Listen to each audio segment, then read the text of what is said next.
That was it. That's everything. I don't have anything else to say. Let's play the game, I guess. I have to deal with all of the text messages. I had like 8 people texting me as I got out of the dungeon. There's so much to do. There's so much to pay attention to. Oh, geez. They're still... The texts are still pinging me. Please. Stop pinging me. Just let me... I can read the text messages. Just let me read the text messages. It's gonna be fine. Does that... Please stop. Please stop. Please stop.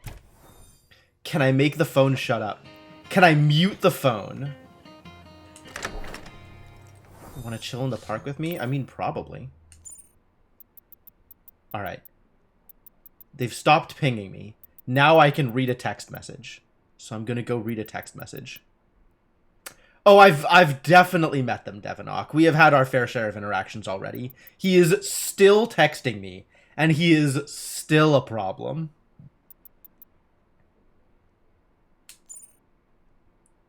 So, Jesse. Oh. Summer's almost over. Can't believe it went so quickly. Wait, what? Is it? What date is it? You forgot? You're only here for the summer. The apartment's lease is almost up. You have a flight home soon. Remember now? Do I have to go? I don't want to go. It was a good summer. Awesome. That was the whole point, right? Anyway, I have some news. You're probably busy, but Eric's been acting even weirder than usual. Plus, I went by a shop the other night, and there were weird lights and sounds inside. I think maybe he's up to something. I do not want to know what Eric is up to. Even if it might hurt someone. Come on, cuz. Your mom raised you better than that. I'm thinking we go over there and just gather intel. You up for it? I don't want to have to interact with Eric in any way, but... Can I actually get left out of it? Is it possible to leave me out of it?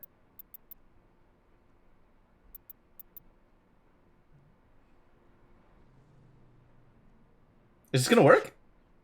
It's not gonna work, is it? 100% positive? It'll be an adventure you'll miss out on. You're so... I didn't think I'd be able to tap out of this. So annoying. I know. That's what family's for. Meet me outside the weapon shop. After it gets dark. Alright, well, I guess I'm locked into that at some point. Okay, so definitely some cool people that I want to hang out more with. Definitely some people that I am more interested in, some people that I'm less interested. But overall, everybody that I've interacted with has been cool. Especially the cat. Although I guess I don't get to play with the axe until the DLC comes out. Sad story. So in order of importance, I think I'm into Valeria, which I'm kind of unhappy that it almost feels like I'm defaulting to the woman when there are a lot of like well-written, cool personality people in this game. But for whatever reason, the way Valeria's written, like, she really seems like a good fit for me. 7 is very cool. I'm into 7. And I want to know more about what's going on with Sawyer and Rowan. I think Rowan is probably an unlikely pick, but Sawyer might work. Sawyer's cute. Very cute. Sunder is a lot. Probably too much. And I never want to talk to Eric again. Isaac also, like, I'm into him. He's cool. He's pretty. But, like, he's very straight-laced. And that whole marriage thing, like... it's a little early. I'm still sowing my wild oats here. So Isaac's cool, but, you know, not for long term. And Isaac is only there for long term. And, so yeah, given where we're at here, I've got several dates to go on. We gotta go... We got several people to uncap. But looking at where, like, the numbers are, I have Isaac very high up there, and I'm gonna keep going with Isaac to get more of his story, but I think we're not committing to Isaac. I've got Sunder ready to be uncapped at 4. Also, like, I want to know more about what's going on with Sunder, where that ends up, but, like, I don't think I'm going to commit to Sunder. Valeria's an option, and, 7, I think, is an option, given where we're at right now. And depending on how long I want to wait, I'm kind of okay, maybe, going further with Pockets or with Sawyer. Rowan is more of a conundrum, a puzzle, an interesting situation than someone I want to get involved with. But they're all cool people. I think every one of the weapons that is dateable are cool people that I am on board with spending time with. So what's next? I guess let's figure out what's going on with Seven and Valeria first, since they are my top choices right now. And then we've got a lot of people to uncap.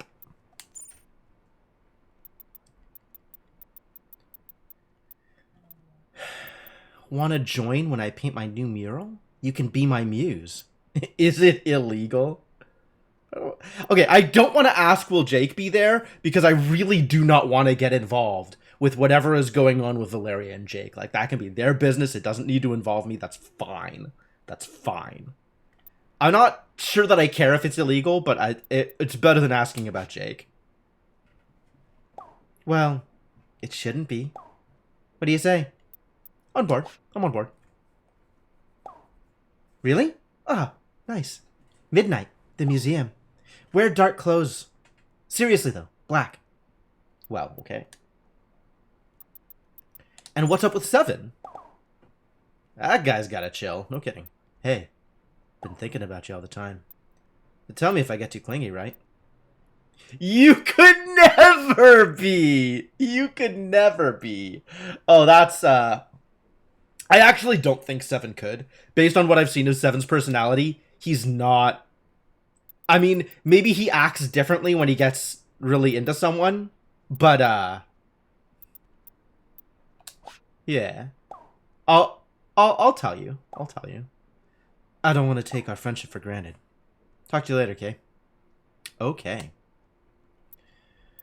Eric. There's just going to be this badge if I don't look at his messages, so I guess I got to look at his messages. Did you do something? Something I should know about? Like what? I don't know.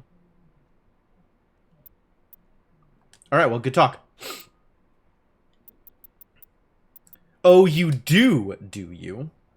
Never mind. I know what happened. Sorry. Sorry? Is that like a sympathy sorry, or is that like an apology? Eric, what did you do? You missed a lot of this Sunday, so you're very confused. Eric is the guy I vowed never to go see again. At the end of last stream, while coming out of the dungeon, I got attacked by some really freaky looking dude. And some of this is responses to, like, relationship stuff, and some of this is responses to something happening to me. And I think the Eric stuff is the response to something happening to me. Alright, and then we just gotta respond to these. Want to chill in the park with me? More like heated up. No, sure. Sure. Yep, I will see Sunder at the park. Alright, Sawyer, what's your deal? Hey, so the dunge, right? That means you work in the gig economy? Oh. Well, I'm pretty sure. So, I have an assignment for my economics class. If you have a minute, I'd like to interview you. Come to Paradise Lost when you can. Okay, cool. We'll hang out with Sawyer at the cafe. Rowan. Is it strange to want to be used? Boy, the phrasing in this game. I mean, I do like using the scythe. The scythe is cool. Is it possible to progress the game without replying to all messages? I don't know, actually.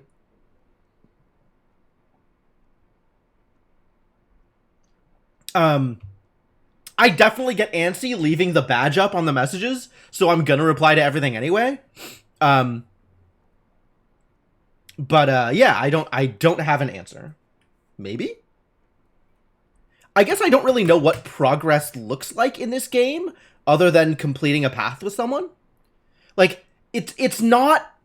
It seems like it's not the kind of game where each dateable person has their own path and that's it. Like, there is an overarching storyline as well. There's other stuff there's other stuff happening in addition to the progress I'm making with each of these individual people.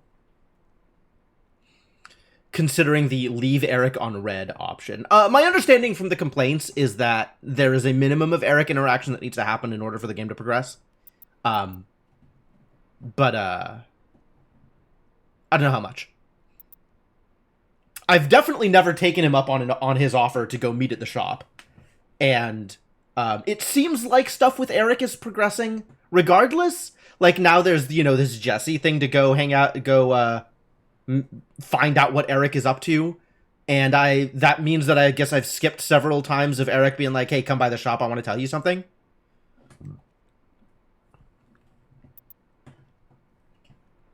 But I don't know. It's not so strange. And also, like, I think I can be honest here. I do like using the scythe. The scythe is a cool weapon.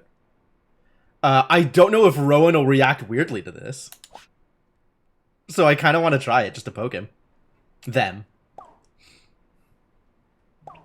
Maybe we are simply symmetrical. Even so, maybe we should have an outing that isn't functional. Maybe I've been spending too much time with the moon. Let's get some sun at the park. I like that they've capitalized moon and sun here, like continuing the weird tarot theme that we've been on. Sure. Thank you. You're welcome. You're welcome. I have a new hat. What is my new hat? Designer glasses. See further? So does that mean we, like, get zoomed out a little bit more? That's an interesting idea. And then there's the crafting table. And oh boy, do I have some stuff to craft. Alright, first off, gifts. Probably craft... I can't speak today. What is wrong with me? Probably craft all the gifts. It looks like all the gifts are available to be crafted. I'm doing pretty good on the materials required. Zines. I'll craft some zines. Let's craft all the zines. Achievement unlocked. Author. That's probably have all the zines. If I had to guess. Not a whole lot of room for more zines at this point. Bug Princess was pretty cool. Alright. Scares most enemies. That's neat. Machine Zine. Creates an allied turret. Oh, I like it. Storm Zine. Calls down a Thunderstrike?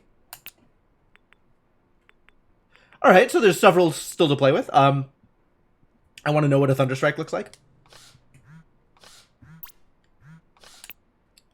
Looks like no new games available, unfortunately. There are new hats, though. But we're short on fabric. That's alright, fabric is purchasable. We can go buy fabric, that's easy. Alright, making all the hats. Especially the pretty ribbon. 3, 5, 5, I need 13, I have 1, so I need to buy 12 fabric in order to make this work. And I have all of the remaining ingredients necessary. 12 fabric. Alright. Okay, what about the hats I just made? Knight helmet! Funny. Phoenix cap revives you once. Oh, that's dope! This is definitely the kind of thing you wear in a dungeon. And a pretty ribbon. Aww, pretty. Yeah, I'll wear a revive. I like that plan. I actually don't think I need it. We haven't needed it yet. I'll stick with the beverages. The flower crown's pretty good. And apparently I'm supposed to wear something black.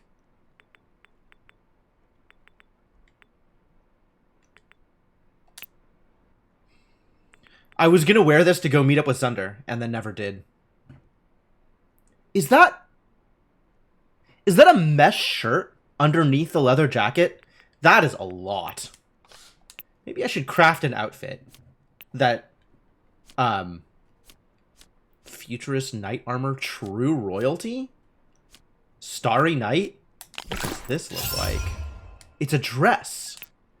Oh. Damn. Alright. Not really my style, but cool. This is free. Futurist. So ready for the future, I've started saving for retirement. That's interesting. I'm not sure what's up with the little, like, tabard pieces in the front. But it sure is an outfit.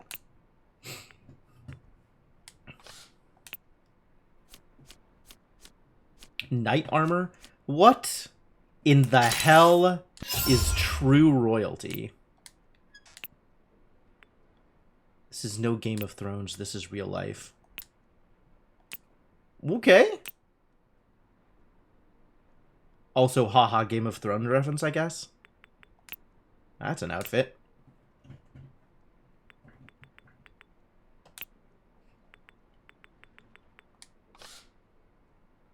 Alright, so I do still want to get the rest of the hats. Which is... Let's go buy 12 fabric.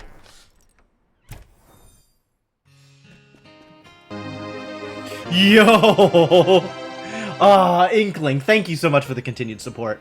Welcome back to the adventuring party. Thanks for hanging out. Very much appreciated. From your hospital room? Oh no, Inkling, are you okay?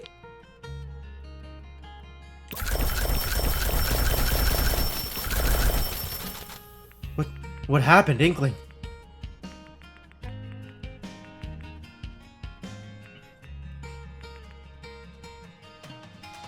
Piles of money. Look at all that money. My god. Wait, is there anything here that I can just throw money at? That I care about? No. Nothing else here.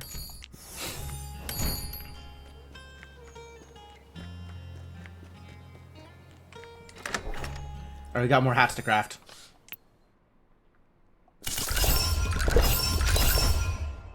I have a fox hood. I have a fox hood to go with the Kigurumi. Exit shows in minimap. Now I can be a stone cold fox, except soft and fuzzy. Oh my god, it's so perfect. It's so kidney infection.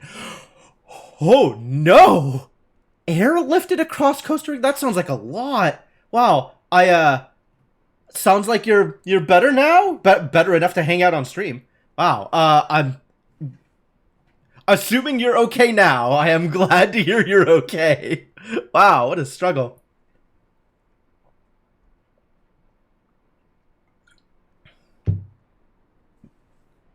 Ugh.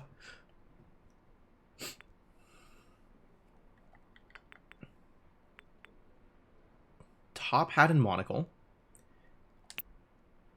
It actually gives me a monocle. That's so good. I don't know what to wear this with, but that's so good. I guess with the business suit. Oh yeah, super formal. No, that's cool. And a cowboy hat. I am not ready to be a cowboy. Nor am I ready to be a cultist.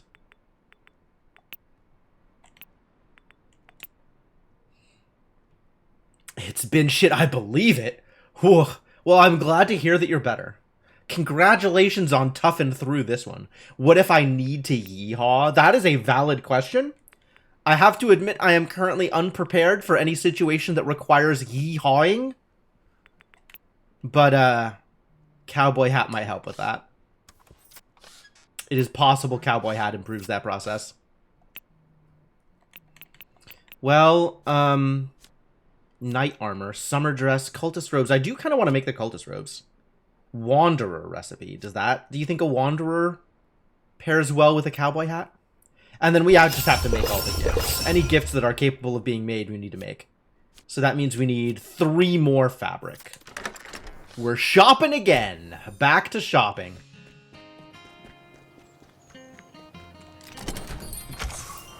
Hello, Becky. Give me the goods and let me out of here. Yeehaw situations happen more often than one would think. Possible.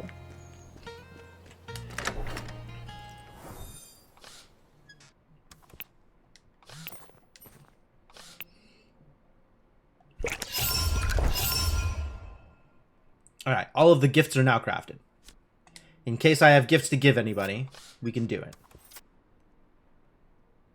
If you're trying to rodeo your way through the summer, I could see a parallel being drawn here.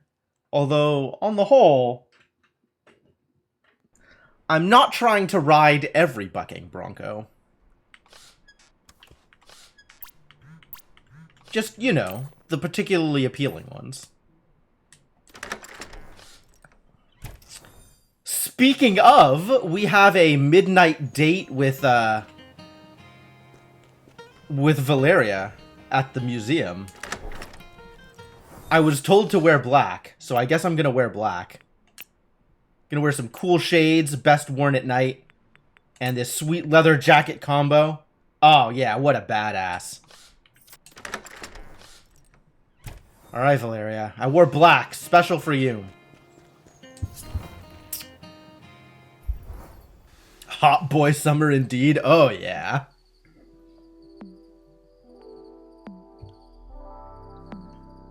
The museum looks deserted when you reach it. In the dark, it looks somehow forbidding. It's quiet. Too quiet. Sure, you shiver involuntarily. Maybe that's why you nearly jump out of your skin when a hand descends on your arm. Another hand covers your mouth as you're pulled down an alley. Okay, that's a bit much, Valeria. Shh, it's just me. He startled me. The Roses of Venus have been doing graffiti for years. I've been doing this for years. You're in good hands. I promise this is gonna be fun.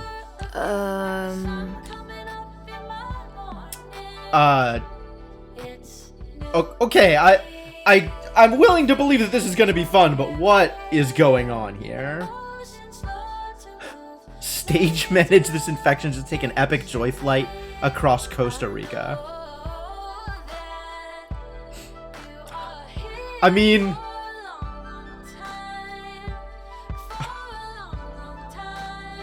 an epic joyride sounds like fun, but yeah, context. Valeria smiles crookedly, her eyes glinting in the half-light. You're just so... thank you? Thank you? Yeah. You look wild, free, full of abandon. Can't you feel it? Like there's something vast moving through you. Like you want to turn yourself inside out to show the world all the wonder inside of you? Wow. That's a hell of a thought. I wish I was that creative. She pulls you into her arms without another word, and you can hear her breathe in. God, I love the way you smell. Of all the lines to have voice acted, that's a good one.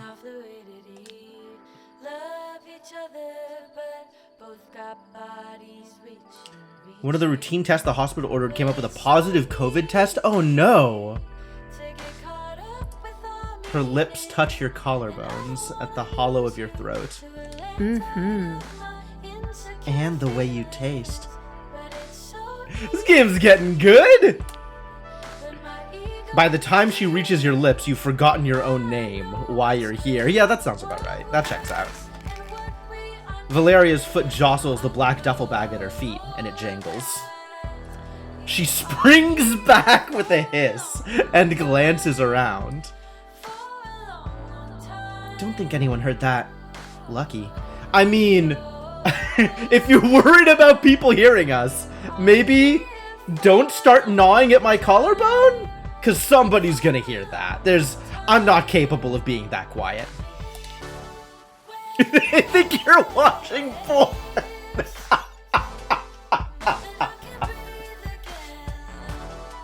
That is a perfect outcome, Inkling.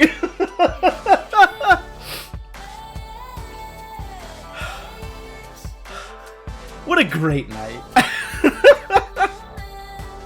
She casts you a rueful look. We should focus on Roses of Venus business. Ever bring anyone else? Another civilian, you mean? No, you're my first. Jess brought her fine art professor at college to one of her murals once. Did I get my lights fixed? It is in process. I need to schedule an appointment with the electrician.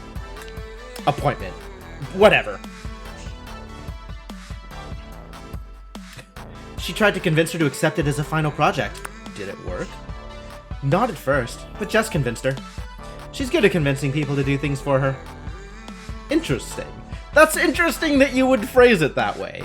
Person who dated her. Valeria hefts the bag over her shoulder and points towards the wall of the museum. This is a good wall.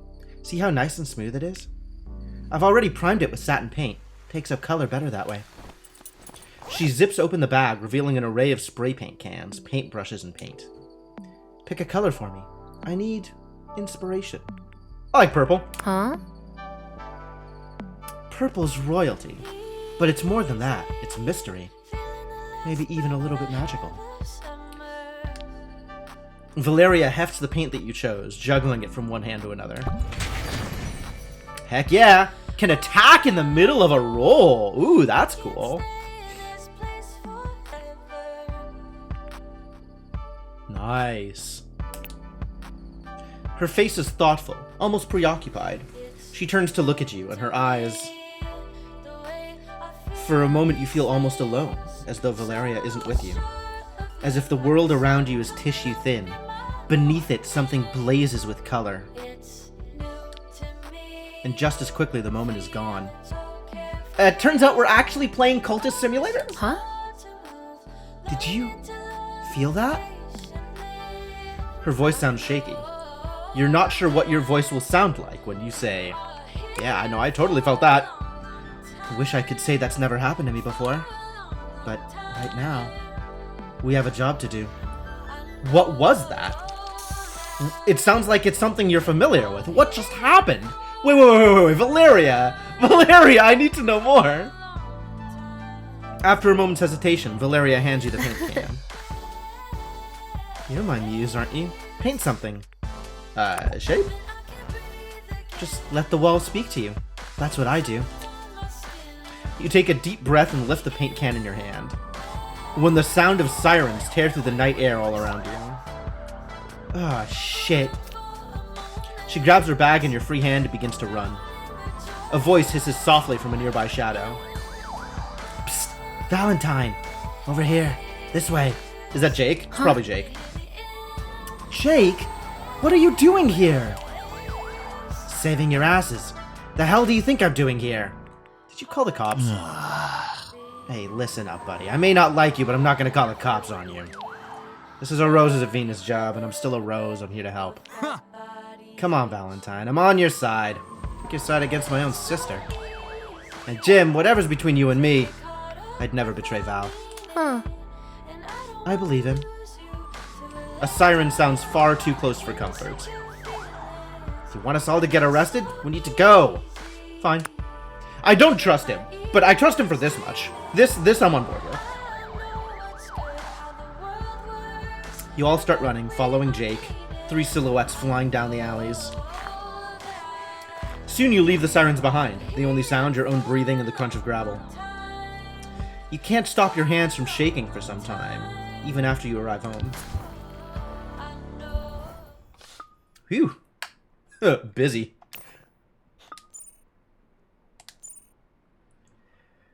Whew. It's a good thing Jake was there. That was close. Was it a good thing Jake was there? Was that good? Unclear if that was good. What? What is what? What are we talking about? All I know is I feel like I missed a text message here. Roses of Venus? Are we talking about Roses of Venus?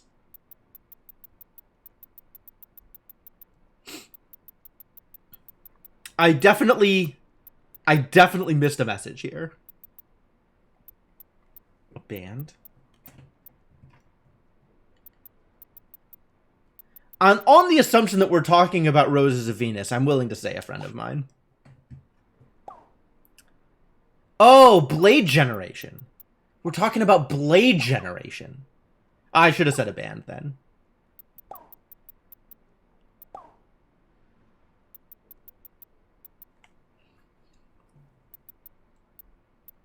Nope.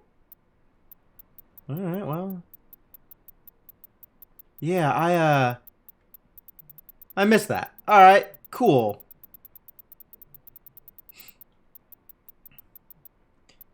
My little boy is friends with Blade Generation. My friends aren't going to believe it. Can you believe we've already been in Verona Beach for most of the summer? I can. It feels like it's been forever. I miss you. How's it going? What'd you do today, sweetie? Just kissing some swords. Be careful. Swords are sharp. But I'm glad you're enjoying yourself. Responsibly.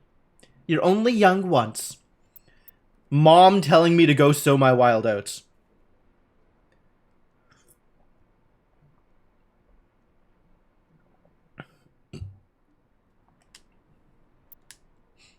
Alright.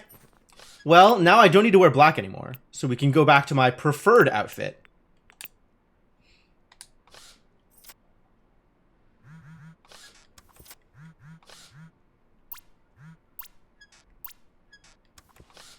Interesting. If I press down from here, it gives me the noise like it's moving to the phone, but then it doesn't move to the phone. Buggy. Alright, who next? Pockets. Pockets next. I want to know more about Pockets. Cat! Cat! Cat! Cat! Where is the cat? You find Pockets sleeping in a sunbeam in a corner of the cafe. His fur looks unbelievably soft. Sounds like he's snoring a little bit. Your fingers sink into the soft, soft fur between his ears and shoulder. Pocket releases a deep exhale and begins purring beneath your hand. Olivia approaches. Hey! Hey, Jim. Who's your friend? Wait, that cat doesn't work here. At the sound, Pocket wakes up with a jump and turns, biting your hand. Ow! Huh? Oh, he was so cute a second ago. Doesn't look like you're bleeding. Pocket glares at Olivia. It was a love bite. I love cats, but I wouldn't pet strays. They can be very stressful for them. He's not a stray, exactly. Well, he hangs around out here, but I guess he has a collar. Someone must love him. Wonder what he's doing out here. Pocket licks his paw and rubs his face. Oh, he's having a little bath. That's the cutest. Pocket stops licking to glare at Olivia. Probably a correct attitude here. Sorry, I'll leave you two in peace. Olivia keeps showing up and causing problems! Girl! As soon as she leaves, Pocket makes a small mew. Would you like to offer a gift? Heck yeah! What does Pockets want? I don't have any more cat toys. McQueen perfume. Glitter eyeshadow.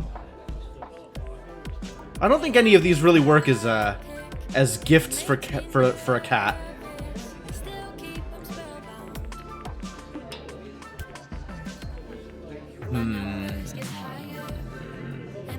Maybe the potted succulent? Eh. You stare into his big yellow eyes. He stares right back. Pocket approaches your hand warily, making eye contact with you the whole time. He sniffs where he bit you, and gives it the tiniest lick, as if an apology. Cute. Alright, apology accepted. We're cool. He abruptly decides to nuzzle your hand, rubbing the side of his head against your knuckles. Nice. Playtime. Enemies take extra damage when hit while immobilized. Enemies are also briefly stunned when immobilized. I do like stuns. I think Berserker Barrage deals a fair amount of damage as is. So let's get some stuns in there. That sounds great. Exactly, Pocket. Everything you just said. He stops, perking up curiously, as if to an unheard signal. Something has caught his attention. Where are we going? You follow him as he slinks outside. He slips between slats of a fence and escapes you. A few moments later... Wow. You hear a cacophonous racket of hissing and growling. Pocket sprints past at lightning speed. A rough-looking street cat steps out of the alley, looks around, and goes back inside. Well, that's a way to end an encounter, I guess. Pocket's just going around trying to get in fights with people. Love it. My cat's acting weird. Well, that's about right. Lots of energy. Did you feed him anything? Nope. Not this time. Huh. Okay. Well, he's really into fish now. Oh. I maybe did feed him something. Also, look at how cute this cat is. Unreasonable.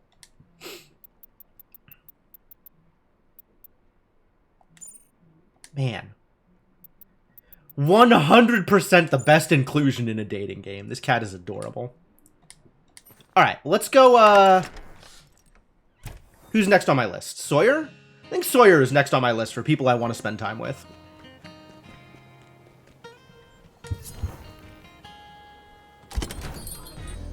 You find Sawyer and Olivia, sharing a textbook and comparing notes. You're here for the cat? Understandable.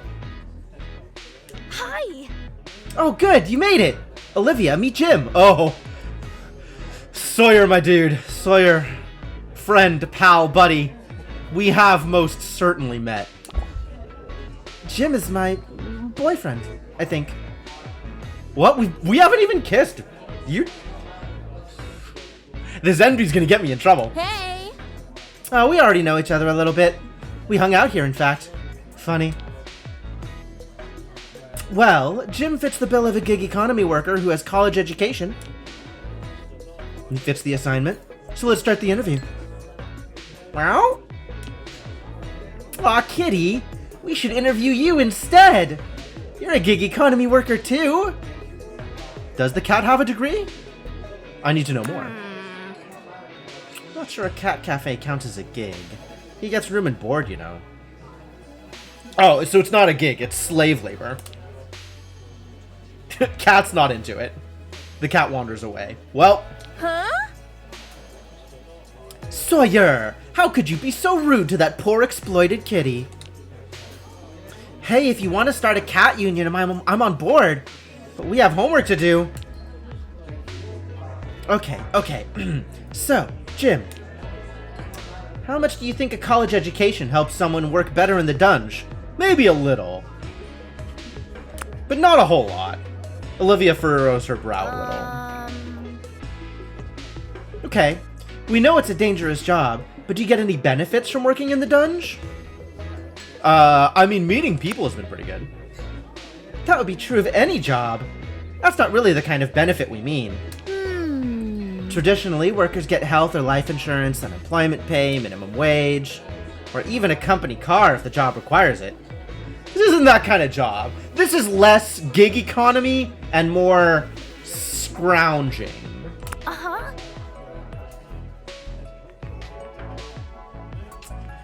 Well, okay, but what opportunities for advancement do you have? Level up. That's about it. Sawyer frowns at their notes and exchanges a look with Olivia. Oh. Well, according to this evaluation assignment, you are being thoroughly exploited. I am being thoroughly exploited. Can't even say no. And the more jobs like yours, the more unstable and fragile our economy is. Well, jobs like mine too. It's not like they pay weapons better. Oh, what have I done?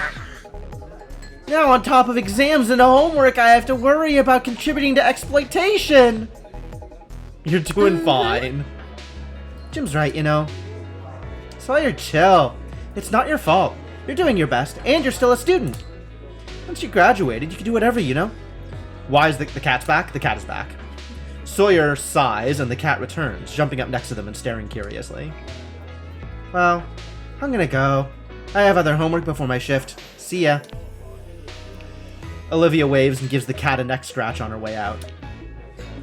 Sawyer thoughtfully pets the cat, frowning. It purrs softly. I've caused the collapse of society, yep.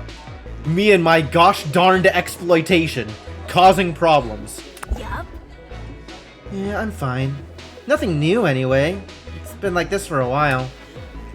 Just have a big exam coming up and I don't feel ready for anything. But it's fine. I'm fine. I should just focus on the here and now. Does that work? I know some people with anxiety. I don't think that works. Which means, here and now. I should probably be brave and say... They swallow, fingers fidgeting. I think Sawyer likes me. Perfect, perfect. Hello, Sawyer. I like you too. I like you. I really, really like you. Dope. All finishers immobilize and knockback? Oh, that's so good. That's so good. Woohoo. Meow, meow, meow. Do you like the cat too? Cat wants in. Good point, kitty. But I meant Jim. Sorry. The cat goes back to sleep. The cat, having spoken their piece, goes back to sleep. So, what do you think? Is that okay that I like you? Maybe a lot? It's cool. I like you too. You instinctively lean towards them and feel their breath warm on your lips. Wait! Not in front of the kitties!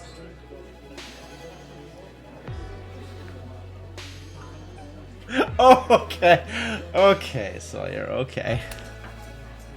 The cat's tail twitches. You think maybe she rolled her eyes. Sawyer leads you outside. They hesitate, their hand in yours. You can feel them trembling. Have they ever kissed someone? Oh my god, Sawyer, you're so young. As your lips brush theirs, you feel a jolt like an electric surge. Wow. Oh my god. Wow, I'm glad I took a risk. This is what it's like to enjoy the moment, huh? Have you never enjoyed a moment before? Have you, Boy, that anxiety's really getting to you, huh? You spend the afternoon walking hand in hand, pausing for the occasional kiss. Eventually, you head home. Well, that went well.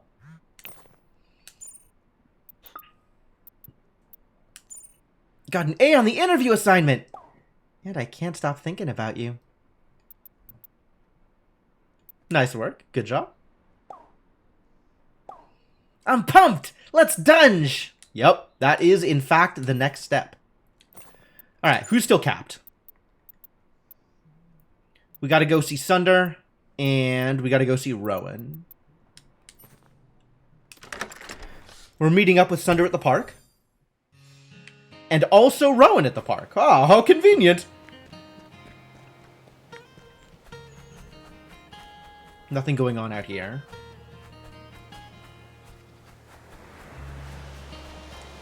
Can I interact with the plane? Can I catch the plane? I got hops, right? I could probably jump up that high.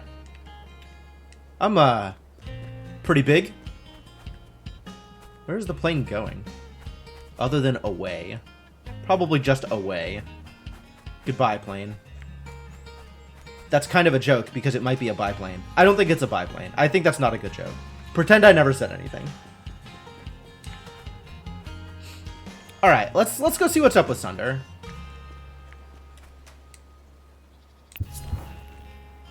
We actually gonna have a conversation with Sunder now, or is this still just vampire shenanigans? Is it a plane or a raccoon copter? I don't think it's a quadricopter. Hey. Hey, cutie. Been working hard, huh? Going to the dungeon, making friends. I don't know how you do it. You work and just keep working. Is it work? Maybe it's just because it's been 200 years, but life seems exhausting to me. Sound burned out? Yeah, probably. Though not by the sun, eh? Heyo! I don't know. Vampire life was cool at first. I guess everything loses its appeal over time. I'm willing to believe that. Sunder clears his throat. Would you like to offer a gift? Yes! I have been waiting for so long to give you this one goddamn rose. Take this goddamn rose. Ooh, thank you. I like this. And I like you too. Mm-hmm. So was there anything you wanted to ask me about the vampire situation? Yeah, what's the deal with Mandy? Mandy's my blood mother, and has been since 1812 or so. I was a nobody in Benares, India when she found me, turned me, and took me in. So here I am, eternally young, because she liked my face. We haven't been lovers in a long time, if that's what you're wondering. What about werewolves? Short answer, no. Long answer, death wolves have some moon-related baggage. Death wolves? Now I gotta worry about death wolves? Why would you do this to me? But they've never migrated to California, so I wouldn't worry about it. Can you turn into a bat? What, turning into a sword isn't enough for you? But no, I can't. No invisibility either. At least not yet. Maybe when I get over. No, you literally don't. I mean, okay, I guess when you put it that way. Ish. I hope no older vampires are watching us right now. Creepy. But I am allergic to sunlight, garlic, and churches. Oh well. So the blood thing? Yeah, it's not bad. Mixes well with vodka. I almost don't miss normal food. Except fried dough. I'd kill to eat a donut. But even donut makers don't taste similar. Sad stuff. Now I get to ask you a question. The tables turn. I do like Sunder's sense for the dramatic. Shrapnel. Dope. Fair warning, it's a bit of a doozy. I've been feeling restless and purposeless the last 50 years or so. What would you do with 200 years? I'm allergic to sunlight, garlic, and shirts. I mean, it fits, right? It fits. What do you really, really want? Honestly. Happiness. Money and love are just means to an end. Yeah, same here. I just want to enjoy life, you know? Every moment. Too bad everything is so much work. Even just thinking about the next 100 years is so tiring.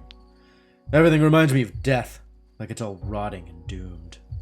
Sunder's abs have abs? They do! They literally do! He's got like a 12-pack. Except...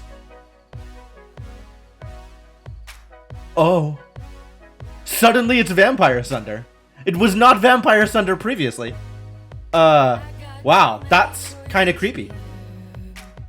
Except sometimes, when you hold me. There's a moment of silence as he gazes at you, barely breathing. I do not want to become a vampire, but we can go bang. Yes, absolutely. Sunder follows you home. He waits politely for you to invite him in. Again! You already have permission, isn't that enough? You spend the night together, his cold skin warmed slightly by yours. Sunder returns your affections with a warm hunger, but seems a little distracted. As you're kissing, his teeth accidentally nip your neck, drawing blood. Let's not get carried away here. Sorry, I'm not in the right headspace for this. I should go. I'll see you around, cutie. See ya. He lets himself out and you drift into an uneasy sleep.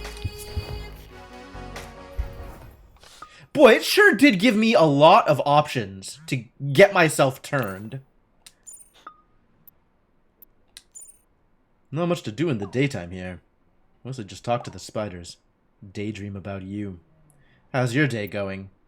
Gonna dunge! So hard working it hurts. The dunge feels less like work with you, though. I'll say that. He's really getting a lot of mileage out of these rose emotes. Alright, and now we gotta go say hi to Rowan. And then to the dunge. No, and then to whatever the hell is going on over here with Jesse.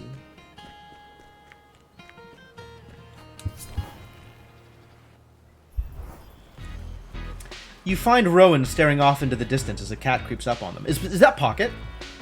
That looks like Pocket. Crowley seems nervous. Nothing more. The cat hunches down, ears flat, eyes fixed on Crowley, preparing to pounce. I think this is not going to go well for Pocket, but there's only one way to learn.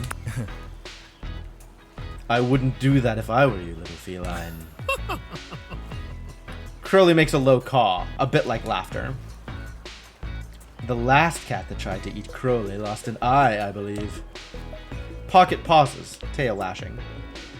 Pocket turns and walks away nonchalantly, as if entirely unconcerned. See, Crowley? No need for violence. Words have power. And what about you, Jim? How will you handle the forces that hunt you? I'm being hunted? Yes. Surely. At the very least, we are all hunted by death. Slowly but surely. I kind of like playing the naive idiot to Rowan. On the hopes that maybe that will make Rowan explain themselves. On the hopes that maybe that will make Rowan explain themselves for one goddamn minute. Alice, my grandmother, was the strongest witch I'll probably ever meet. And even she wasn't enough. But I feel unprepared for how to care for her effects. The physical things all clean up nicely, but what about her digital remains? Pretty bird. Excuse me? Hush. Hush, Crowley. I know you put your pictures online for all to see. No shame. He does what now? He has too many followers as it is, Jim. Don't encourage him. Crowley has his own Instagram? Now that you think of it, you realize you've seen Crowley before in a few viral Pretty videos. Ah, Crowley's got an ego on him. Alice was also active on the line. Online? Many profiles and comments and so on. Wow, Rowan is just extremely disconnected from everything. Rowan is explicitly a witch, Senna. On top of, like, being able to turn into a scythe, which I think makes them probably the most mystically significant and symbolic weapon. In the real world, our oils and tracks are worn away, much as our spiritual energies fade on that plane. Is it the same for digital traces? Or are they permanent? I guess it depends on the website? You know, the animal side of me wants her marks to be permanent, but... Saying your grandma has an OnlyFans? Unclear, Inkling. If she didn't fade, it would also make it harder to let her go. And she would want me to move on. Rowan is an NB. Rowan and Sawyer are both NBs. Everybody else identifies as you would expect them to.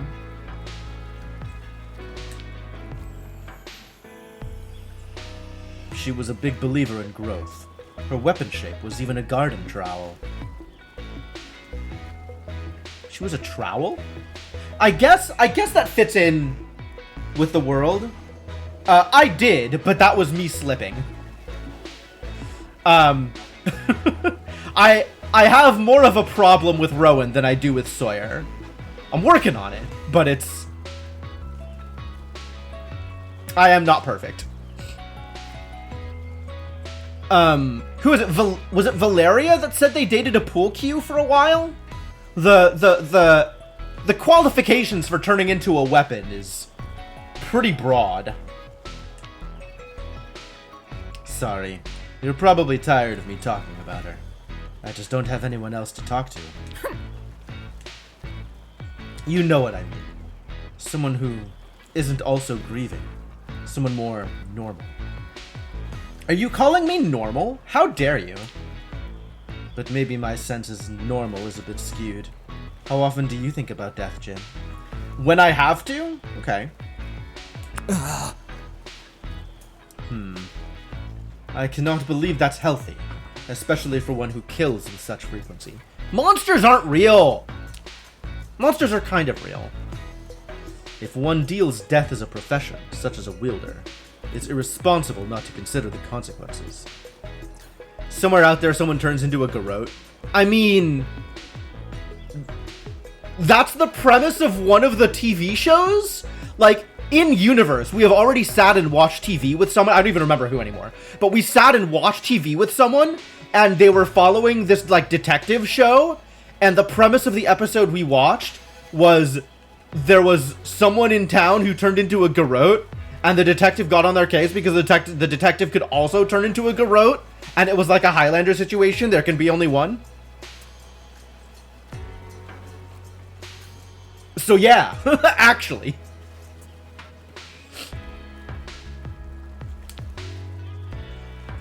But there are other, even more clarifying activities for growth. Love magic, for example. Excuse me? Love magic? I mean, I know you're a witch, but like, what are we doing here? I've done some calculations, and it seems we may have compatible energies. That is the weirdest way to ask someone to go to bed with you that I have ever seen in my life. Also, yes, I accept. Would I like to offer a gift? Do I have a gift? What gift would I like to offer? I don't think I have anything super mystical.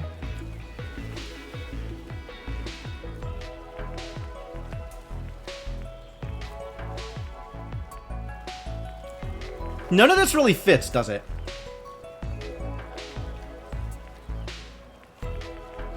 Oh, who was I going to give the ring to? Was it Rowan? I think it is Rowan. Like, I'm going through the list of the people that I've met, and I really don't feel like any of them particularly suits this ring otherwise. Right? Valeria is more about bracelets. Oh, Isaac would probably appreciate this, honestly. I'm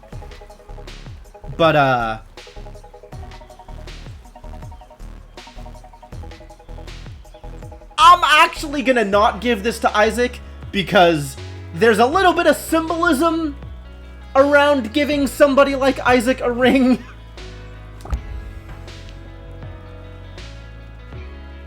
I'd been wanting Silver Ring. Perhaps your psychic abilities are growing, Jim.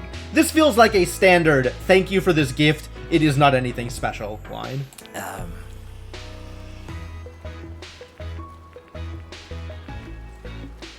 Would you enjoy it if our bodies were to meet? Ritualistically.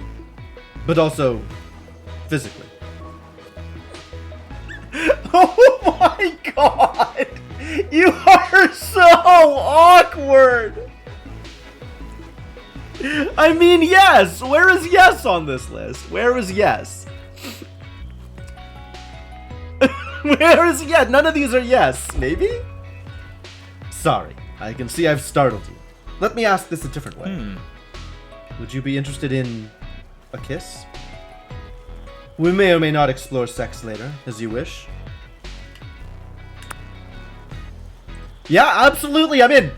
We can make out. Let's make out. You're pretty. Rowan seems startled, blinking with a sudden vulnerability. Yes. I'm glad my love magic calculations were correct. We'll grow so much together, I think. The ritual involves dipping a knife into a chalice. What's suggestive? Okay, so Rowan, just a little bit of advice. Once you start talking about kisses and sex, maybe separate the love magic calculations part of the conversation out from the other. What I'm saying is stop being awkward and kiss me. Pretty human. Crowley, please. Have some decency. Bye, Crowley. Crowley grumbles and flaps away. You lean into each other, feeling a soft, comfortable warmth spread from where your skin touches. Dulce periculum. Excuse me? You share a quiet, sunlit kiss. You think you feel Latin words whisper from their lips. Are they actually just using this to perform magic? What? Rowan, I need to know more about your ulterior motives here. Deadly momentum. When an enemy dies, get a brief damage boost that can stack up to 3 times. Sick? Rowan spends a few moments just looking at your face, thoughtful. Farewell. I have a lot to think about. Thank you, Jim. Blessed be. Yeah? Alright, that went well. Kind of. I got a bit sunburned. With your albino white skin because you never see sun. Because you're such a magic nerd. I got a bit sunburned, but I'm glad I saw you. And had the bravery to ask you. I'll be thinking of that kiss for some time. Does this mean you forgive me for how I acted when we met? Yeah. Sure. That's relieving. I never want to wrong you again. For now, the dungeon awaits us. It sure does. Although, I have one piece of unfortunate work to accomplish before we go into the dungeon. Apparently, Jesse needs me to engage here.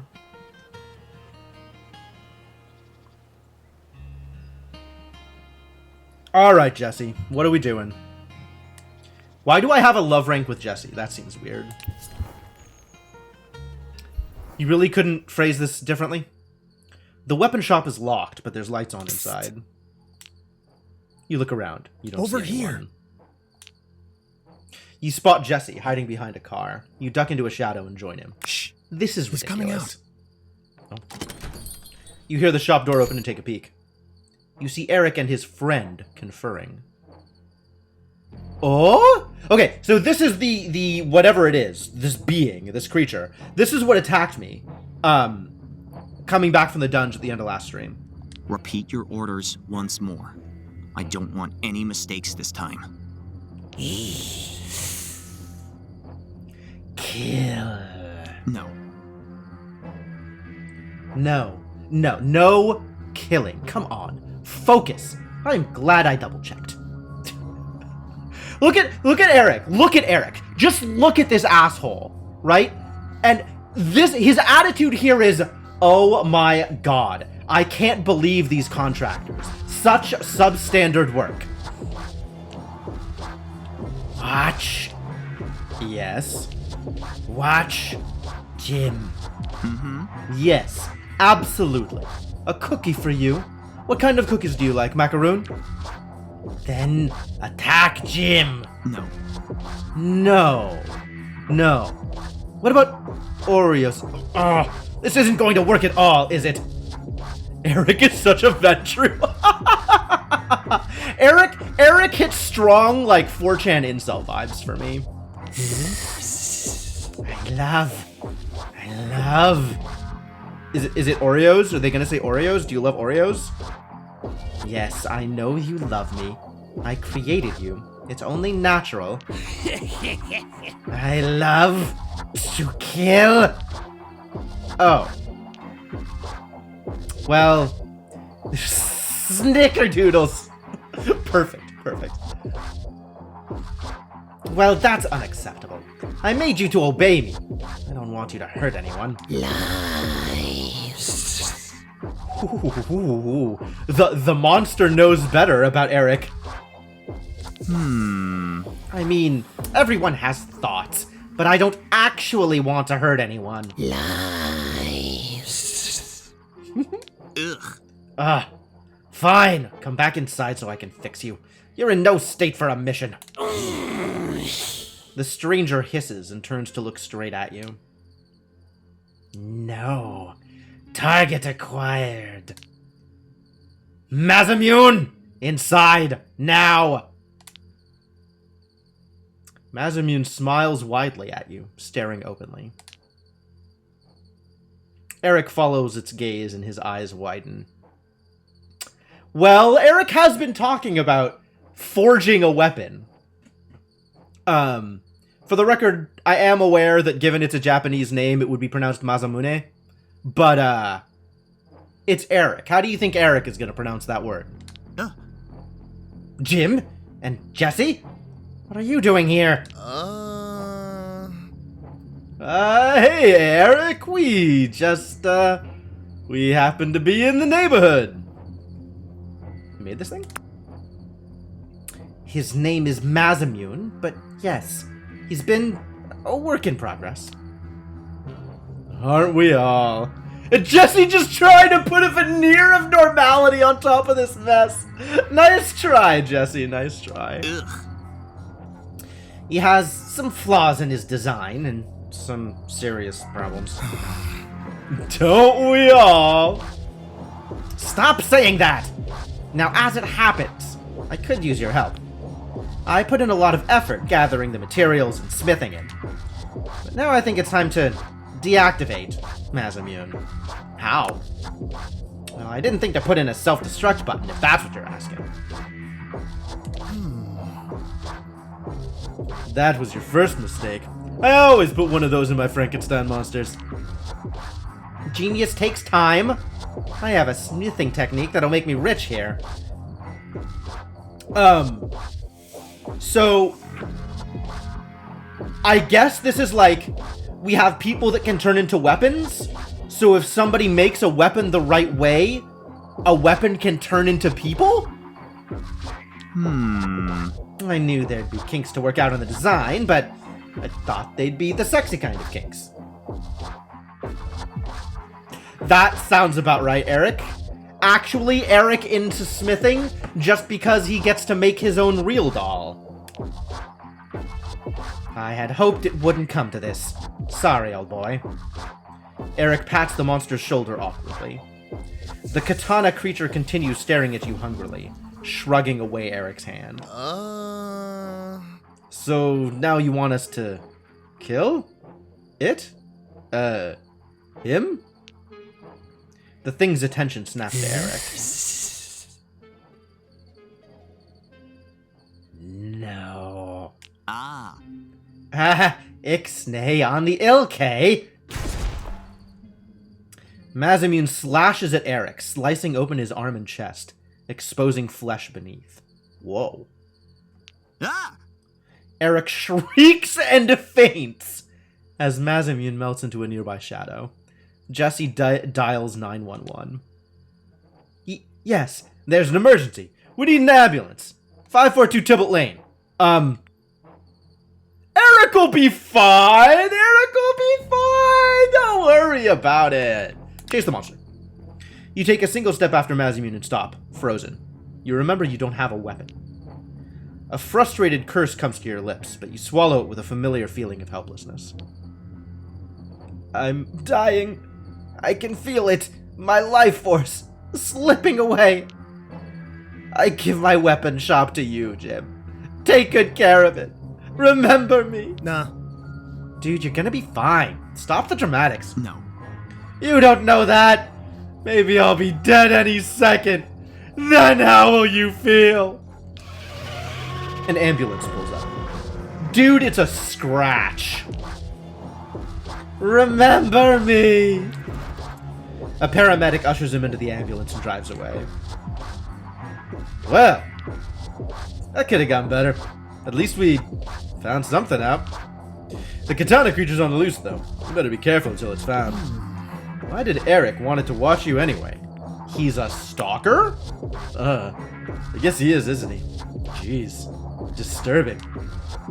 Well, you don't have to interact with him anymore. He went way over the line. Thank you! Finally! God, it takes people making a monster designed to kill before people finally mete out some repercussions. Keep yourself okay. Keep yourself safe, okay? And I will too. Except the dungeon, I guess. That's just work. You gonna be okay at home alone? I'm so sorry I introduced you to that guy. At least you have really good locks on the door. I paid top dollar. But I can come stay on the couch just in case, if it helps you sleep. I'd appreciate the company. I'm not gonna lie. Of course I don't mind. I gotta keep you safe, or, well, you know your mom. Come on, let's go. You head home together. You feel your heart leaping up into your throat, thudding, urgent. Jesse comes in and you lock the door firmly behind him. Jesse pats the couch affectionately. I miss this. Whenever I had trouble sleeping, I'd come to the couch and zonk out instantly. I get it. It's a good couch. He yawns and stretches out, looking remarkably comfortable. At home, even. Night, cuz. Thanks, man. No worries. Happy to help you rest easy. Jesse smiles and waves, settling into sleep. Your head feels cloudy, foggy, with thoughts that leap ahead of you, faster than you can catch them. You saw Eric get attacked. What would Katana do next? What is he capable of? No answers come to mind, only questions. You lie down reluctantly, bracing yourself for hours of tossing and turning. You take a few deep breaths, curling up into yourself. Maybe it's knowing Jesse is asleep on the couch, but you immediately fall into darkness. In the morning, you find Jesse anxiously scrolling on his phone. Uh-oh. Did Masamune kill again? Oh. Hey, cuz. You're gonna want to sit down. I'm already sitting. Good. So... Nobody's answering their phone. Isaac, Zunder, Valeria, nobody. All my weapon friends are weirdly silent this morning. What does that mean? I don't know. I was hoping to figure it out before you woke up, but here we are. This is bad weird. What if Katana got to all of them somehow? Why are we calling it Katana? Why are we not calling it Masamune? The name that Eric gave it? Just because it's a katana doesn't mean it doesn't have a name. Jesse jumps at a knock on the door. Don't worry, the lock will hold. I got a lifetime guarantee from the locksmith. Jesse looks at the people. Ah, whew, it's just Samantha. She's probably a little weirded out too. I'll be right back. Whose lifetime? Good question. He unbolts the door and steps out. You quickly lock the door after him. Call someone on the lookout. You see an empty stairwell. Weird. Where'd Jesse go? You realize, despite all your striving, you're alone. Everyone is gone. Maybe forever. What? What the hell just happened? Like, yeah, there's a monster, but suddenly we're now being depressed? How am I enjoying the game? Somehow you don't know anybody who tried it yet. I'm having fun so far. There definitely is a creepy stalker character, and it sucks to interact with him. And you kind of have to interact with him in a couple of situations. But I haven't gotten to the point where I have to like actually engage with him. I can just be like, please stop a lot, and then he'll leave eventually. It's my fault? I don't think it's my fault. I think it's Eric's fault. How do I fix this? I'm not going to sit here and be depressed about it. We're not going to spiral. You remember all the times you pushed someone away, or made yourself less likable. You laughed at the wrong times. You asked the wrong questions. You were too quiet or too loud. Oh, apparently I am just going to sit here and spiral. To fix it, you'd have to become a totally different person. Is that even possible? You hear a hissing and jump to realize Katana is standing next to you with a smirk. How?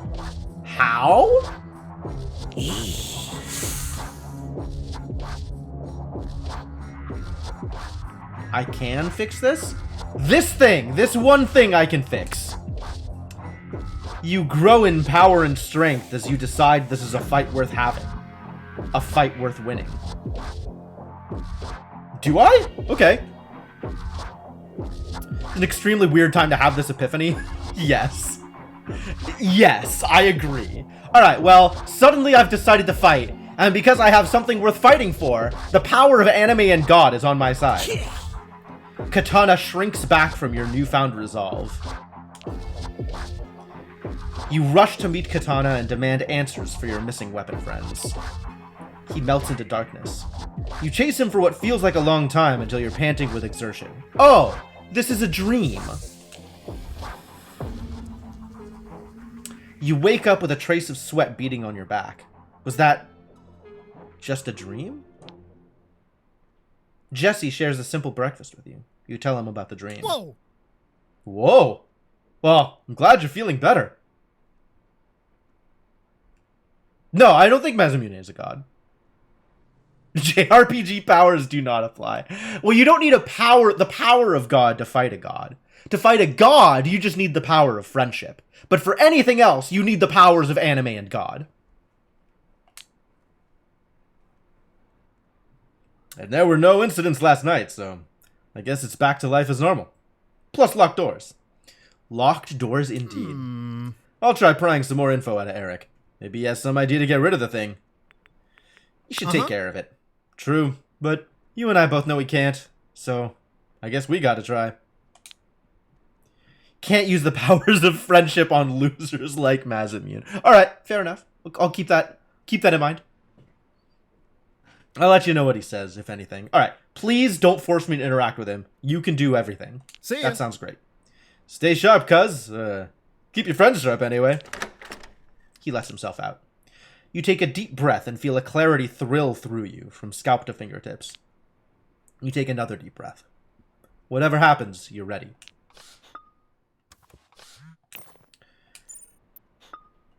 Whoa, okay. We gotta do something about this monster on the loose. Especially before you fly home.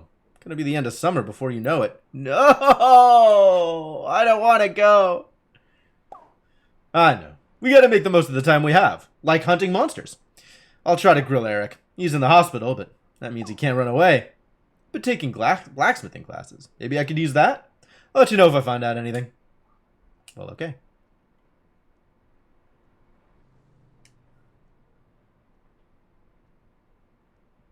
Is my light flickering? I don't know if anybody noticed.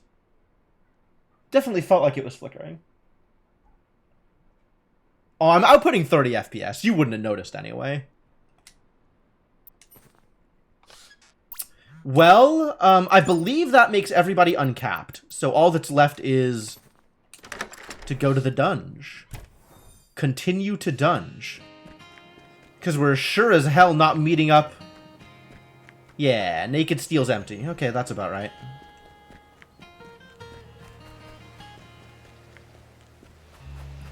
And then I don't remember which floor, but some floor of the dunge had like a "your weapon will see your true heart" or something prompt. So I gotta be careful about which weapon I take down there. I want it to be, at this point, I think I want it to be Valeria, Sawyer, Seven, or Pocket. But there's a lot of options for sure. Alright. We definitely want to max Valeria. So let's leave Valeria for last, actually. We can switch out to Valeria at the end. Let's get Pocket maxed. Pocket's good times. Start at the top, and then once we hit 12, we'll switch to Valeria. Because I think that was the floor where things started to where the thing was. Dungeon fear unidentified. Still.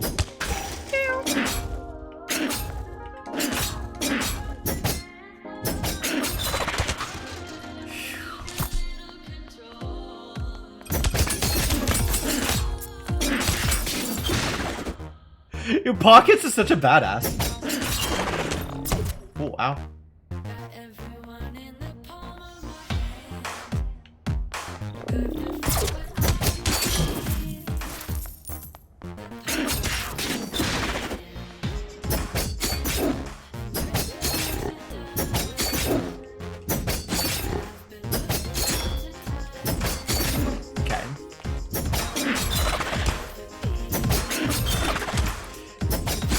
I should not have access to this kind of range with a fist weapon that goes that fast and hits that hard.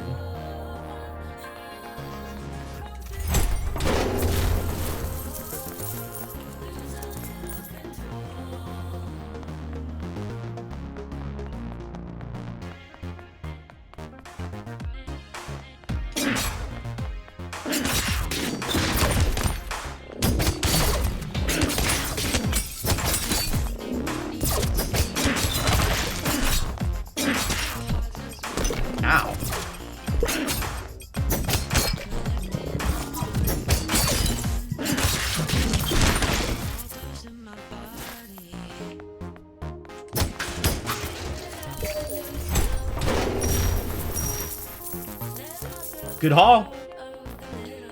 Man, we are loaded. So rich here. A lot of work to do, buddy. Let's go.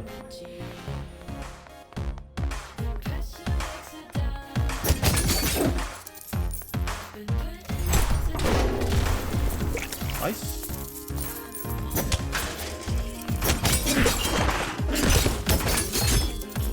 Still getting hit by stuff. I should not be getting hit by this stuff. I should be better than that. Being really incautious.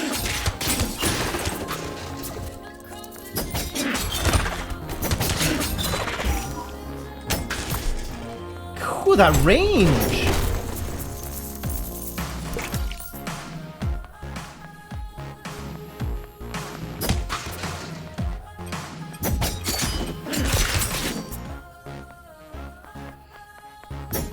Alright,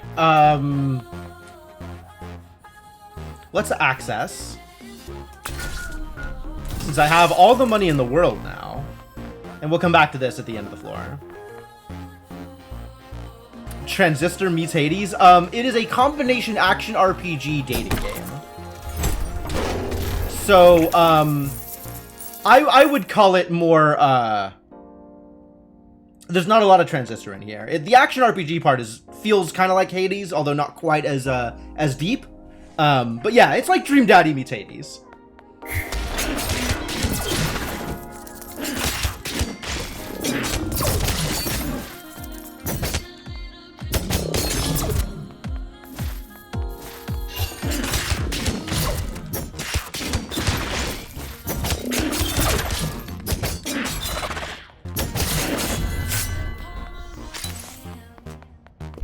Nice.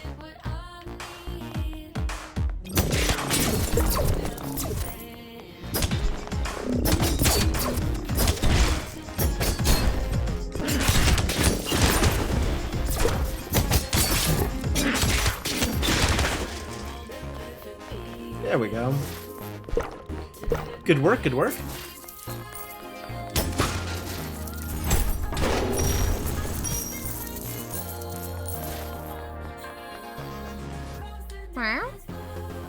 Pocket eyes the heart balloons suspiciously. They symbolize love. They're fun to hunt. They are fun to hunt. You can hunt some balloons, Pocket. Go for it. You batted a balloon and it flies away, weightless. Pocket widens his eyes, impressed.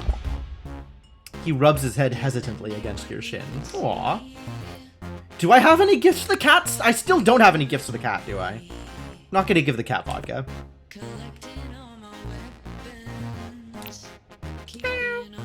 You reach down to pet him, but he quickly transforms, dodging your affection. Well, fair enough. And we're out, which means let's go back to the other thing. 41 HP now. So the bubble tea is healing for 20.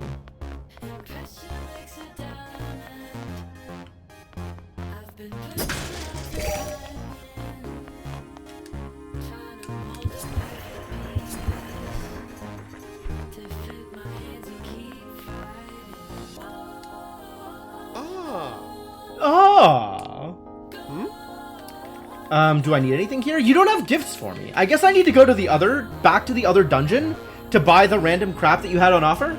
This isn't stuff I need to spend money on. This is stuff that just shows up on its own.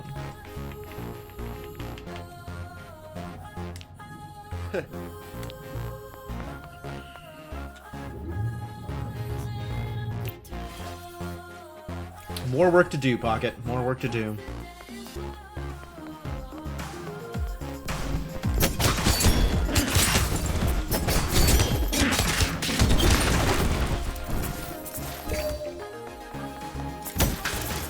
When in doubt, mash it out. Press buttons, it'll work eventually. I guess I should try this. Oh, okay. It's a point-blank AoE. That's cool.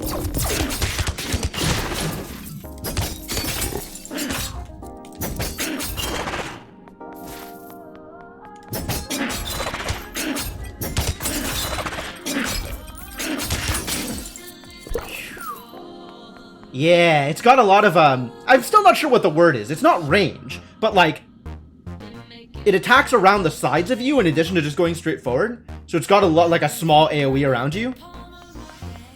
Like it's small, but it has that extra reach on the side, which is really nice.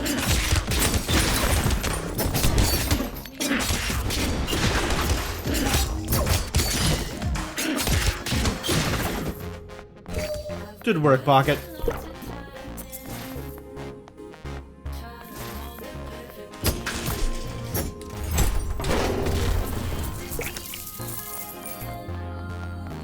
Or cleave, maybe cleave?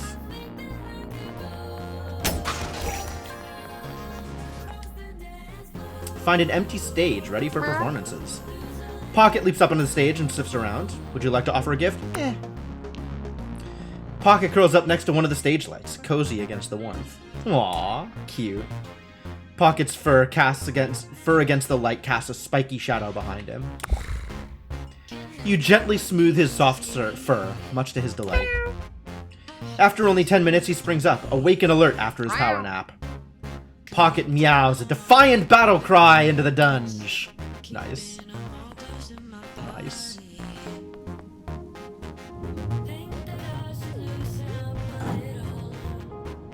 Alright, so next on the list, still not Valeria, so either Sawyer or Seven, I think.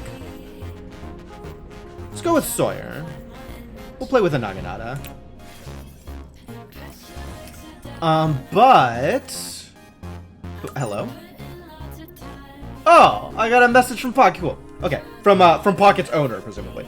Okay, so before we go on much further, I'm gonna take a quick break here, I think. I've been going for about an hour and a half. It seems like as reasonable a time as any. So what I will do is go to a break screen. I'm gonna mute the game and give you some other music while I'm gone. The in-game music is pretty good, but feels like it'll get it. Feels like maybe not the best for here. Anyway, I have a playlist for this exact purpose. I will continue to use that playlist. And let me say thanks for hanging out. I hope you're enjoying yourself. If you are new to the stream and having a good time, I'd appreciate a follow. And also, you can check out my Discord if you're looking out for something to do while I'm gone. So yeah, thanks for hanging out, and I'll be back soon.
Thank you for your patience, folks. I am back.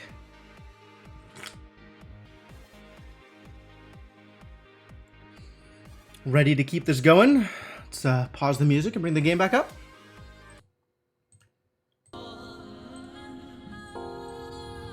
We'll keep going. We'll keep doing this. All right. First things first. What is Pocket's owner telling me? It's weird. I don't know your name. All right. Well, that is kind of weird. Cool. I'm Tank, a personal trainer. Nice to meet you or whatever. I'm letting Pocket out. Not sure where he's going. We didn't eat breakfast, so he's probably hungry. Well, thanks for keeping me posted, I guess? Tank? I wonder if Tank can transform into a weapon.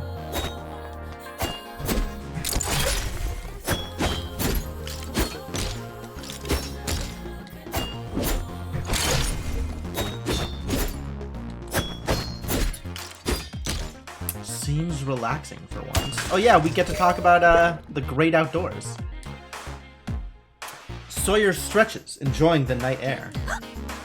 Oh look, the stars are out. It's been a while since I've seen them.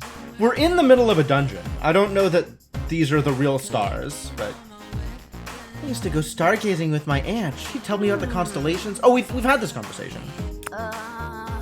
Which is your favorite? I haven't thought about it for a while. When I was younger, my favorite was probably the rose. See in the northeast? There was a witch, Kubel, who was so beautiful her name became a love spell. I do remember that conversation. I wonder what the constellation of Jim would be like. I replied something silly last time, and Sawyer was like, oh yeah, I think so too. No, something sexy. It's so hard for me to say that seriously. Whoa. I mean, yeah. All right, let's go.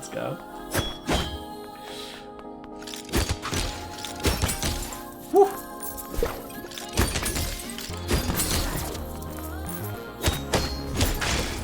We got some damage now. That's good.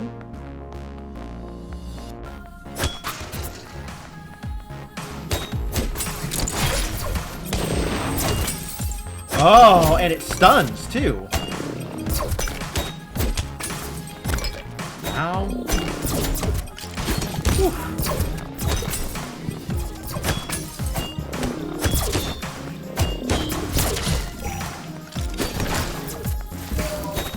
Wow, we are taking some damage out here. This is definitely a ranged weapon. Do not try and get into the thick of things.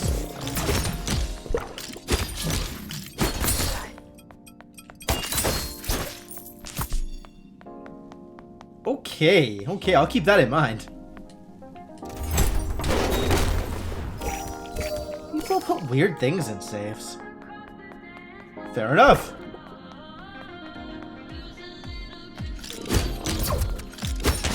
As far as the context goes, you're not wrong.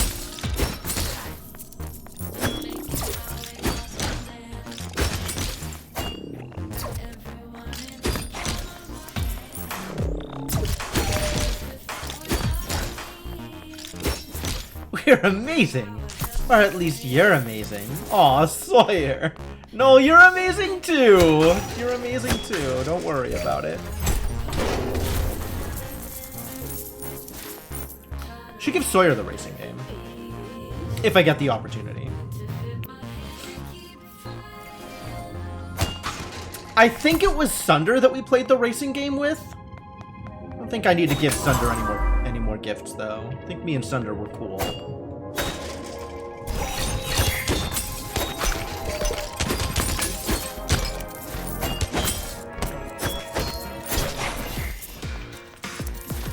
Ow.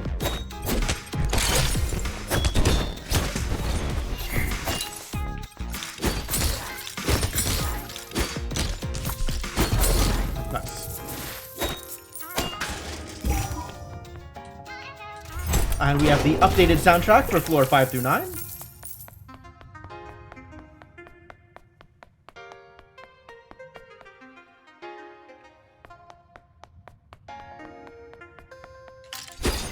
Oh, here they come.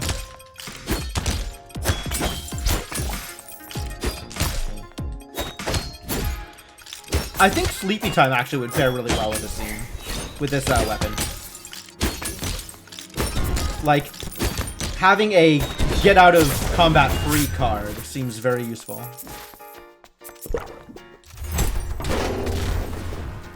Cool. What did we find? I don't actually know what we found. Did we find anything? It looked pretty empty. Show here. Whoa. Sawyer's eyes widen. Yeah, have a racing game, buddy. Oh, that was good. Oh, neat.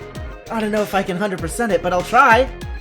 This reminds me of a Valentine bear I gave to my friend in 4th grade. It's a really cute little white teddy bear holding a red heart. I thought it was just a nice toy she'd like, but the other kids thought it meant I had a crush. They teased me and her endlessly. I found the bear in the trash. We didn't talk much after that. Not a good memory, right? So, what is this? Just a nice place to be, or are you... I mean... We can make out, let's make out! But the monsters! They'll see! The monsters don't care! I mean, I'm glad that you want to. They give you a shy smile. Thanks for bringing me. It's nice to be with you. Here. Careful when you swing me. I wouldn't want to pop a balloon. Oh my god. Oh, Sawyer. Oh, Sawyer. You're so young!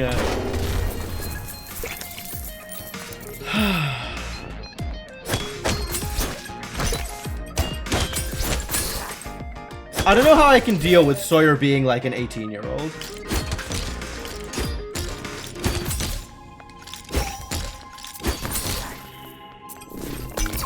Maybe the answer is I don't. Maybe the answer is Sawyer and I are just gonna be friends.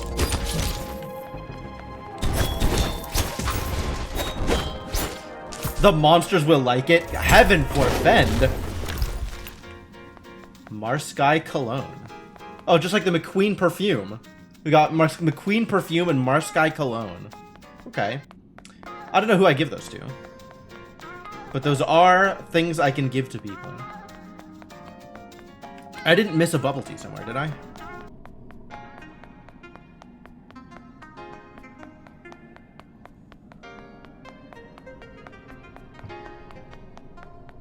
feel like I didn't find much this floor. Well, I did in fact miss exactly a bubble tea. So, good thing I came back for it, I guess.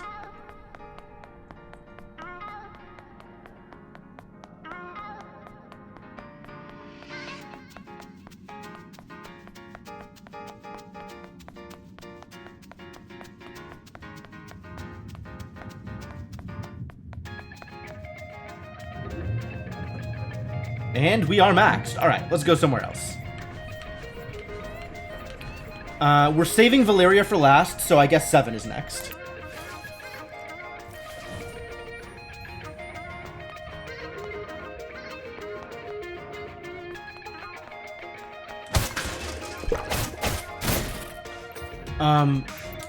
What did we unlock here most recently? Firebolt.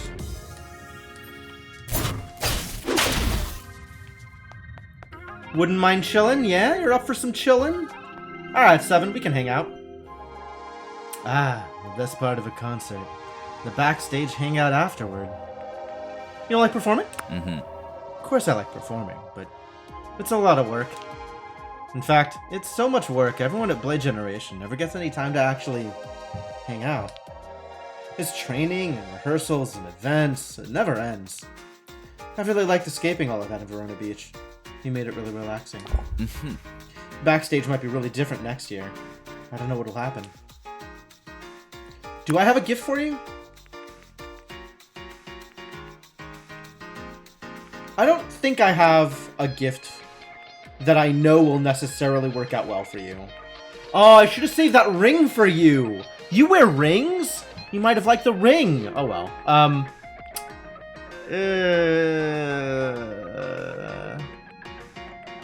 Nothing really fits. Now we have a performance to finish here. Let's give those monsters an encore. Alright, buddy.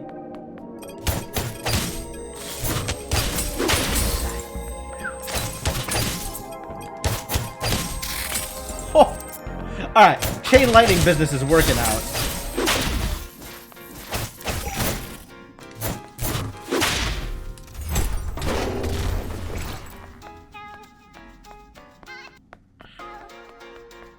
I want to go up this way first. Not for any particular reason, but I guess I can buy more liquids? Okay, let's buy some liquids.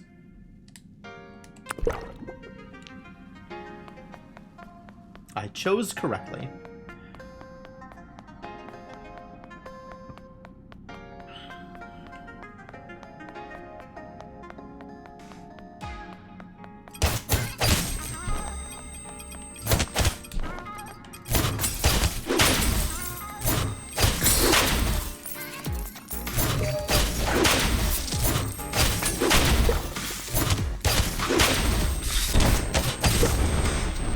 Oh, ow. It's stingy with those gifts. Cat may like vodka. I want to give the vodka to Sunder, actually. There's quite a lot of things that I think fit Sunder really well, and fit everybody else not so much. I guess I could just give them to people. There's only so many people, right? It's not like... There's got to be some that aren't perfect for people, and people will just like them.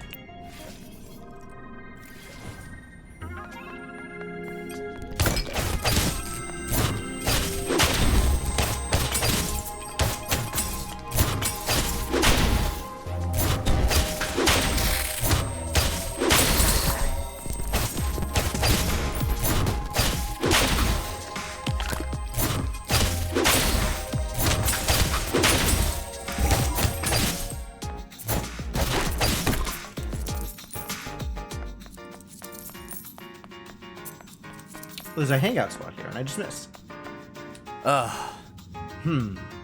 These fancy drinks always look like an awful lot of effort. Little umbrellas, or smoke, or foam, or at the very least so much ice shaking. Maybe it's because I don't really drink much, but I don't see the point.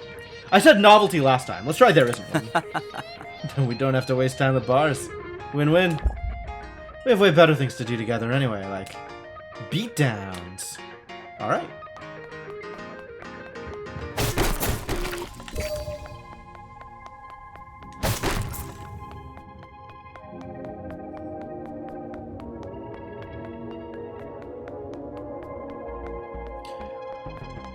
I guess anytime I see a gift that doesn't, like, immediately speak to me in terms of, like, someone deserves this gift more than anybody else, I should just give it and see what happens.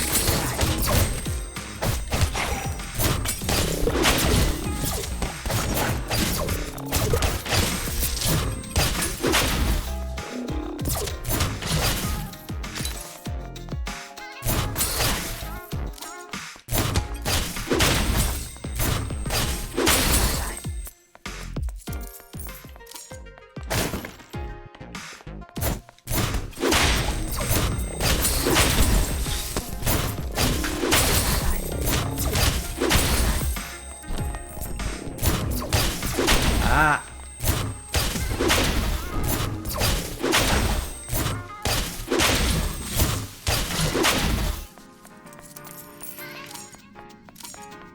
I think that's the whole floor, but there's also places that I didn't go to, so we should double back.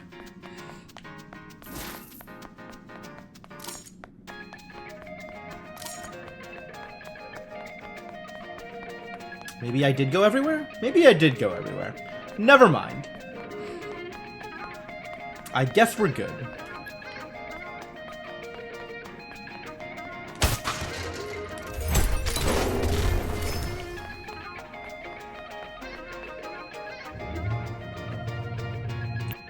One more floor with 7, and then we can start branching out, as it were.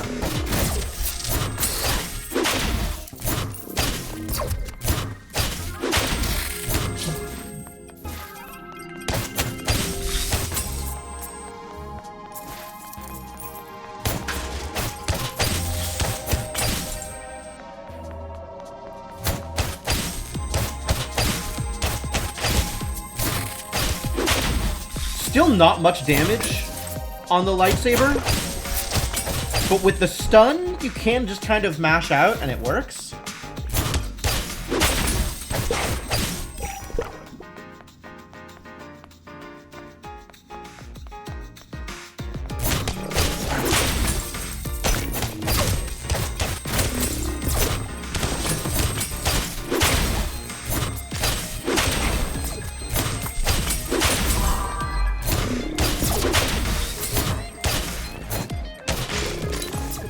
Oh, there's a secret door there. Well, cool.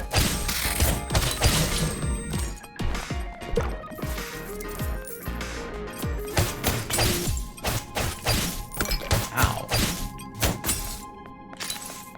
This was me, like, slashing downward when they were up above me. Just slashing in the wrong direction. Goodies! What have we got? Designer pods. Like earbuds? I didn't know you were so campy. It's like Cupid's nightmare in here. I guess for dating or whatever, but this is still not really my style. You're my fave wielder, so we can chill wherever you want. I'll just hang out over here, if that's okay. No judgment. It's such like a weird interaction.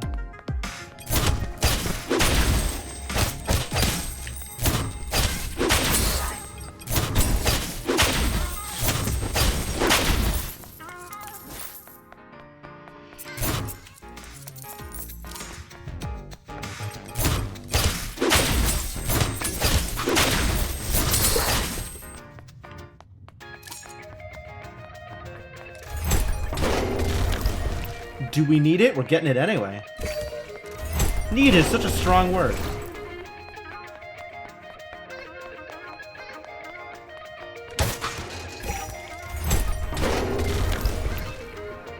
Sneakers. Alright, I could give 7 sneakers. That sounds like a thing. Alright, who's left? Sunder, Valeria, Rowan, and Isaac.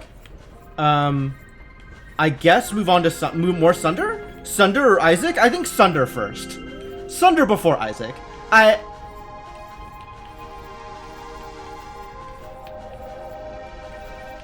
don't know. I don't know. Sunder or Isaac?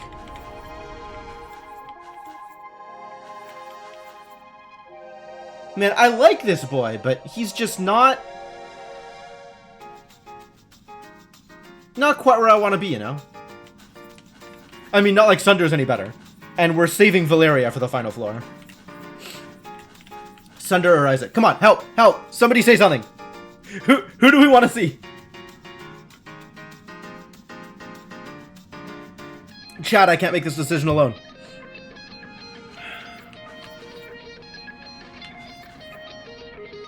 Noishot says Isaac.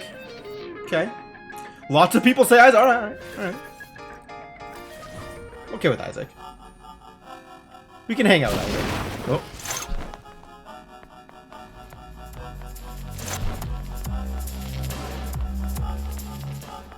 And immediately a stage. Now here is an edifice of value, at last, within this erotic wasteland. Erotic wasteland! Boy, Isaac has a way with words. Mm-hmm. I do enjoy a good performance. What's your favorite sort? Opera? Lectures? Concerts, probably. Right. Oh, same for me. There's something so universal about live music. Even though I don't really understand the newer genres, I understand their appeal. And it's all about the emotion, the connectedness, the humanity, right? Though not just humans perform. I read that ravens have what appear to be storytelling circles. Ah, I should ask Rowan about that. Maybe we should invite some ravens on stage and see what they have to say sometime. Or maybe we should get back to the task at hand. I think I would like to offer Isaac a gift. Single malt scotch. I don't know. I feel like this is going to remind him of his dad too much, but I'll give him the other high quality liquor. Oh, that's good. Oh, what a nice brand. I'll have to make you an old fashioned sometime. I know what Isaac likes. I know what Isaac likes. 7 is texting me. I have a big decision to make, and I can't figure out what to do. I'm here at Paradise Lost, hoping the cats will keep me calm. Well, I will come by. I will come by and help you, 7. After all, what else are boyfriends for?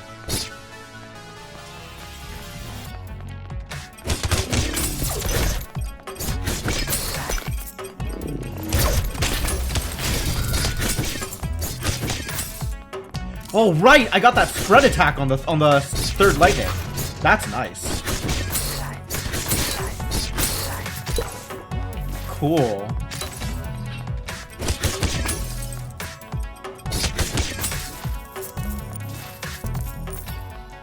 What do we have over here? Royal crown recipe? Alright, I guess I gotta go around wearing a crown now. So be it.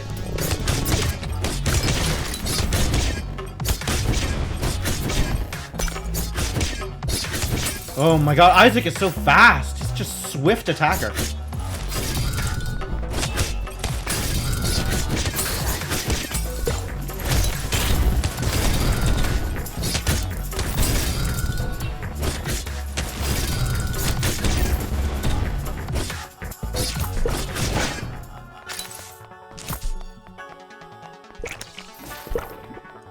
Do you feel your fear of intimacy fading?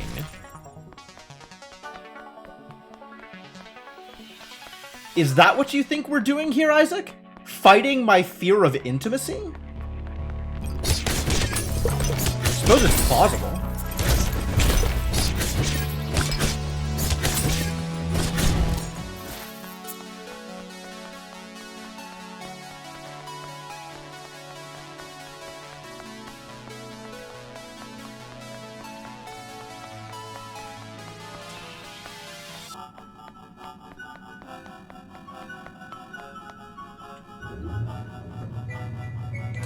Well, Isaac, we've got more work to do.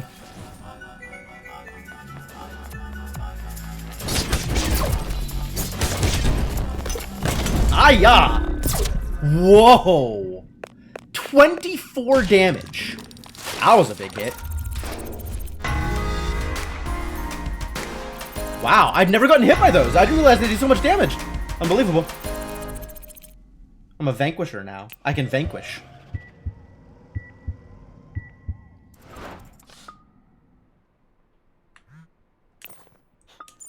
Alright. A lot of people have text messages for me. Okay, so I know you're leaving town soon, but I think I know how to defeat Eric's monster. Which, by the way, now that I've looked it up, Eric naming this monster Masamune is ridiculous. Somewhere out there's a gorgeous Japanese man I'd call Masamune. This weirdo, I'm just gonna call him Katana. Anyway, here's the plan. You beat him up. That's it? I mean, it's not unreasonable, but... Well, okay, there's one other element. We're gonna lure Katana into Eric's forge, where he was made. And then I'm gonna do some blacksmithing magic, weaken him. And then you can spring out and fight him, okay? You know magic? I've been taking blacksmithing classes, we'll see. When you're ready, call me from the weapon shop. Keep your weapon friend sheathed as a surprise. You know how weird Eric gets around weapon folks? It'll probably be a pretty tough fight, though. Make sure you're ready. Really ready. Super ready. Like, trained 12 years for this moment ready. What if he attacks? Run away? I think he's safe during the day, though. Okay? Okay. Cool. Alright, Isaac, what do you have to say? Sorry, I've been quiet. Time with you has been healing. Can you come to my old office, Brooks Associates? My father has officially taken over, and I want to confront him, once and for all. I am willing to be your moral support, Isaac. That is fine.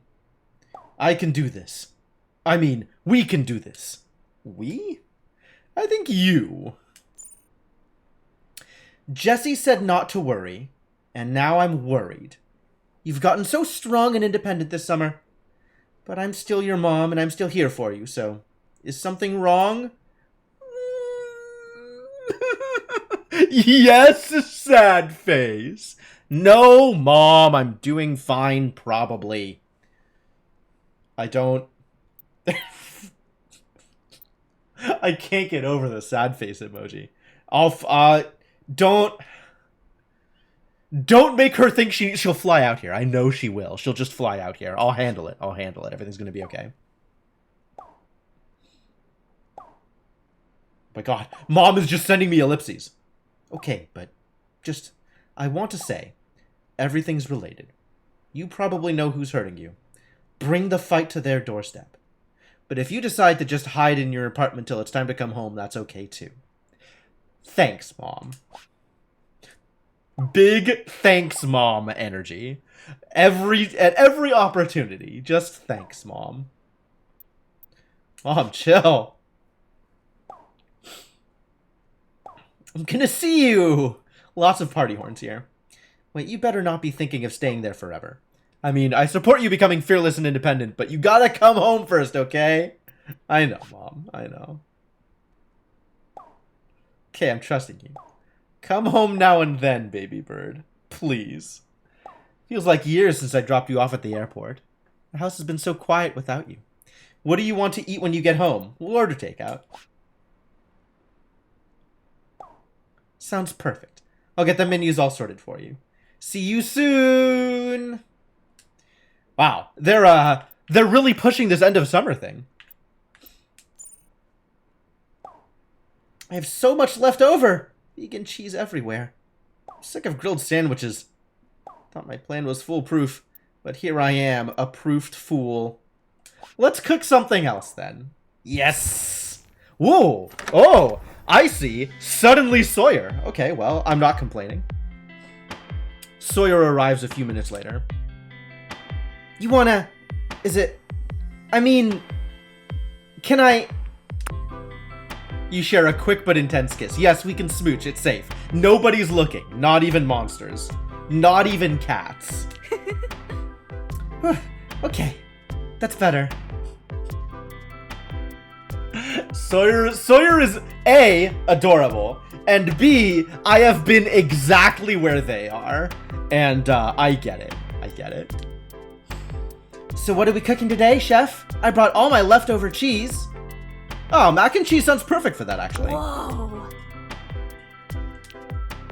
By the way, this cooking thing isn't just a flirting tactic. I mean, it's that too. Sawyer, you're adorable. I tried Googling cheese recipes, but they had all these complex instructions. I even looked at a few for mac and cheese, but they required a roux? One of them had like 50 photos of a vacation to Austria for some reason? Too intense. Yeah, no, stay out of cooking internet. That place is a disaster. Probably could have figured it out myself eventually, but I haven't really been sleeping. Too much stress. You could say that. It's stressful having raccoons living in your dorm vents. Well, and I guess summer finals are coming up soon too. And I'm starting to wonder about everything. It's not a warm, fuzzy feeling. Even if I get straight A's, am I wasting the peak years of my life going into debt? Wow, Sawyer is so anxious. And for what? I'm studying history, burying my nose in the past while the future burns. You got plenty of time, buddy. Thanks. I do hope I keep getting sharper and sharper. But if I quit school, maybe I could do something to really change the world. Volunteer for the next mayor's election campaign, maybe. If I wait until after I graduate, I'm being selfish while people suffer. But you're the coolest person I know, so if you think college is worth it... What do you think? Would you make the same decisions if you could go back in time? Woof. Whoa, oh my god, this is a big one. I don't actually know how I feel about this. Like, giving Sawyer life advice? This is a tough one. Like, yeah, I went to college, but I don't know that I got that much out of it. Did graduating college mean much to me? Unclear?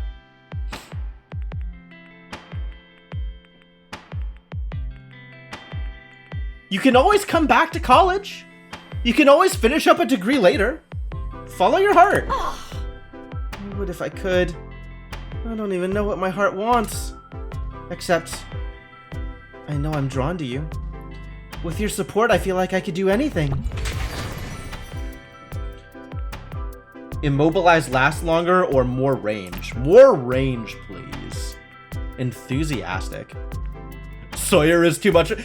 They're young, right? They're super young. And it very much shows how young they are. They're very cute, but they're very young. Even fight a boss battle like making mac and cheese. Adorable. I know I helped last time, but maybe this time I should just watch?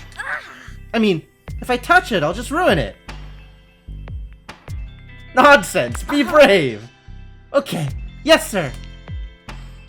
Sawyer beams with excitement, fists clenched. Are they powered up? Whoa, Color Brews! Thank you for the raid. Welcome, friend. Welcome. How are you doing? Thank you for the blob rage. Very much appreciated. Been a while since I saw you last, huh? Has been a while. Hello, KK. Welcome. Welcome, everybody from Color Brews' community. Thanks for hanging out with me, and thank you, Color, for sharing. Thank you, Brews, for being here. Very much appreciate it. I don't know if you know anything about Boyfriend Dungeon. This game has been pretty good so far. There's one creepy stalker guy. We don't talk about him. But other than that, there's a lot of cuties to spend time with. It's pretty good. Thank you for the follow, Hedges Corner. Much appreciated. So yeah. Boyfriend Dungeon for Pride Month? Yeah, why not? Seems fair. No, I'm not doing it for pride. I'm just doing it because I wanna smooch swords. But it's been good so far. It's been good. All right, Sawyer. Let's do this. Yeah. Enthusiasm. That is the most important part about cooking. Enthusiasm. You help Sawyer follow the steps for a baked mac and cheese with breadcrumbs. Woo, fancy. Soon enough, you're eating the fruits or starches of your labor. I love mac and cheese. So gooey. So comforting. This is actually better than restaurant food. How? You're like the dream of a boyfriend. Sexy, kind, and a great cook. Wow. I will say Sawyer is great for an ego boost. If nothing else, they are very free with the compliments. That's always nice. Whoa. Plus, I just realized we have leftovers for breakfast. This is the best. But it's getting a bit late. I should get some sleep before my exams tomorrow, raccoons or not. Would I like to offer a gift? I can offer a gift. What would I like to offer them? Probably not booze. Probably not perfume. Eyeshadow? That's not really a Sawyer thing. None of these are like super Sawyer-y things. Should I give him the teddy bear? Yeah, I'm not really saving the teddy bear for anybody, am I? I wonder if they'll take it weirdly after their story about giving a teddy bear to one of their friends. Maybe they'll see it's okay to give people teddy bears. The teddy bear's probably a good fit, actually. It's standard. Cool teddy bear. I like it a lot. Thanks, Jim. Alright, nothing special there, but, they're not unhappy with it.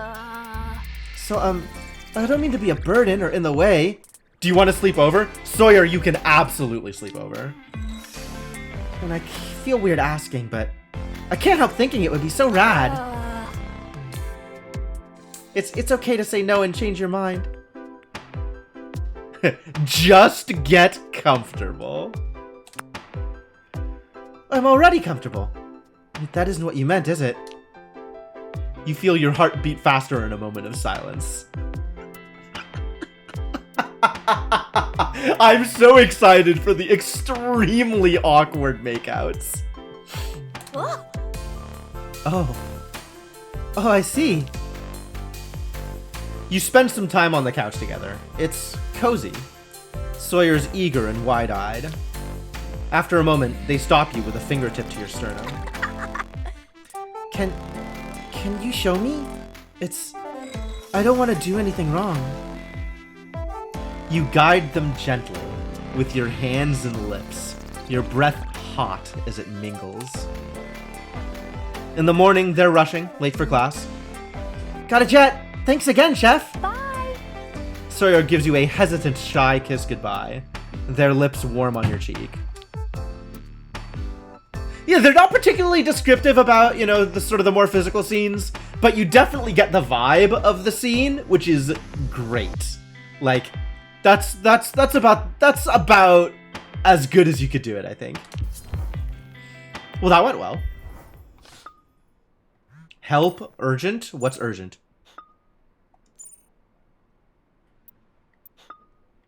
What is Cao Cao's other title besides Chancellor? Who?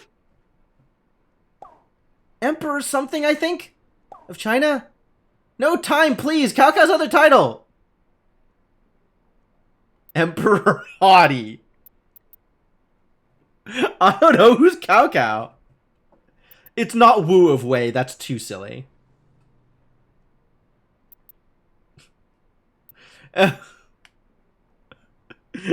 You're gonna get this wrong, my dude. You should not have asked me for help.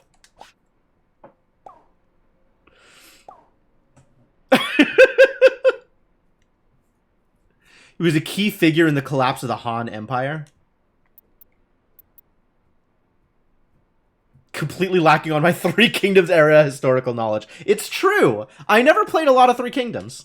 Three Kingdoms related games. Those are not things that I've done. Alright. Eric, what the hell is your deal? I'm out of the hospital, by the way. Not that you care. My near-death experience made me realize I have to come clean.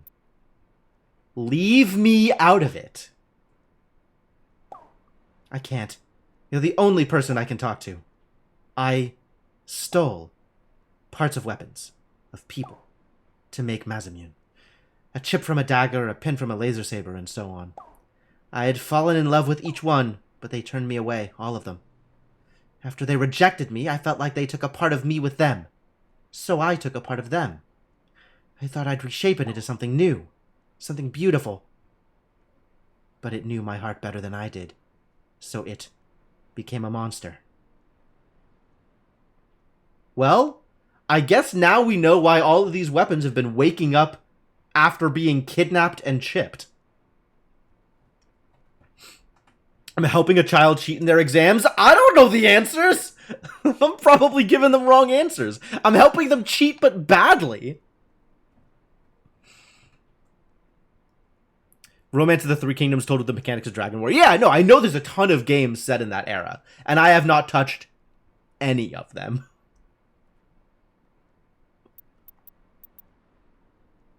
And you became a stalker.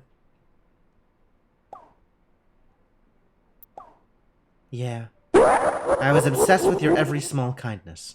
I'm sorry. I really am. You don't know what it's like being unloved. Everyone loves you. You haven't been cast aside. Over and over and over. You'll find someone. Leave me alone. Leave me alone. You're icky. I'm not going to get defensive around him.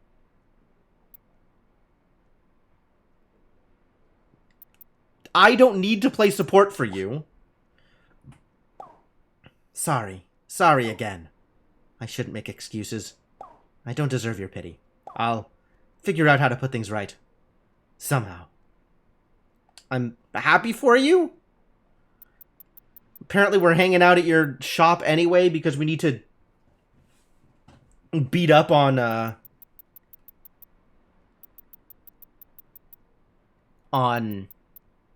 Hello?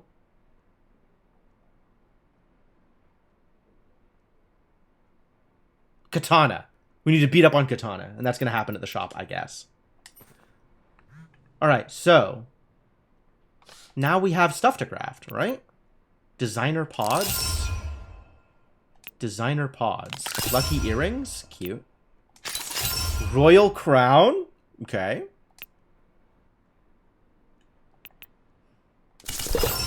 All the gifts. Every gift. I want to make a mystery novel. I need fabric.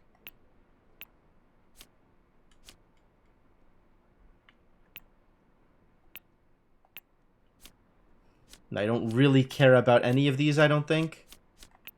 Any of these. Summer dress, knight armor. Kinda care. Don't really care, though.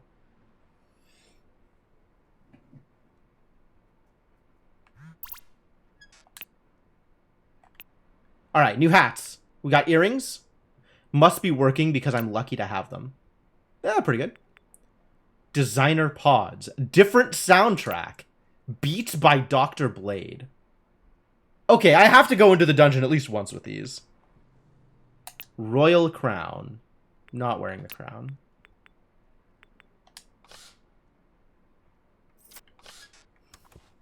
Lightning was neat. I think we need to try some other stuff. Let's try the turret.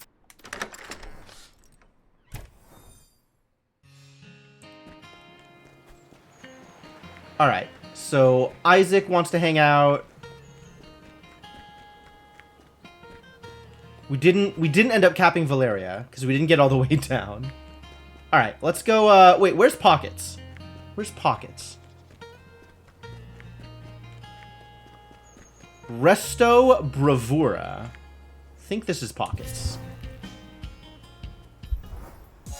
Pocket. I keep forgetting there's no S at the end of their name. I don't know why.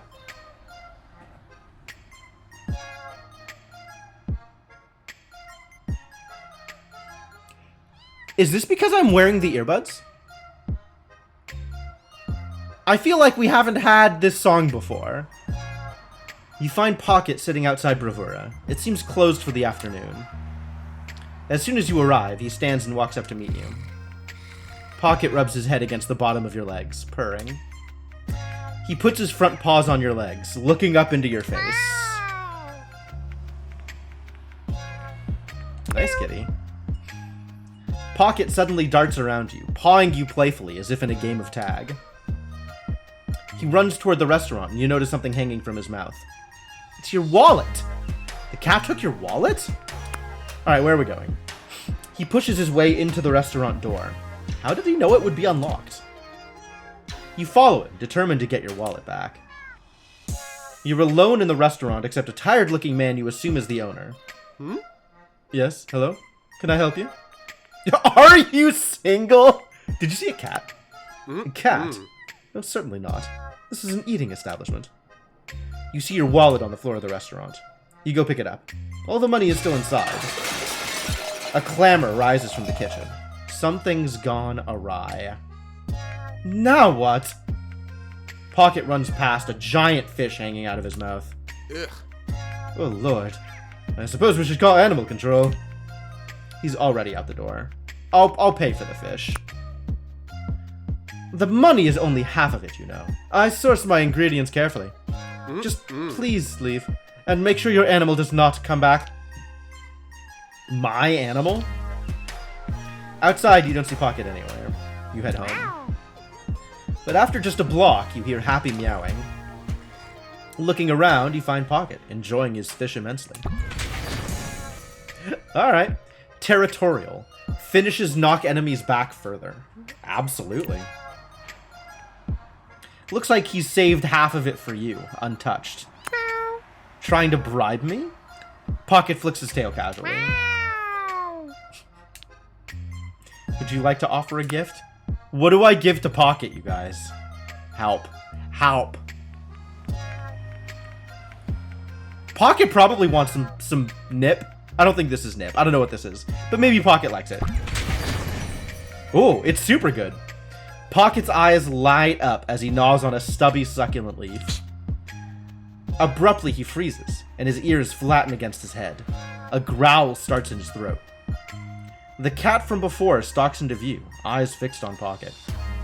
It walks up and starts eating Pocket's fish.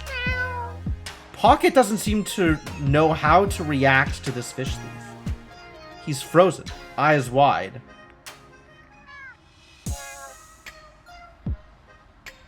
Defend your pride!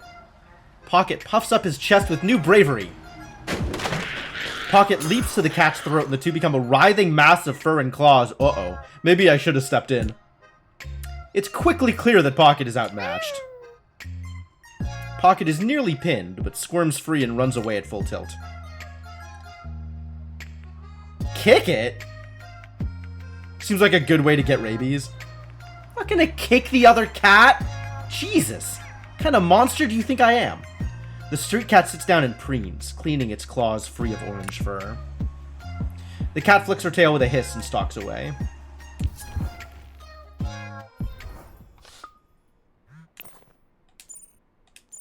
Dude, what happened? Looks like he got beat up. There was another cat. Well, obviously.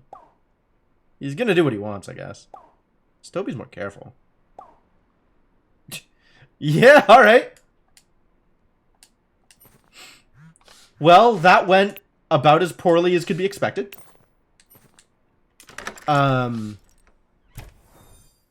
Fucked up that it's an even option. Kinda?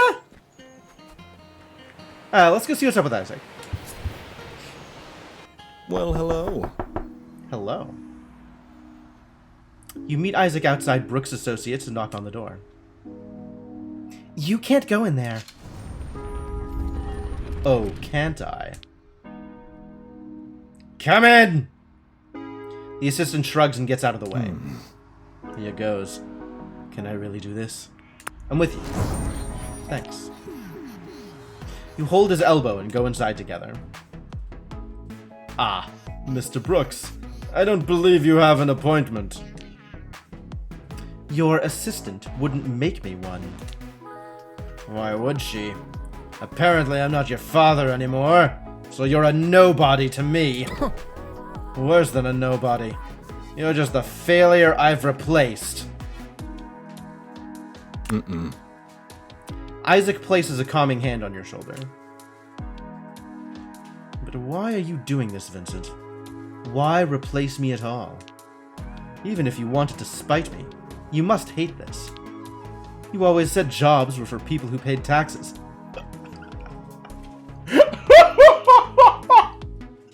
Wow. Yes.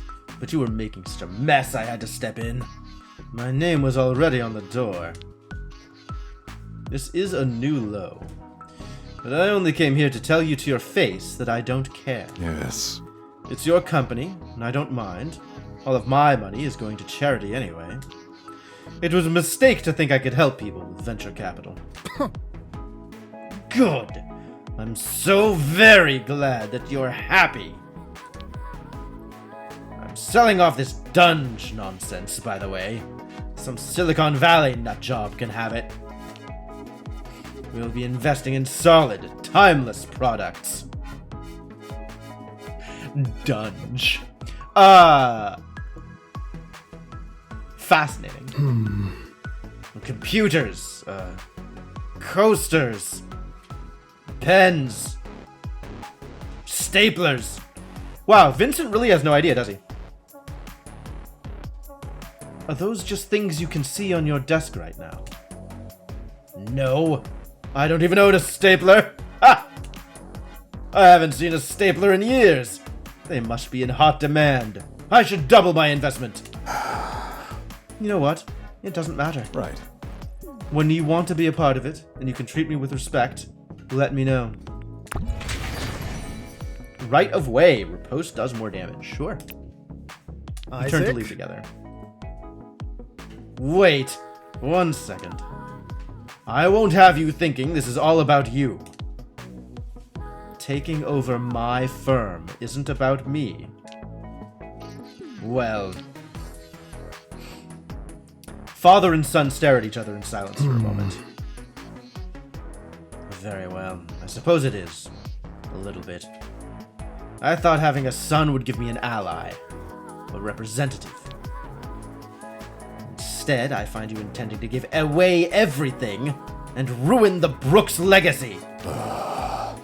Vincent, I appreciate the time and care you and Mom put into raising me, but you always said you wanted to trust me to make my own decisions. Why are you surprised? I said that because I thought you would make the right decisions. Obviously. But at least I found one competent person. Christine! Get in here! Yes, sir. Is there a problem? I'm going public with the news. Welcome to the family, Miss Brooks. Oh? What? Christine is my daughter. At least as far as the inheritance is concerned. Isaac. A Brooks legacy can't be allowed to sink into the mud. Sorry, Isaac. I'm sure you understand. Mm-mm. I'm not sure I do. How could I say no? Unbelievable.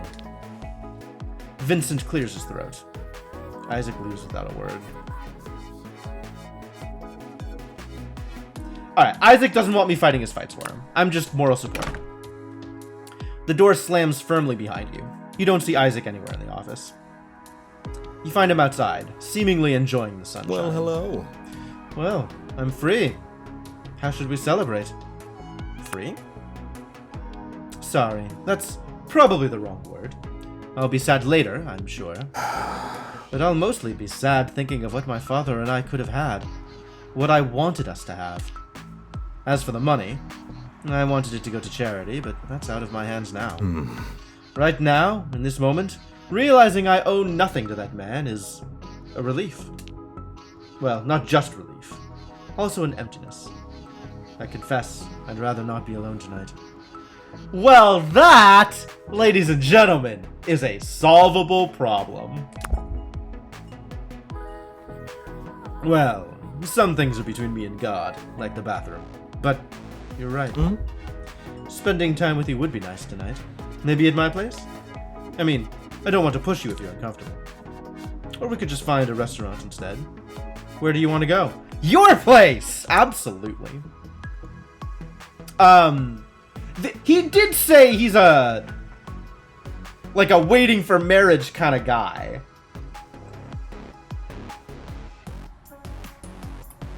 So I don't know if this is like tacitly agreeing with that kind of commitment, which is like, maybe I shouldn't be getting myself into this, but he's cute, he's pretty. Eventually you drift off to sleep. Oh, nothing happened anyway. Okay, fair enough. In the morning, you wake up and he's already dressed. I have a fencing class to get to. Can't be late. I know we didn't talk about my father much, but you were still a great comfort to me. Thank you for the wonderful evening. Bathroom is between me and God. It's a hell of a phrase, isn't it? Don't think emojis are appropriate here. I'd rather focus on our lovely evening. I'm glad. What a summer it's been. And it all started in the dunge. Alright, that is an appropriate emoji. Ta-da! Do we have anybody else we need to uncap before we move on to, You know, I think I want to go back into the dunge before we face Katana.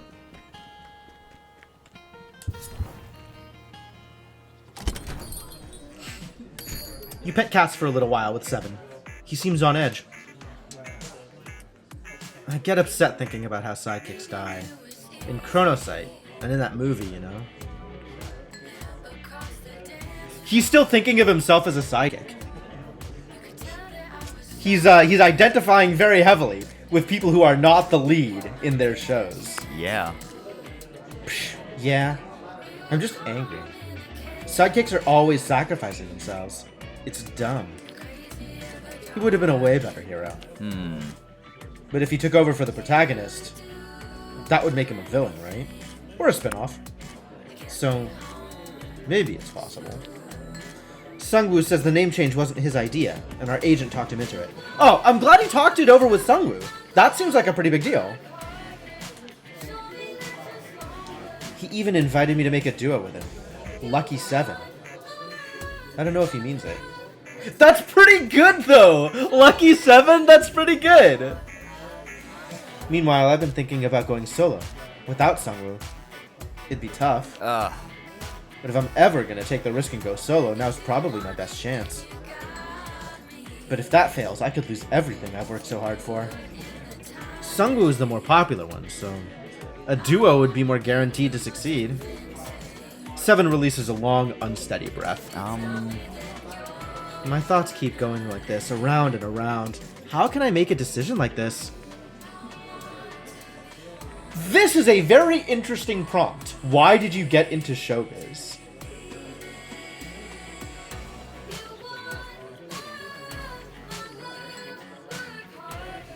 I like this. Do you trust him is interesting? What do you really want is interesting?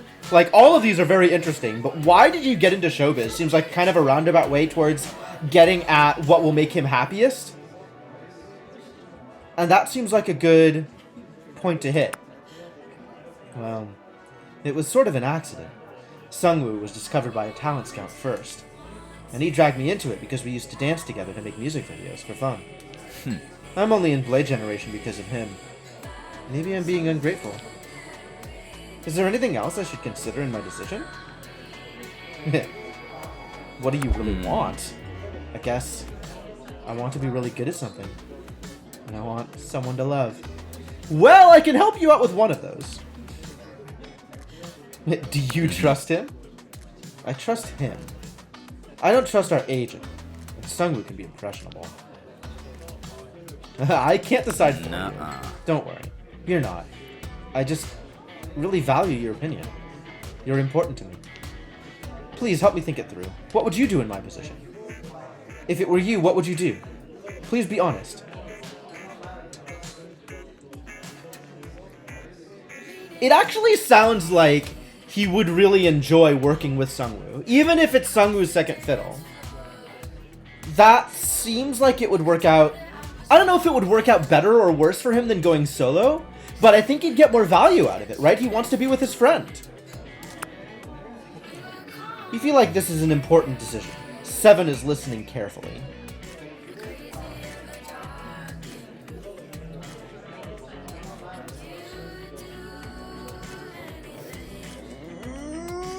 Important decisions!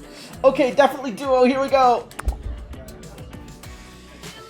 Seven relaxes back into the couch with a small smile. It is so relieving to hear you say that. For a minute there, I was sure you were going to tell me to go solo. Now I don't have to act brave to impress you. I can just do the smart thing.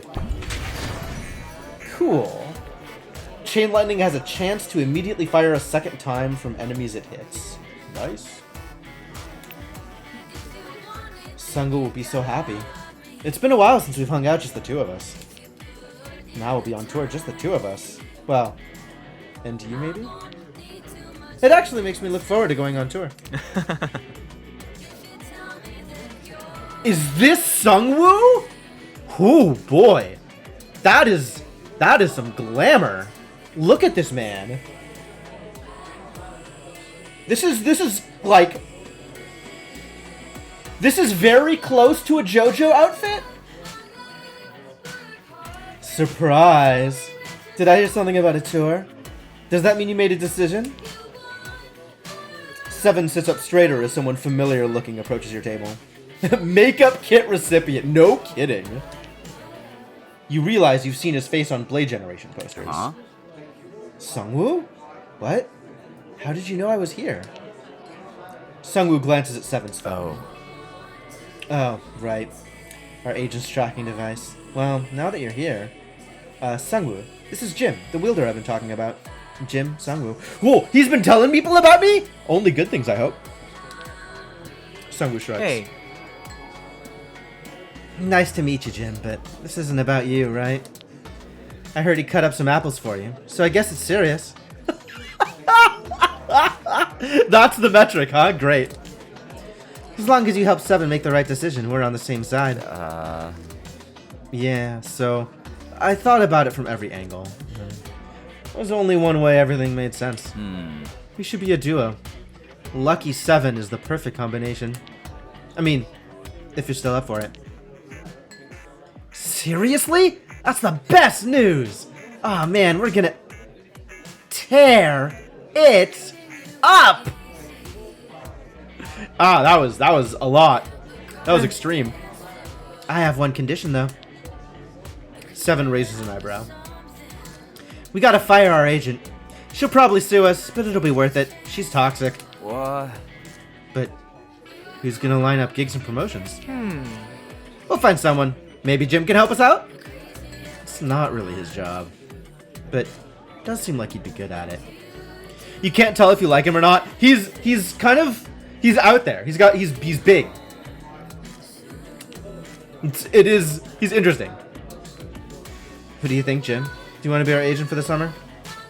Do I want to be your agent for the summer? Is this a thing I can do? I can try? I can try? This is a weird one. This is a weird one. Seven smiles at you and squeezes your hand. Bro, it's gonna be so amazing. This is like the best moment of my life. Lucky Seven forever. Sungwoo rushes Seven and takes him into a bear hug. Seven wipes his eyes discreetly. Aw, buddy. Oh, jeez, I always forget how strong you are. Can't breathe, man. Sorry, bro. Yesterday was arm day at the gym. So I guess we should have a band meeting. A duo meeting. Soon. For now, let's celebrate. And get out of here before anyone recognizes us. Sungwoo is nothing if not recognizable. Look at this guy. Seven smiles. You feel yourself smiling back without realizing you're doing it. Seven leans into you. You can feel electricity radiating from his skin. Cute. 'Cause lightsaber. You spend the evening discussing logistics. Eventually, you head home. Call some coffee shops and see if they'll pay in drinks. I don't know why he thinks I could be his agent. Like, I'm not. Hey. I know it's a little silly, but I miss you already. Maybe that's a weird thing to say to your agent, but I'll hate it here without you. Let's hang out again soon. Yes, let's. Absolutely, friend. See you in the dunge, I hope. Sure. Sure will. You will absolutely do that thing that you said. Oof. Have we uncapped everybody? Everybody is uncapped. Oh, I never did more with Rowan. We missed doing more with Rowan. Oh, man. We got so much to do here. I'm not ready for this fight, for the record. Whatever it is that's happening here, I am super 100% not ready for it. So I think we're gonna go into the dunge for a little bit and continue hanging out with all my friends. Check out the easy dunge by the presents. By the presents. Oh yeah, the presents! You're right. Yeah, we should do that. Thank you. Alright, let's get Pocket all the way up. Pocket is important.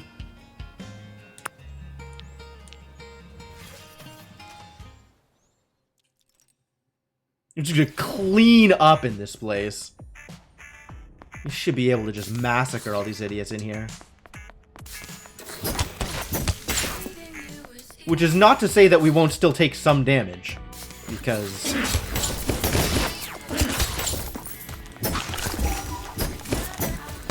Ow.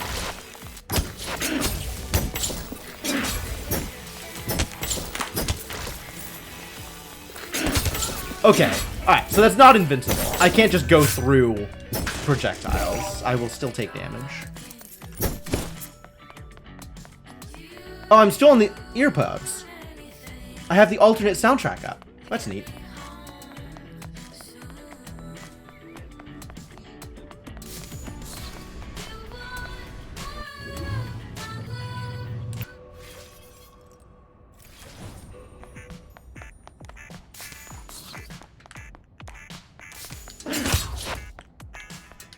I love this attack, though.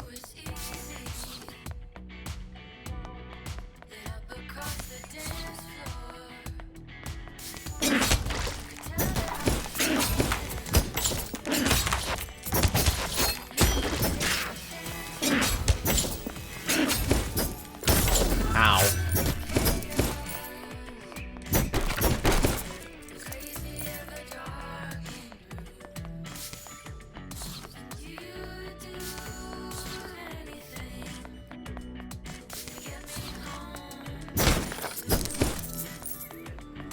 Ah, and this way I get to refill on sugar and wire, too. Nice.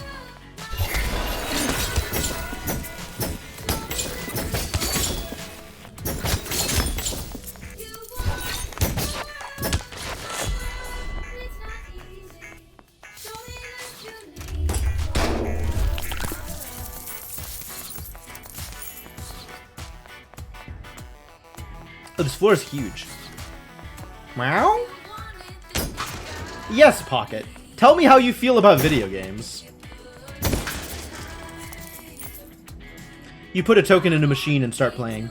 Pocket paces back and forth. Suddenly, you realize there's a paw in your hand, over the button. You look over and Pocket is standing on the arcade cabinet intently. He taps your hand with his paw again, pushing the button underneath. Pocket wails on the buttons with both paws, as if they were bongos. He doesn't get a very high score, but afterwards he seems much calmer than before. What do I give the cat? I don't think I give the cat anything. Pocket rubs against your legs and transforms back into a weapon, ready to fight. It's true, Pocket is a button masher, but we can work on that. We can get better together. Pocket has room for improvement. Or, you know, we'll just get him playing, like, 1984 or whatever. The plane games. He can button mash to his heart's content.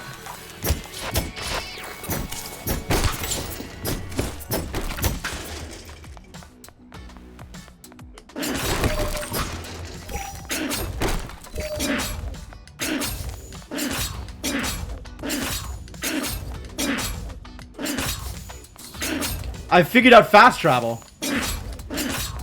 Pocket's so good at everything. Oh, Pocket.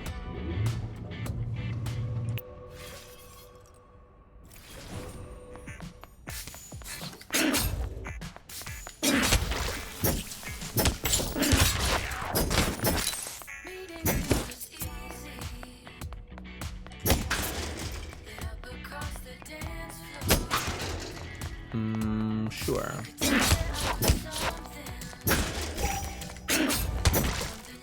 How does this turret work?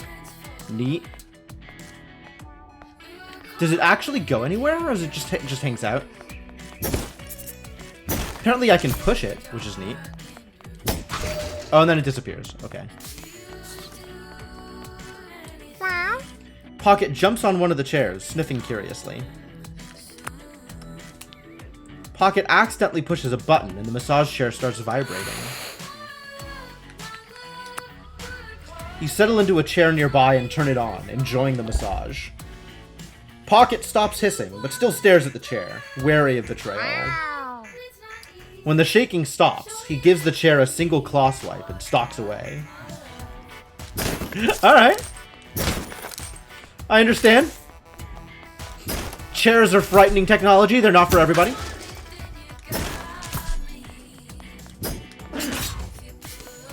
Oh, wait. Yeah.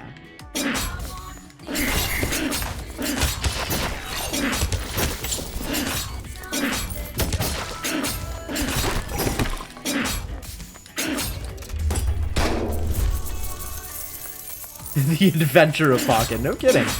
It's a tough world for a small cat. You know, Pocket is out there every day trying his best.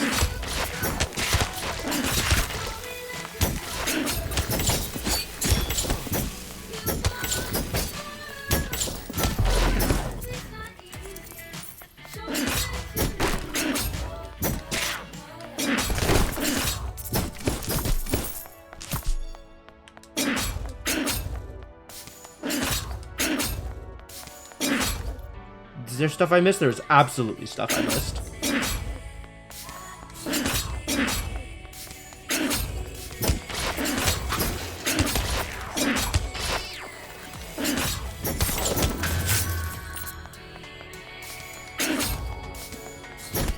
Hey, found that vending machine. Fantastic news.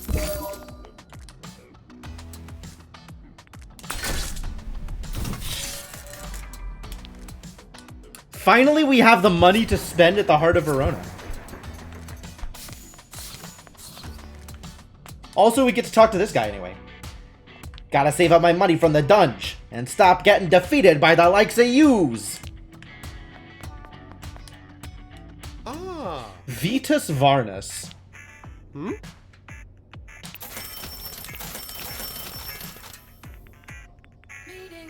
Not super excited about bomber jackets, but 69% nylon. Nice. But I'll buy something in violet. I like violet. It's got a bit too much cleavage for me, but I will support purchases that are purple.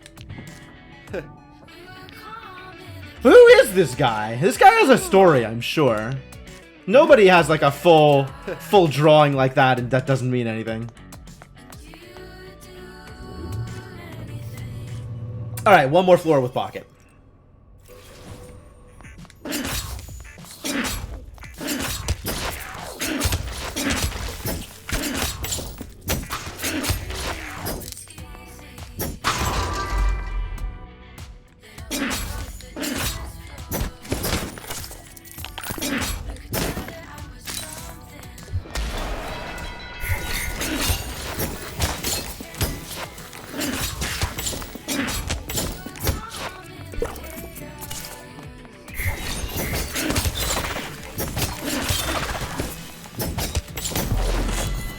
Got him!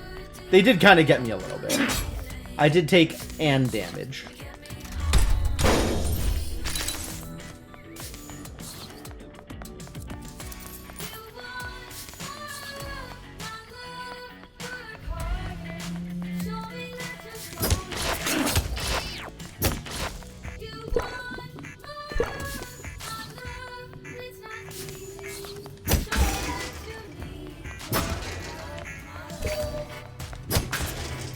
Alright.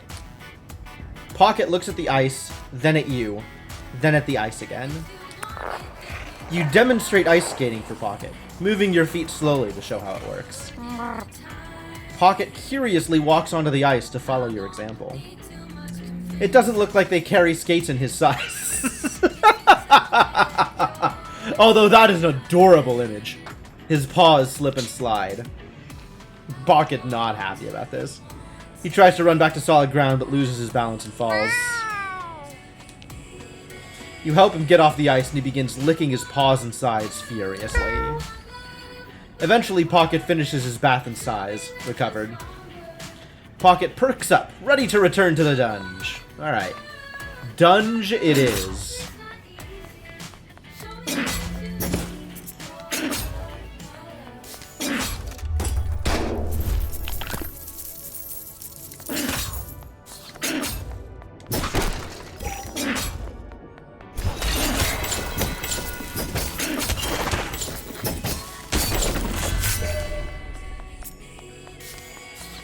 That worked out pretty well.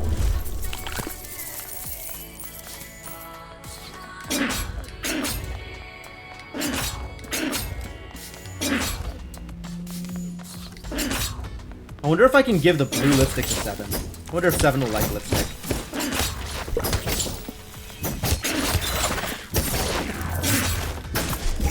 Yep, we sure did it, buddy. Intense purring. That's right.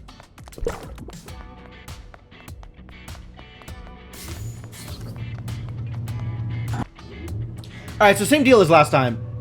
We're gonna save Valeria for the end of the dungeon. Let's work on 7, I guess. Rowan needs to be uncapped, and Sawyer. Rowan and Sawyer. Everybody needs help here. We could be with anybody right now, except for Pocket. We'll go with 7 for a bit. We'll see how far that goes. Alright, we're gonna fight a boss first, though.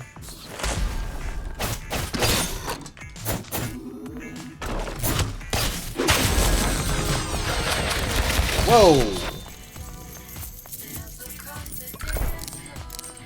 I killed him before he got to summon ads, so the ads appeared after he died. Wow. Alright, what's up with Pocket? Pocket is missing end. I found a pair of brass knuckles in my kitchen. This is a threat. Did you take my cat hostage? The Knuckles or your cat? I don't know what that means. Wait, something's happening. Well, Pocket's back anyway. Sorry for the accusation. I guess he was sleeping somewhere here? Now he wants to go out. I'll watch him. So, there. He's out. And looks like he's headed for the museum. Have fun! I'm so glad that Pocket's dad is arranging our dates. Thanks, Pocket's dad. Tank, apparently. We know Pocket's dad's name. Their name is Tank. They are a personal trainer, and that is all the information I have.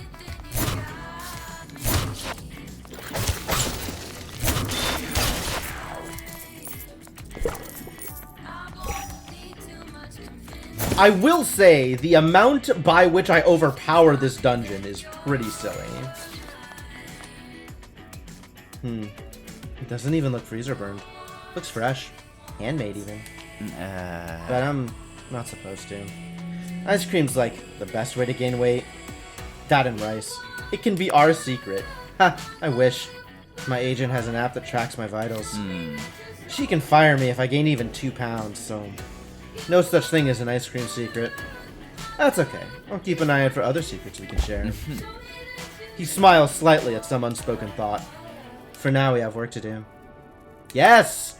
Give you sneakers! Sneakier than heels, but less sneaky than barefooters. Thank you. I'll be wanting one of these. Alright, generic response. 7 not that into sneakers.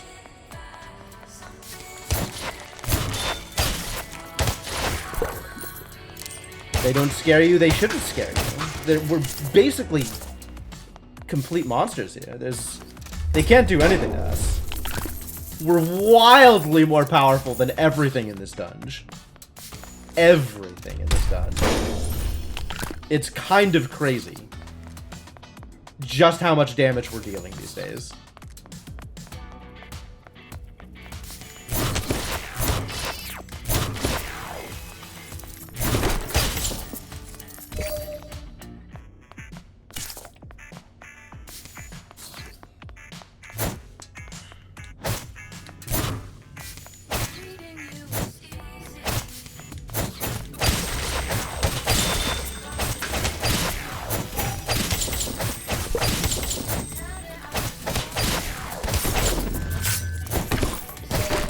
That was pretty smooth. It was pretty smooth.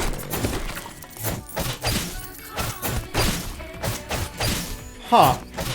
This definitely feels faster than walking.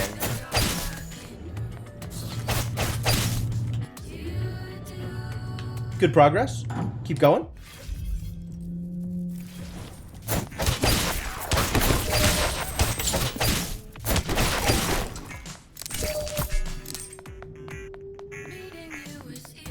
Huh.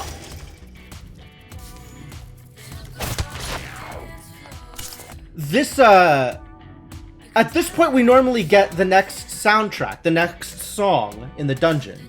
So I guess the alternate soundtrack only has the one song? Well, I like this song better than the song I usually get on 5 through 9 in Verona Mall, so I'm not mad about it.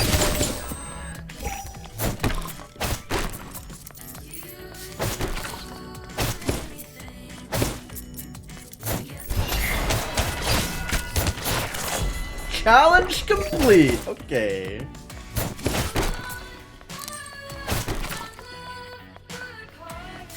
Hey, Mersh. How goes BF Dungeon? Pretty good. I am enjoying it. Weird stuff is happening, and also Creepy Guy has gotten even more creepy. Oh, it's too bad we don't have Pocket for the cat statue. Yeah, I'm pretty overpowered at this point, for where we're at. Well, it's a cat, I guess. Sort of. Yeah. Don't like art? Sure, I like art. Art's fine, when it's good. But I don't see the point in art that doesn't make me feel anything. I love music because it's all about the moment. The experience and emotion. This doesn't look like my old cat. It doesn't feel like much to me. Kind of cat. When I was a kid, my cat was black. Called him Poda, which means grape in Korean. I've heard this story before. Hope he had a happy life. But I'll never know, so no point wasting time on it. We have work to get back to.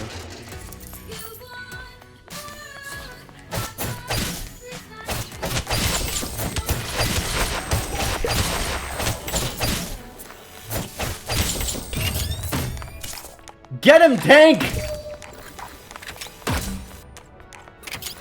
Maybe get him a little harder. Maybe slightly more getting. Alright, good enough.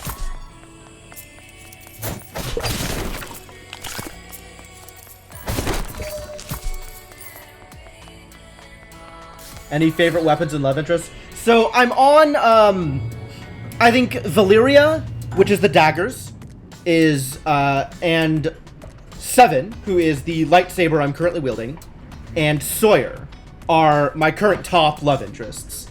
In terms of weapons, Pocket the cat is fantastic. He turns into fist weapons, and the range on them is absurd, so I love it. And Rowan, the scythe, is actually some really chunky hits. I've been happy with that too.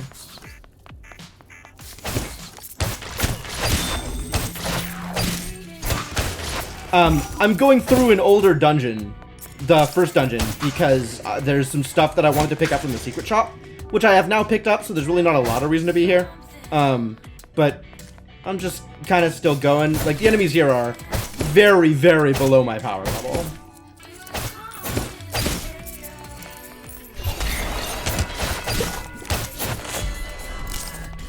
But it is nice to fill up on some of the older ingredients, since you don't really get the lower level ingredients from the higher level dungeons.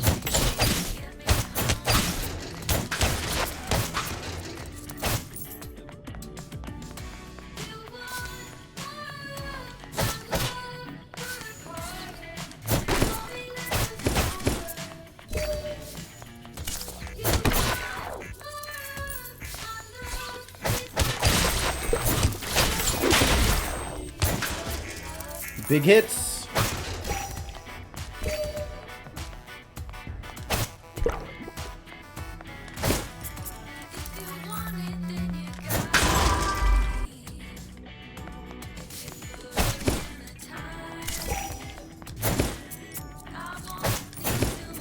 Gotta shower and play more Three Houses. I understand. It's very important.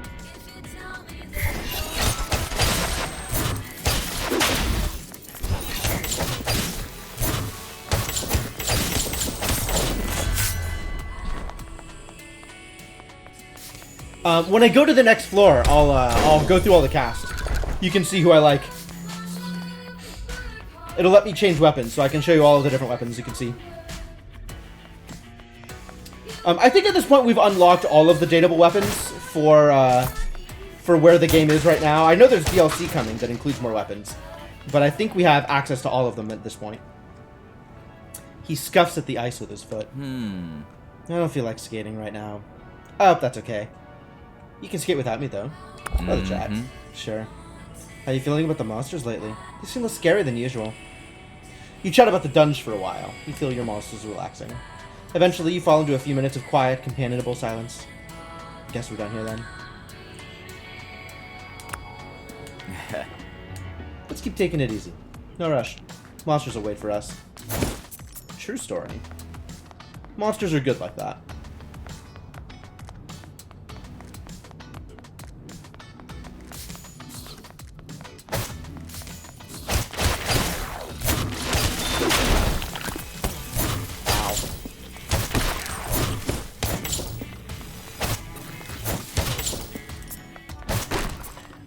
Still one-shotting everybody, which is nice. It's, convenient. Alright, we gotta go get that side room. Might as well clear it out as long as we're here.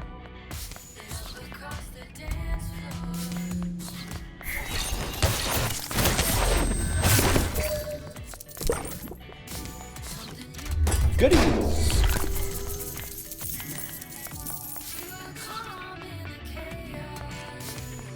Alright, down to the next floor. And I'll, show off my list.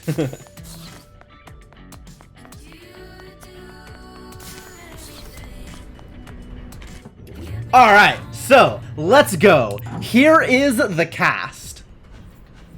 So we got Isaac, who is very straight-laced, comes from old money, but is trying to do good instead. He's not like religious, but he's like a morals ethics kind of guy, and I'm not down to save myself for marriage. And that's the kind of life that Isaac is leading. I don't think that's where I want to be. So I like him a lot. He's super cute, but I don't think he's a long-term prospect. This is a dating sim. This is a dating sim. Correct. This is Seven. Seven is a K-pop idol. He's in a boy band, and he is very cute. And also, I love him. He's got this kind of like stoic, sort of cool attitude. He's a little depressed, but you know, I'm helping him through some stuff, and he's great. This is Sunder. Sunder is a nightclub owner and also a 200-year-old vampire. Very passionate man. Little too much for me. A little too much for me. We're putting him on the back burner. We've had some good times, but it's not gonna work out long term, I don't think. This is Valeria. She's beautiful. She's an artist. She's a dagger, as you can see. Valeria is one of the top contenders. Valeria is great. I love spending time with her. She's a graffiti artist. She does murals and stuff, in addition to like all kinds of other art. And she's thinky. She's got a lot of philosophy talk and stuff. So she's fun to hang out with. This is Rowan. Rowan is an NB.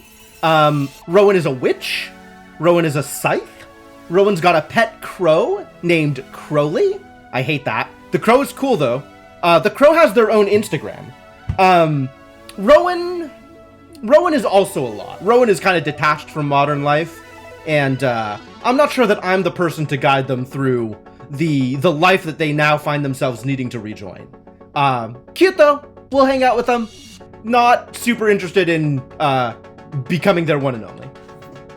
This is Pocket. Pocket is a cat. Pocket is super adorable. We love Pocket. Everybody loves Pocket. We've been exchanging text messages with their owner, Tank. Tank is responsible for letting Pocket in and out of their house, and sometimes sends me messages like, did Pocket get into a fight? Or something like that. This is Sawyer. Sawyer is in college. Sawyer is very adorable. Sawyer is young. Sawyer's maybe a little too young for me, but we're having some good times. I'm teaching them how to cook. Apparently I know how to cook. And that's been a good time. Sawyer is really, really adorable. Awkward, but adorable. And that's the list. That's everybody. I haven't decided if Sawyer is too awkward for me. They might just need some growing up before we can really, you know, have something real between us. But Valeria and Seven, I am absolutely enjoying spending time with. And Pocket's cat. I don't know if I say anything more about that. Pocket's amazing. So yeah, that's where we are. No decision on my OTP. It's either Valeria or Seven. I'm kind of waffling between them. And also Pocket is cool. So, you know, at some point I may have to make a decision about like a actual person that I decide to commit to. And in that situation, I'm debating between Seven and Valeria. I think it might end up just being Seven. It might just end up being Seven. Yeah, there's a lot of people. There's a lot of options. Anyway, we still have more love rank to improve. So let's improve some more love rank and continue to dunge.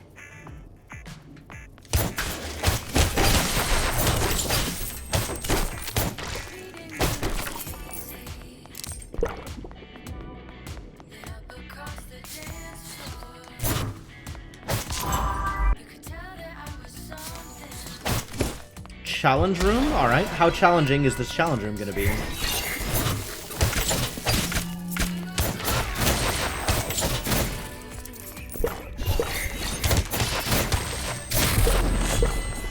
Cleaned that up pretty good.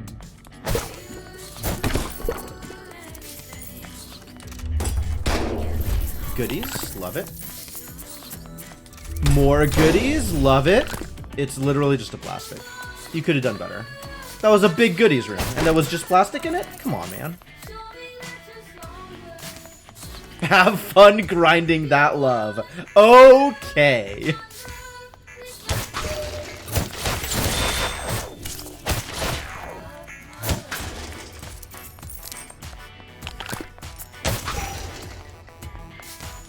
have fun grinding that lava. I will.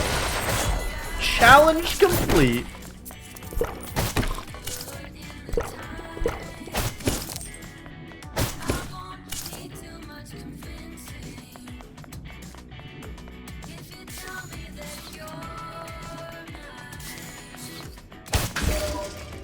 Looks different? It's the same. It's another ice cream thing.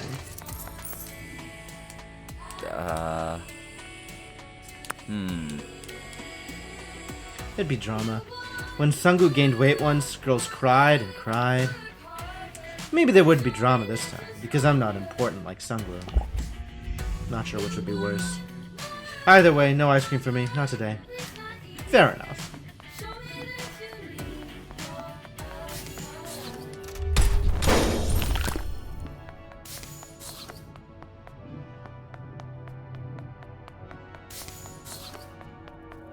It is a shame that the rest stops just keep repeating.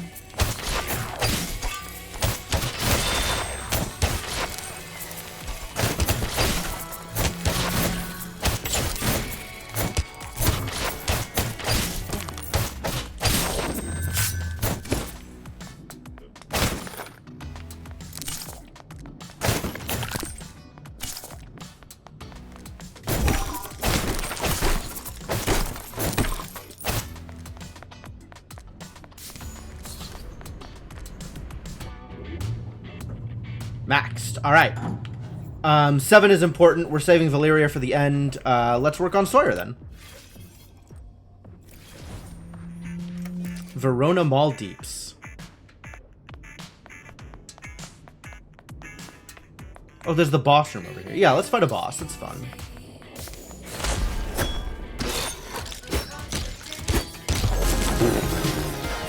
Demolished.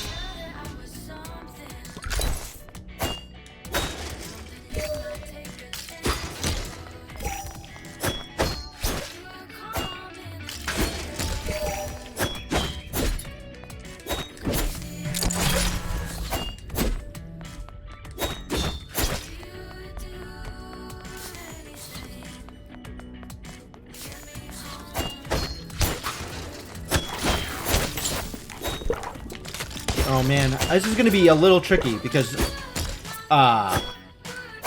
Sawyer does not attack fast, right? There's a little bit of a wait before that first attack comes out. The throw's pretty good.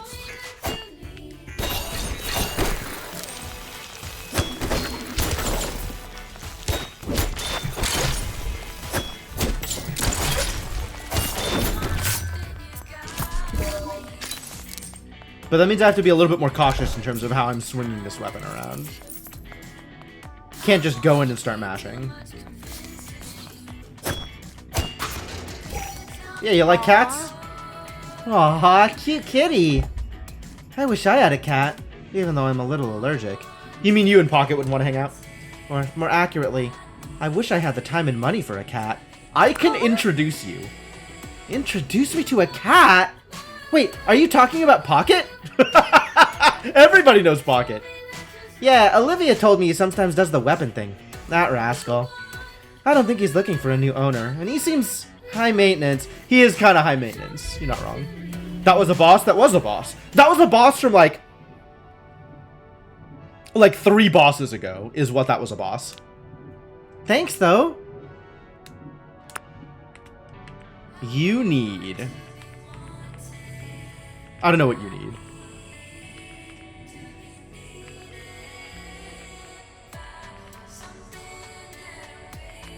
Do you want a digital camera? I should give this to better than the one in your phone, probably. Maybe I shouldn't give this to Valeria. Valeria probably knows about digital cameras. I could give this to Sawyer. I'm so sure Sawyer would appreciate it. He kind of appreciates it. Cool, digital camera. Like it a lot. Not a big deal. Minor deal.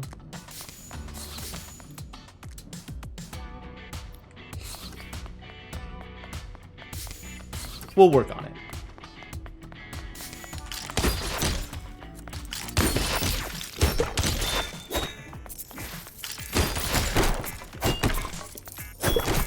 Take that, Dunge!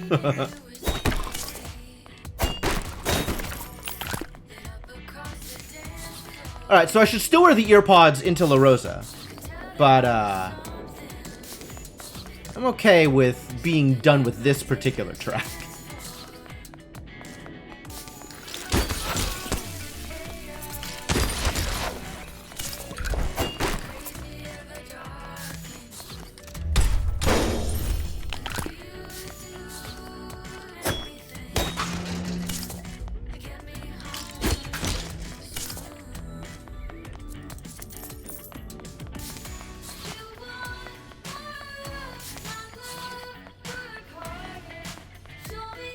I do like the soundtrack though. They put some decent effort into these like poppy dance songs. I'm kind of into it.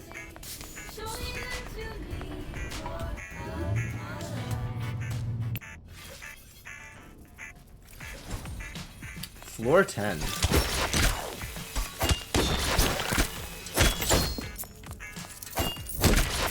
Wow. Still a little awkward.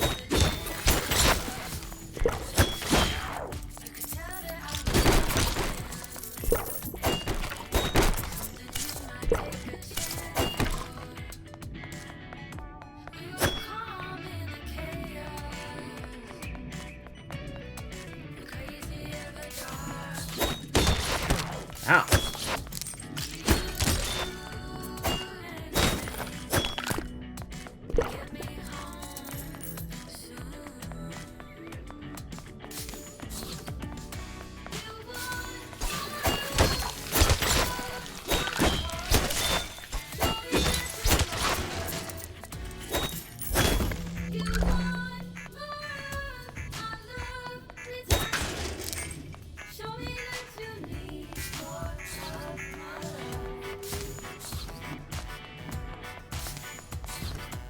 Challenge room, fun.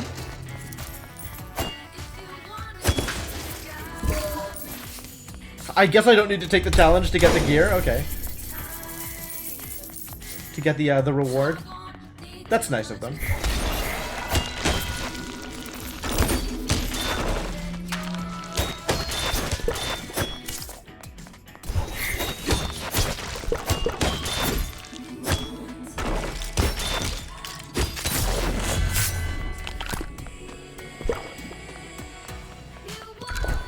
Nice chunk of fabric, though. That'll come in handy.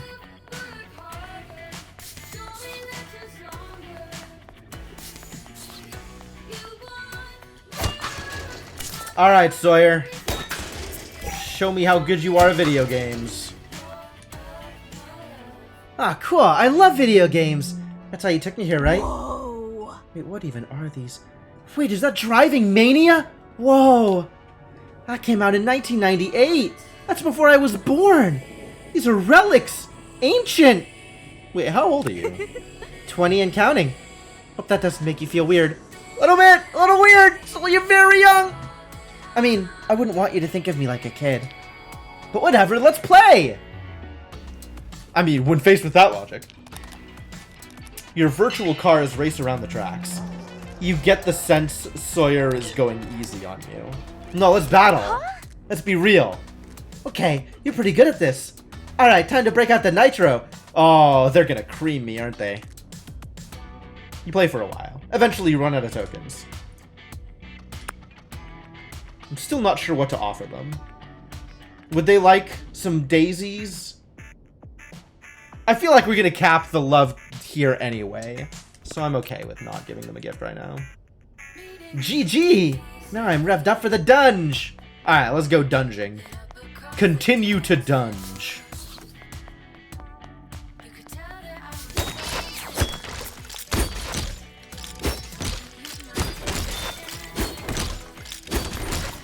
Well, that's some range. I'm into it.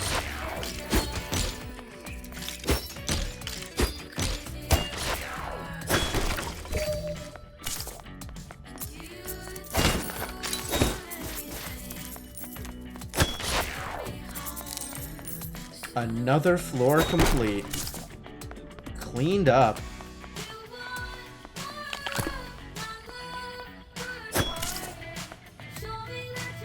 Whole floor? Whole floor. Ah, still? Alright, one more floor with Sawyer. And then 12, I think we need to switch over to Valeria. So that'll perfectly cap out Sawyer.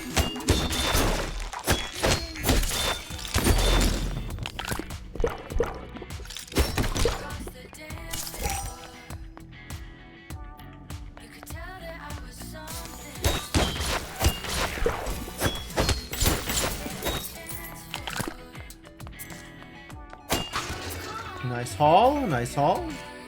I have a feeling this is going to be more out of the way, so we'll go here first.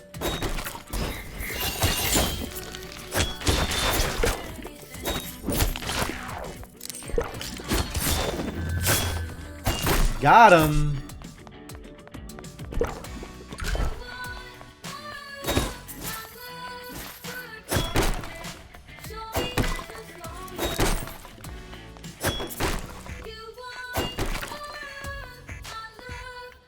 Is that it? Did I miss anything? No, I think I got it all.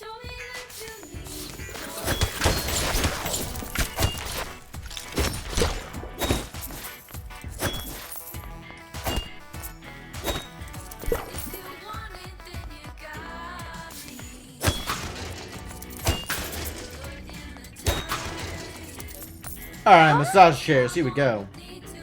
For real. First free bubble tea, now free massage chairs? Thought I had to get a kicks when I got a free latte sometimes. But this is way better. Dungeon's the best summer job ever. Which massage setting should I use? They poke the super massage button. Ah, too much! Alright, Goldilocks. They poke frantically at the buttons. That's better. You both sink into a relaxing massage. Eventually, the chairs stop. A few moments later, Sawyer springs to their feet. Free massage absorbed! Energy maximum! Let's do this! Let's do this. See what I mean? They're awkward, but they're super cute. Very adorable.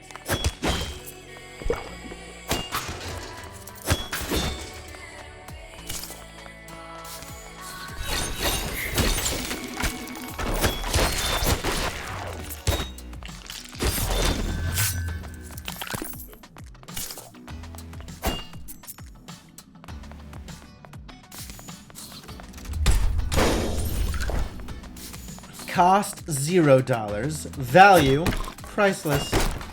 I mean, it's worth $5 actually. But nice try.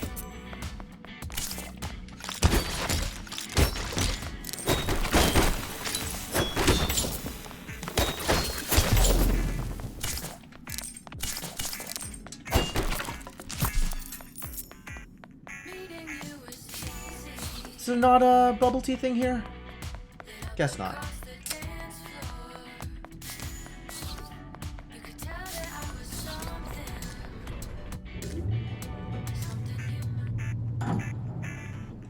Alright, so now we're going to level 12, which means we gotta get Valeria capped out.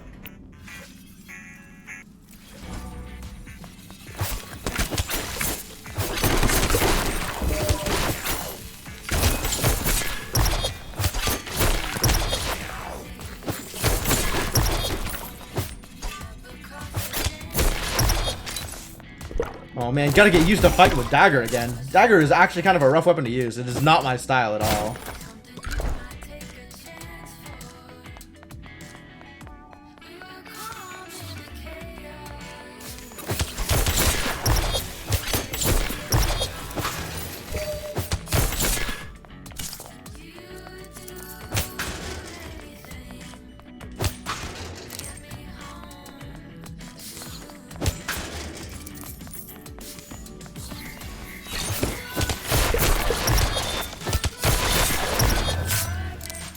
Of course, we are still doing absurd damage, so it kind of doesn't matter what I have access to.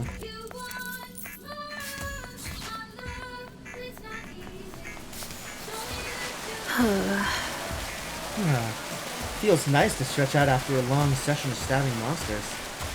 I don't have a dagger anymore. focused. A bit more tense, too. Yeah. You sit together in a Thanks. companionable silence. That was nice. My life could use a little more peace.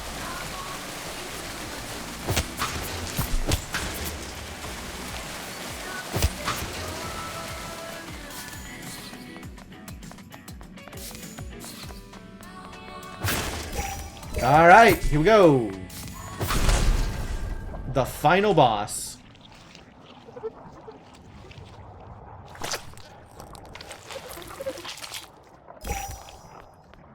Of this floor. Of this dungeon. Corrupted Metapod.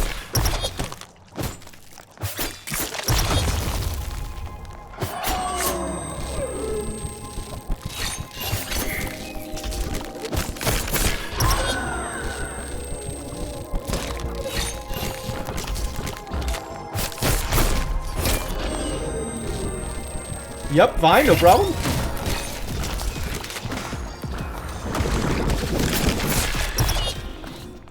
We are pretty overpowered for this.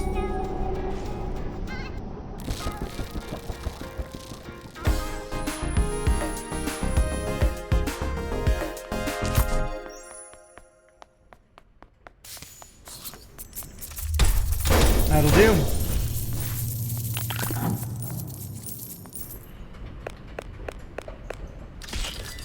Bonus, leave the dungeon alive. Pretty good. Look at all those things we killed. Dang.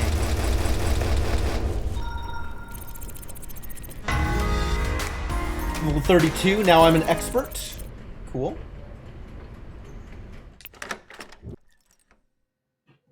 You feel a bit woozy and fatigued. A sudden sneeze interrupts your thoughts. You wonder if you're getting sick. You're probably cool, Sawyer. Sorry about my last message. Uh-huh. I was in the middle of a test. I shouldn't have had you help me cheat. Especially since your answer was wrong. Really sorry, won't do it again. In fact, to make up for it, here's a pic of a cute dog I saw at the park. That dog is a mess. That dog is a danger to itself and others.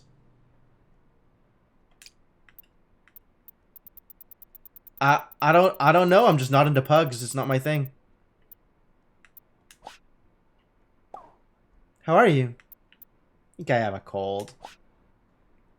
Oh my god, hold on. What? You sniffle and cough. Your throat and nose feel raw and sensitive. Hi.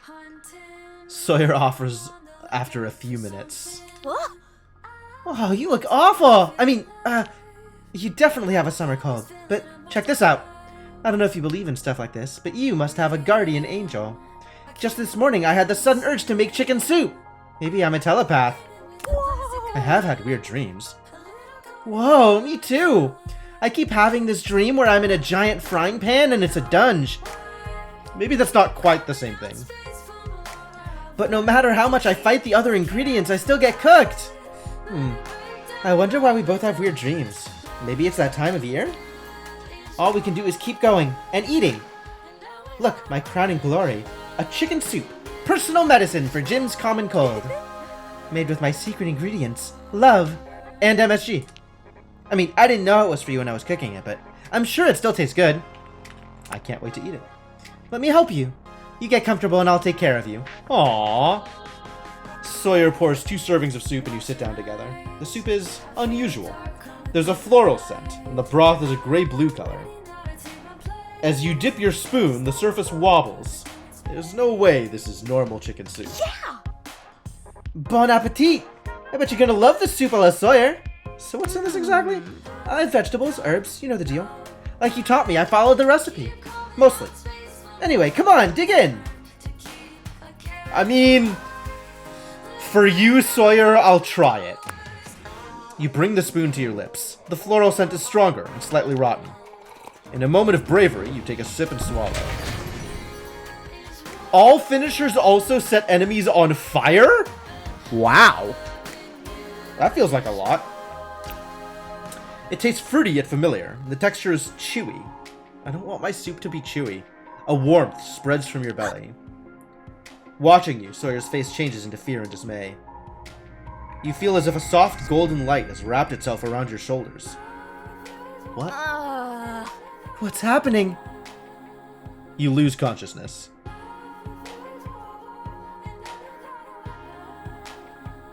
What? I just fainted. Jim? Jim! You wake up feeling refreshed and energized. Sawyer's by your side. Oh my jeez, are you okay? I'm so sorry. I feel amazing. Whoa. You look amazing. You know how actors always have eyeliner on when they wake up? You look like that. Wow. But I found the problem. I used cough syrup. Like, a lot of it. Oh, yeah, that'll knock somebody out, alright. You realize that's why the tubes tasted familiar. Cough syrup.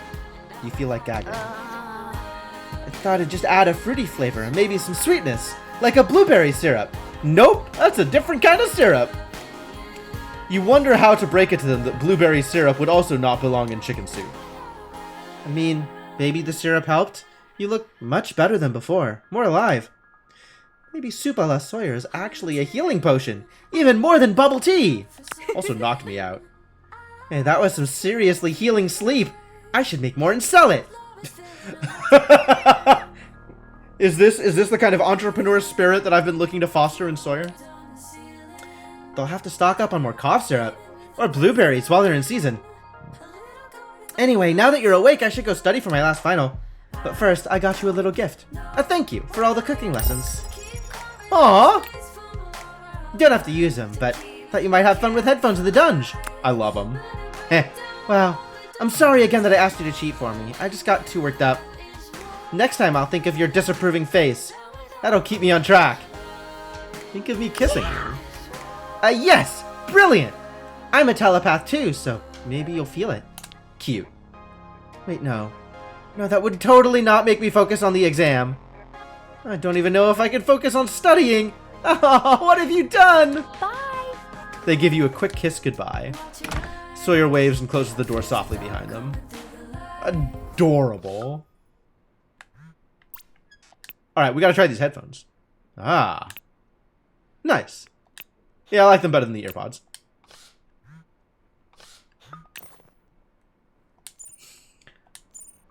Sometimes I feel weird about being a glaive. Uh-huh. Keep going. Like, I'm told that's the best word for what I am. But it sort of just means sword. What about gladius? They're not a gladius. They're a naginata. Glaive sounds cool. Thanks! I can live with it, if you like it. Aww.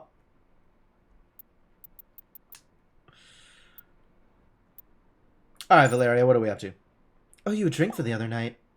And I miss hanging out just as, like, humans. Daggering's fun, but not as fun as your lips. Come to my studio? Yep. Absolutely. Alright, cool. And then 7? I have a little present for you. You said you like the beach, so meet me there? Maybe 7 p.m.? Okay! I'll hang out with you. You're all good people. Hang out with all the cute people.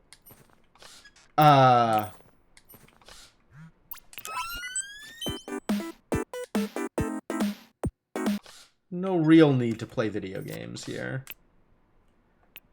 We might have some... Oh, no, I broke it. I broke it by opening the video games. Ah.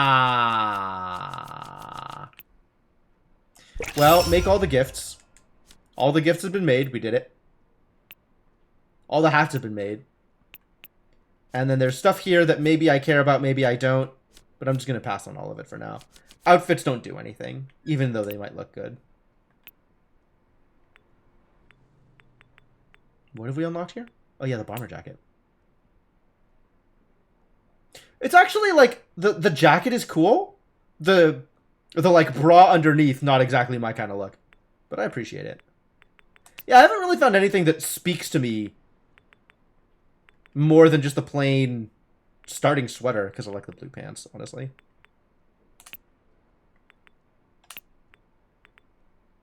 The dress is cute though. This is a lot.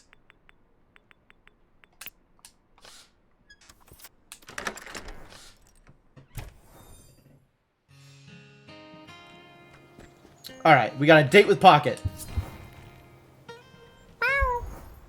You find Pocket sitting outside the Verona Beach Museum. He's looking at you expectantly. Meow meow. He rolls his eyes into a yawn. Okay. Don't meow at Pockets. Got it. The door opens suddenly. Pocket jumps out of the way, eyes wide with curiosity. Oh. If it isn't the elusive Jim. What luck. I wanted to discuss our next date. Didn't you just try to kill me? This is, a bit tone deaf, given where the storyline is actually at. Pocket is suddenly on full alert, as if someone had stepped on his tail. Gods! Stand back, Jim! I know this cat. He is a dangerous wild beast! Ugh. Eric tries to kick at Pocket, but the cat sprints past into the museum. They do not allow dirty animals in places of sophistication. Never hurt him. Eric flinches back from your fury. You imagine his tail would be between his legs if he had one. Good! Yes, be scared! You brush past him into the museum lobby. You enter just in time to see Pocket's tail disappear into the prehistoric exhibit. You follow, browsing the dinosaur bones and surreptitiously checking nooks and crannies. Wow. Eventually, you find him gazing at a saber-toothed cat skeleton the size of a panther.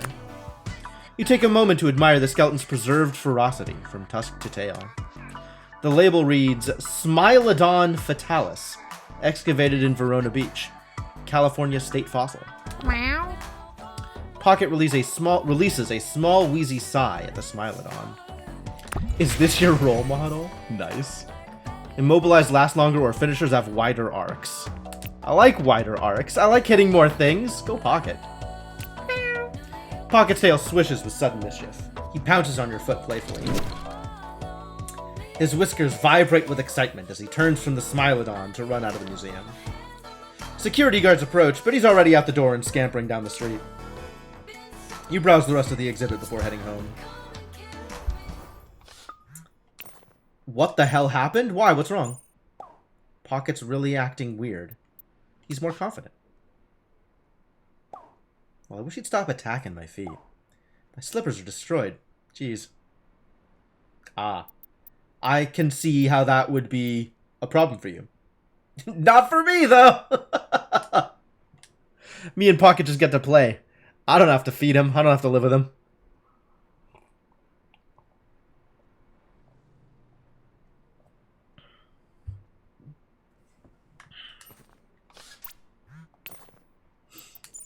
Alright, definitely more to do. We gotta go hang out with Seven. And hang out with Valeria. Both of these seem like wonderful options. Seven or Valeria first? These are like some big deal dates. God, if I had to say yes to just one of them right now, who would that be? Oof. Probably Valeria, but it's real close.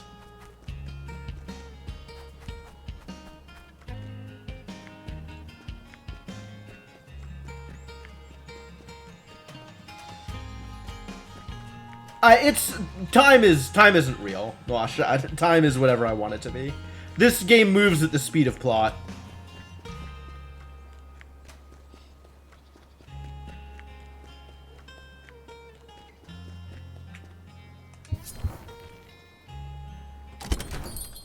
Hey, Sainikun.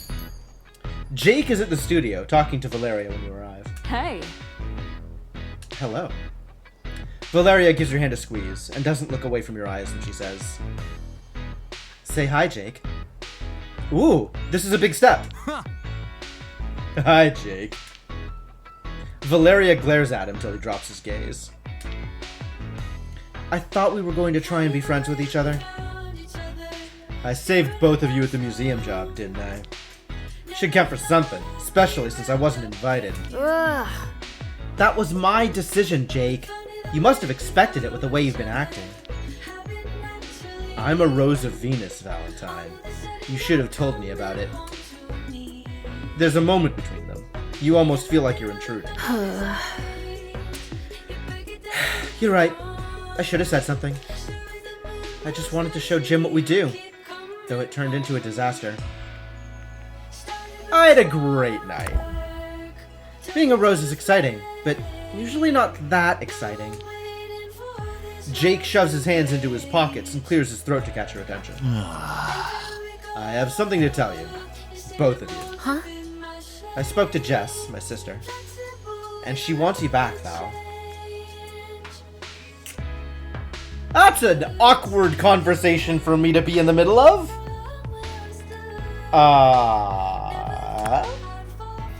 Jake rushes on before you can interject further, a placating look on his face. Not as what we were before, as partners. She wants us to be the Roses of Venus again. You, me, Jess, and him too. And... excuse me? Why do you think I'm an artist? Maybe I am an artist. I guess I could be an artist if I wanted to. It takes a moment before you realize he's gesturing at you. You look at Valeria, and she looks as shocked as you feel. What? You're important to Val. And you can keep a secret. Jake grins his sharp-as-a-knife grin and cocks an eyebrow. Weird grin with that cigarette. Yeah. So what do you say? Want to join the Roses of Venus? Holy crap, do I?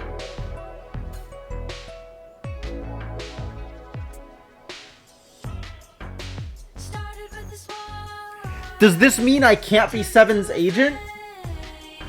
Because I kind of promised Seven I'd be his agent.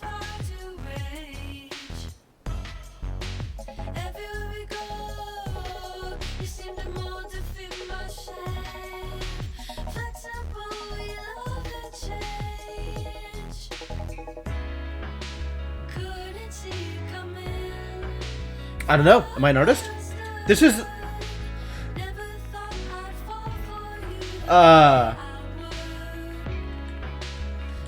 Yes? Yes? Maybe yes? Sure. You know what? Why not? I like Valeria. I just said yes. A look of relief passes over Jake's face and he gives you a genuine grin. I suspect this is coming from Jake because it's the only way they can get Val back. You won't regret it. We're gonna be amazing together. Don't let Jess get carried away. We're staying in Verona Beach for now. I have a life here. Tell her that. Tell her I'm happy. And tell her I'm in love. Jake looks between the two of you, and he shakes his head. Yeah. I'll tell her. Take care of yourself, Valentine. He turns and gives you a gruff nod. And you too. The bell above the door rings as Jake departs, leaving just you and Valeria in her studio. How does it feel being a Rose of Venus? Yeah. Ask me in an hour? She gives you a warm smile. You might have to wait a while to have another adventure. At least until the cops start looking. Why is this in narrator text? At least until the cops stop looking in our direction. Valeria looks toward the door, where Jake was standing moments before. I have something I want to say, but first, take this. She gives you a small but heavy wooden box. You open it to find a quartz whetstone. It's a symbol of how you make me sharper, better, stronger. With a whetstone, you're a master wielder. You gain double love with all weapons, unlimited by love rank. Wow. She smiles ever so slightly. Jake and Jessica. The Roses of Venus. All of that messed me up for a long time. Moving here, painting, making new friends, falling in love again. It helped me heal. Her hands find yours, fingers intertwined as she leans into you. You share a kiss easily, without thinking or hesitation, as if you'd already done so 1,000 times. And looking forward to 1,000 more. She releases a little sigh into your lips, and you feel her smile. I finally feel ready for something new. Nice. It's a big deal. Love rank 6. Rolling hurts nearby enemies. Oh, that's so dope. Do damage in an area automatically at end of a roll. I like hit and run better. Because rolling is about getting out of dodge, not rolling into enemies. Valeria ducks behind the counter before you can answer, and puts out brushes and paints. Do you mind if I sit and paint you? Just for a little while? You know, if that's what you want, Thanks. absolutely. You sit for her, watching as the line between Valeria's eyebrows crinkle in concentration. A warm silence is interspersed with laughter as she brings you to life on her canvas. Ciao. Eventually, you head home. You have reached maximum love level with Valeria! Nice. Oh, she's got something to say to me, alright. Been through some shit, huh? Pretty confident no ducks will ever come between us. Damn right. Or I mean, other humans. They also won't. It's a nice feeling. Trusting again. Trusting is hard for you, huh, Valeria? Even if you did, I wouldn't let you get away that easy. You might be leaving Verona Beach soon, but I'm a traveler too. I'll find you. Don't go without saying goodbye, okay? Let me know if you want to pop back into the dungeon sometime. Nice. Nice. That's a good path. I like where that left it.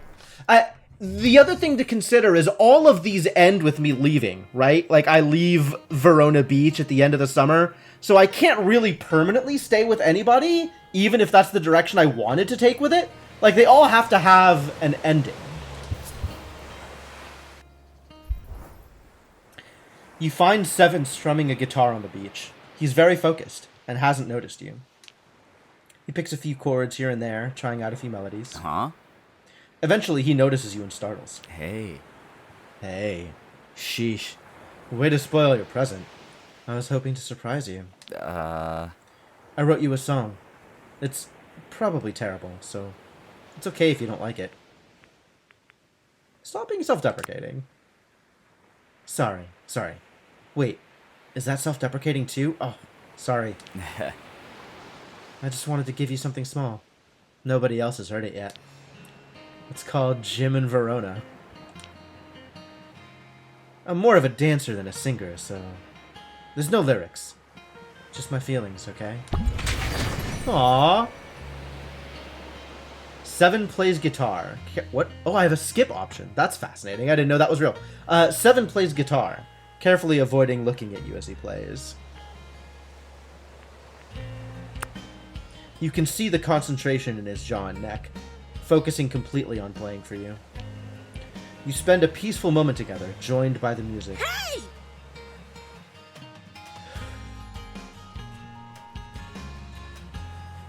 Olivia! What? Always with this girl!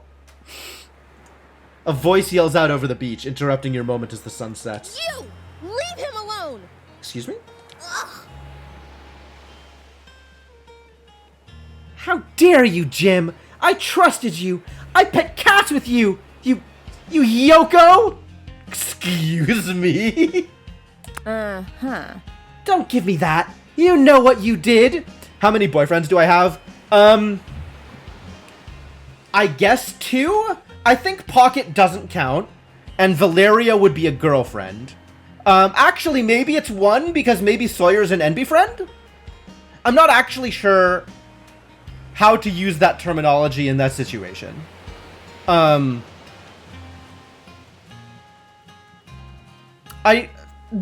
other question is, like, how much of the cast considers me their boyfriend? And I know Seven does, I know Sawyer does, I know Valeria does. Sunder doesn't. Isaac doesn't. Pocket is a cat. Rowan... I don't know what Rowan feels. I don't know that Rowan has feelings. Rowan asked me if I wanted to make love magic with them. Does that count? That might count.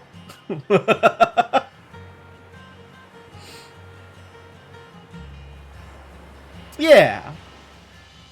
Alright, I'm gonna go with one boyfriend, one NB friend, one girlfriend, and one cat. That's my final answer. Alright, what did I do, Olivia? Lady, I don't know what you're talking about, but you have to calm down. He broke up Blade Generation, the best band ever! The fan club knows everything! Her lower lip trembles and her eyes fill with tears. It's all the fault of evil Jim and his sexy wiles! I want to frame this. I want this to be like my desktop background. This is fantastic. Used to love magic, but FIRE philosophy ruined the game for you. What? What is fire philosophy? Hold on now. You think Sungwoo and I can't make our own decisions? That's insulting. You're pure sweet boys! No mortal deserves you. Especially that one. Wow.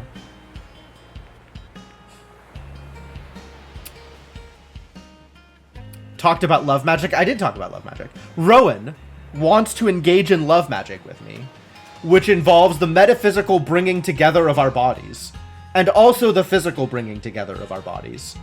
So, you know, make of that what you will. Just follow Lucky 7 instead. Yeah. We've got your fave, Sungwoo. What's the big deal? But Sungwoo's gone back to Korea, and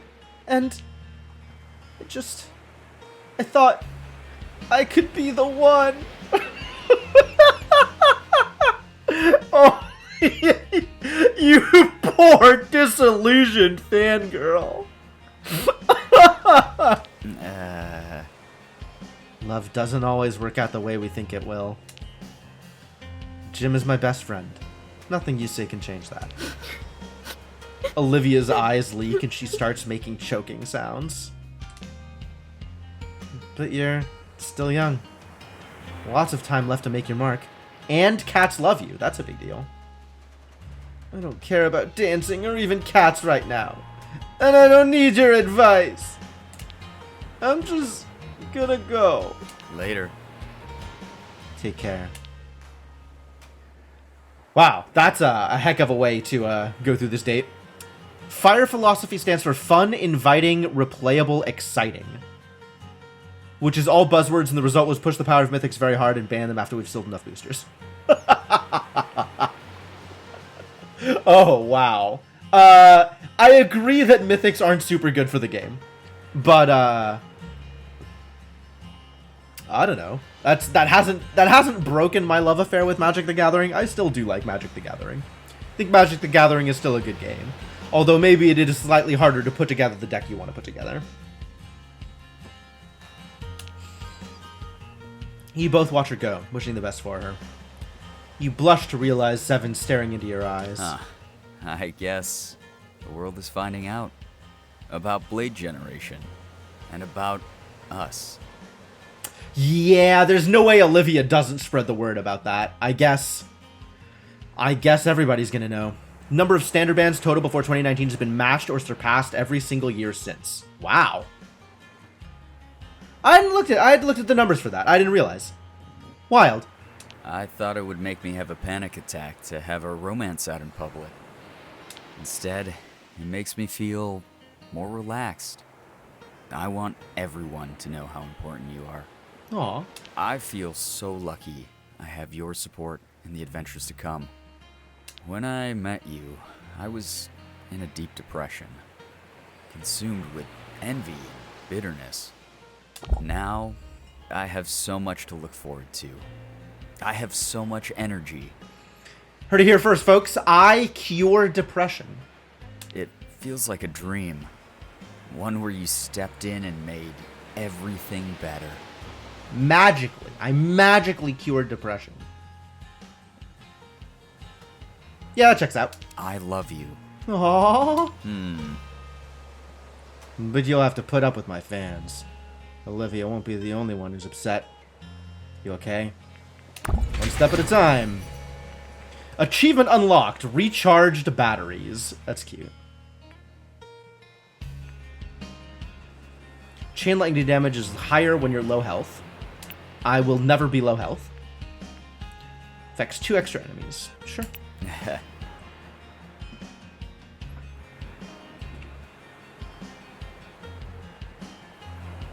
Do you feel like the amount of bans and standards has adversely affected the metagame?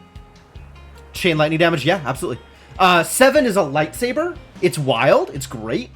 And 7's finishers cause lightning to chain out and hit enemies. It's great. Now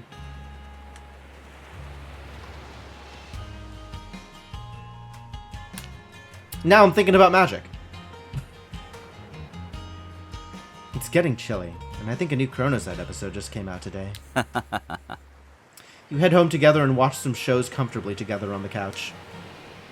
When he leaves in the morning, his guitar stays behind, tucked under your bed. Seems you'll be together for a while. Max love level with 7. Nice. Hey, bud. Hey. Hey. You make me blush with the smallest thing. How am I supposed to stay cool with you being so cute? Well, you just gotta learn to live with it. So silly. Time goes by so quickly. It does it not? See you soon, I hope. Absolutely. Alright. So we have to decide how many people... Standard ban's, I think, are a lens you can use to view the problem. The problem is a general lack of care for making constructed magic fun. Nearly 100% of playtesting's time is spent on limited. Really? Is that... Are you saying that from direct knowledge, or are you inferring? Because, like, I don't know what that process looks like.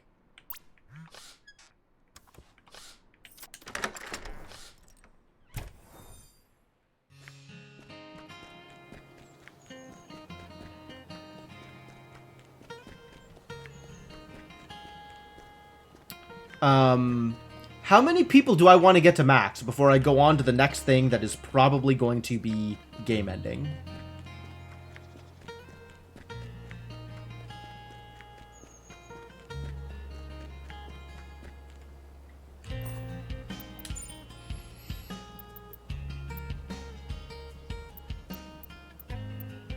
I think I want to do more with Rowan and Pocket and Sawyer.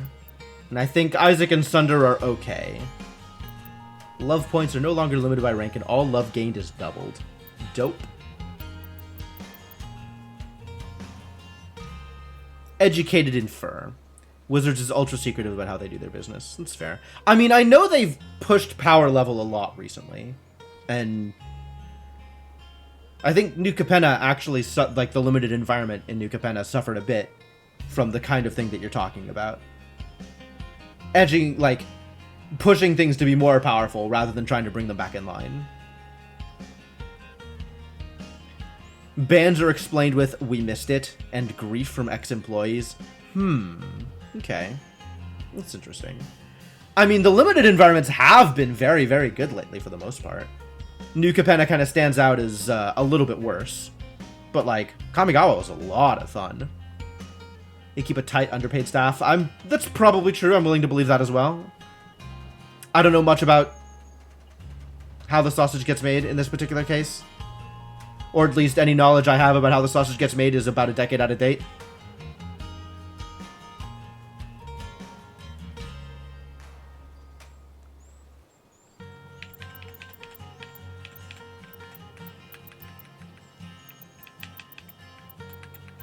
You think underpaid, really? Do I know anybody currently working at Wizards? I know people that are high up in the judge program, but I don't think I know anybody who's currently working at Wizards. Not, like, directly working at Wizards.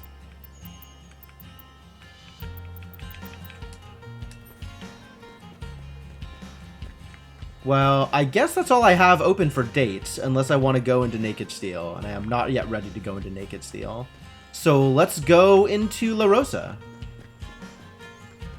Let's go dunge.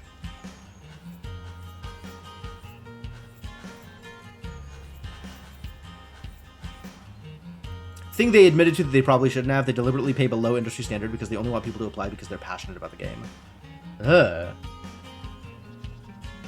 I mean, I get where they're coming from, but that feels not okay.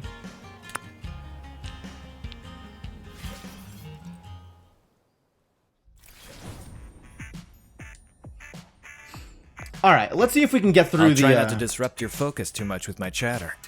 Oh, I haven't heard that line before.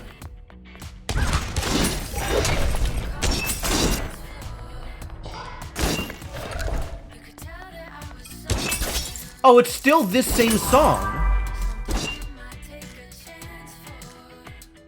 Interesting.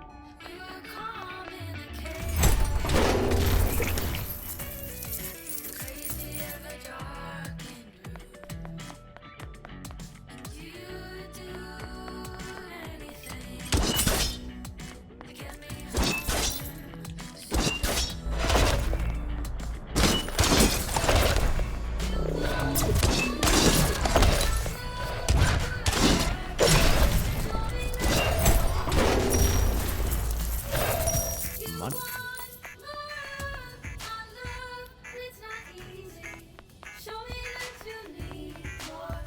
Not only is hiring fans bad for products in general, but you all miss all of the people who are very good at what they do and are looking for someone who will pay them what they are worth. That's very true. I agree with that statement. I don't think there's a problem in hiring fans, especially in a product like Magic the Gathering specifically. But I do agree that not paying the industry standard is just a bad move in general and results in people feeling burnt out and not valued. Only hiring fans. Okay, that's a fair point.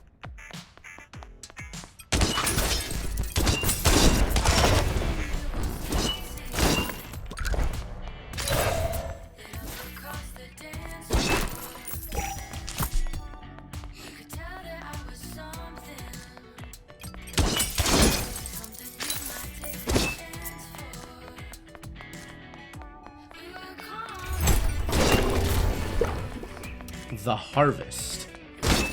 Alright, Rowan, I like you, but could you try being a little less creepy?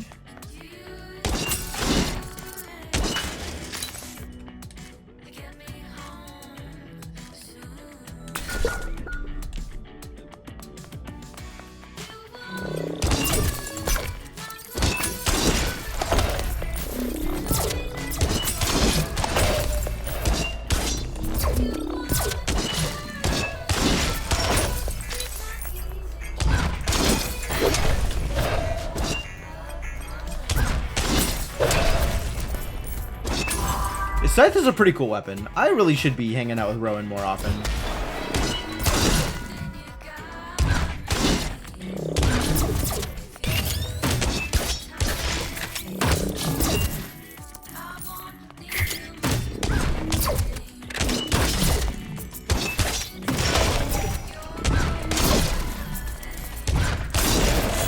What was that? Weird bird. Hold on. I clearly do not understand mechanics here. When an enemy dies, get a brief damage boost. Okay.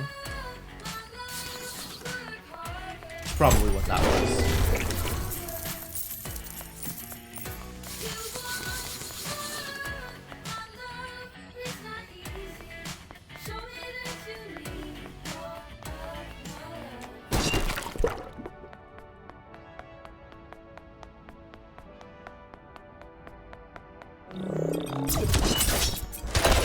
So, is that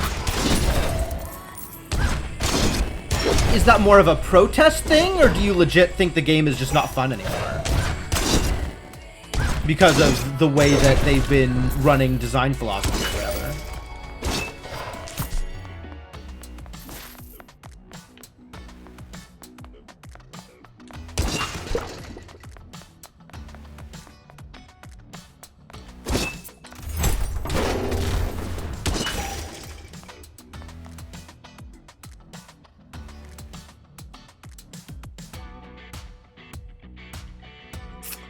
Okay, yeah, I can understand that. That feels a little tone deaf.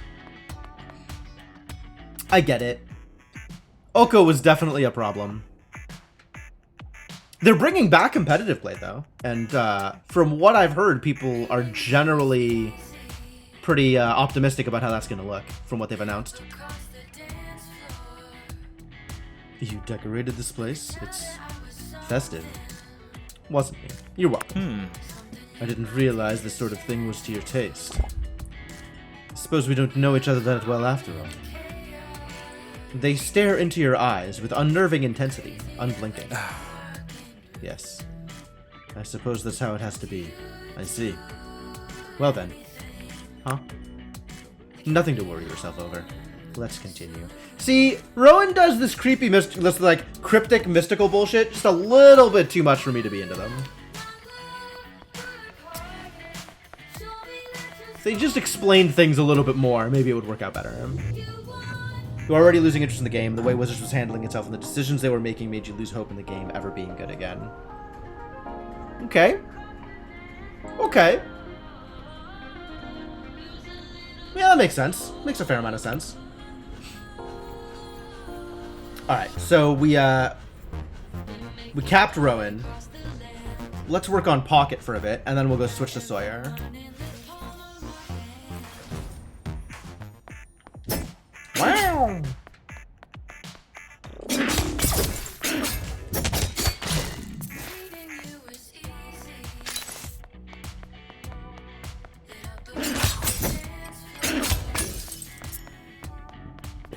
I do like one-shotting enemies. There is a game. I mean, I appreciate the magic discussion as much as the next person. Swear this was a dating sim a moment ago. It is. It's both. It is a dating sim ARPG.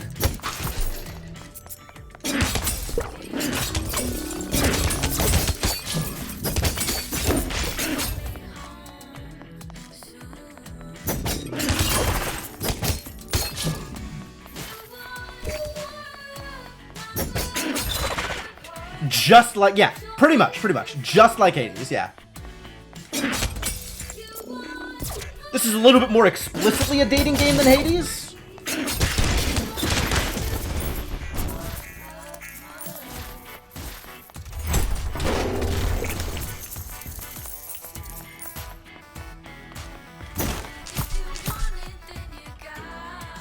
Honestly, I don't know that I can forgive Hades for not explicitly being a dating game, since Dusa broke my heart.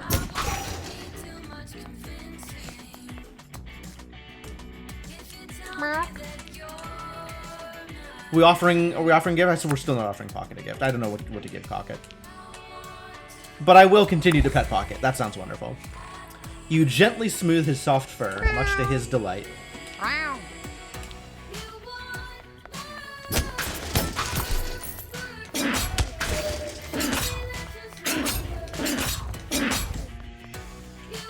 I love this pounce attack.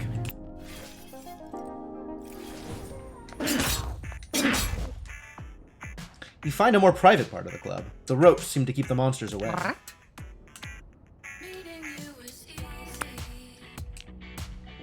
Pocket curls up and seems to instantly fall into a catnap. Ah, that's fair. Just like everywhere. In the cozy quiet, you soon find yourself also falling into a light snooze. In a dream, you smell something delicious. You reach out to find the source and stuff it in your mouth. Oh my god, I'm gonna get a mouthful of Pocket.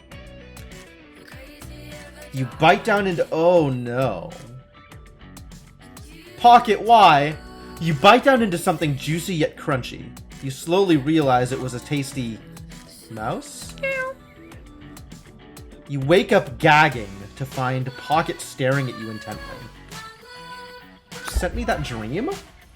Pocket tilts his head curiously, but doesn't answer. You both stretch and get ready to return to battle. Your life is gross is a hell of a thing to tell someone. Have you ever played a dating game where at least one character is made uncomfortable by receiving a gift? Yes. In this dating game, I, the player, a character in the game, is made uncomfortable by receiving gifts.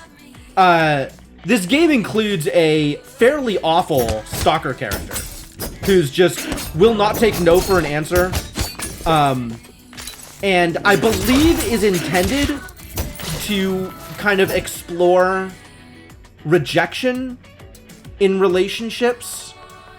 Like, deliberately is creepy and uncomfortable as a character. But wow, that character is creepy and uncomfortable.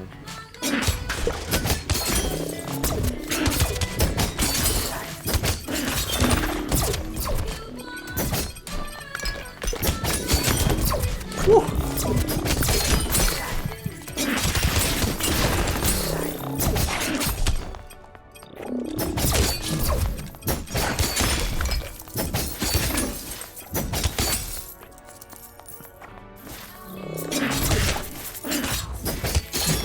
My character's responses ranged from thanks with a question mark to please stop. So I guess you could play it as just uncomfortable. But yeah.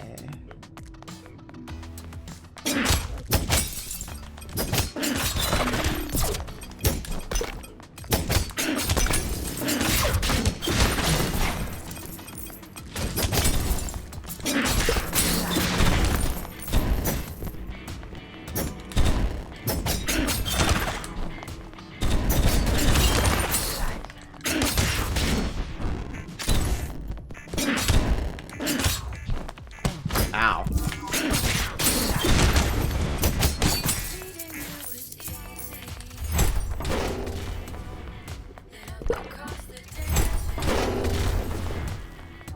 I think the presence of that character is actually the big complaint that a lot of people have had with this game. This game got some very mixed reviews in a lot of ways, and I think a lot of it stems from that character being in the game and being required to interact with.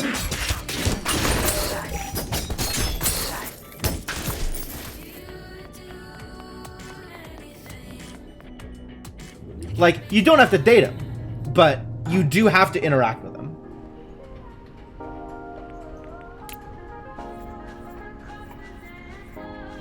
Alright, Sawyer, let's go. What floor are we on? 5.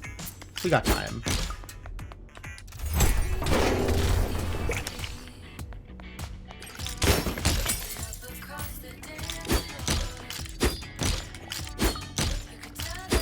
Can I hit this ever? There it goes.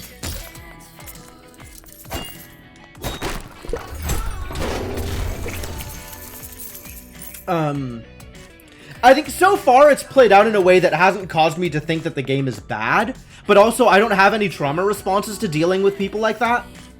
And I suspect the target audience for this game is a lot more likely to have dealt with a person like that in real life in the past. And being required to interact, even slightly, with a character like that in a game that is presumably for the purposes of escape, kind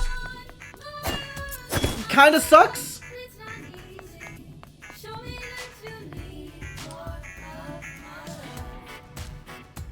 Sawyer's face lights up at the sight of the pool tables and cues. Oh, I forgot about this. I forgot about this. Finally, another long weapon to talk with. It's been forever since I've chatted with my poleaxe friend. Knocked anything over by accident lately? The pool cue doesn't respond. Sawyer squints at the pool cue, which remains motionless. I guess I am. Oops. I just wanted to make another long friend so badly. How embarrassing. Most weapons are light and slashy. I feel self-conscious around them being all unwieldy.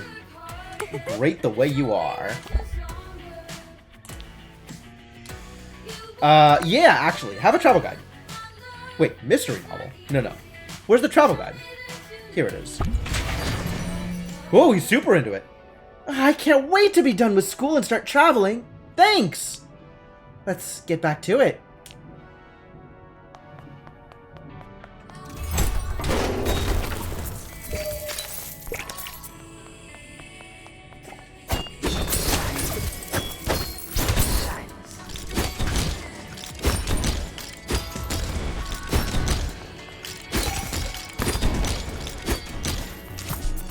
Whoa, it was still another one there. Rude.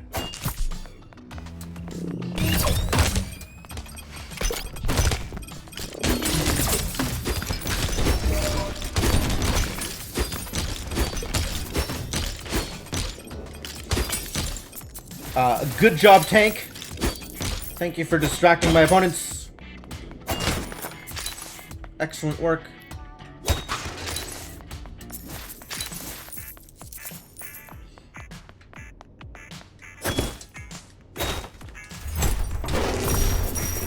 Nice.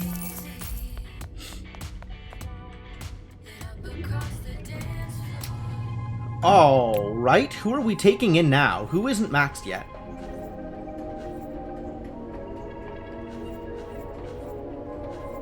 Sunder, Isaac, and that's it. Sunder and Isaac. We'll put them off long enough. Alright. We haven't played with Sunder in a while.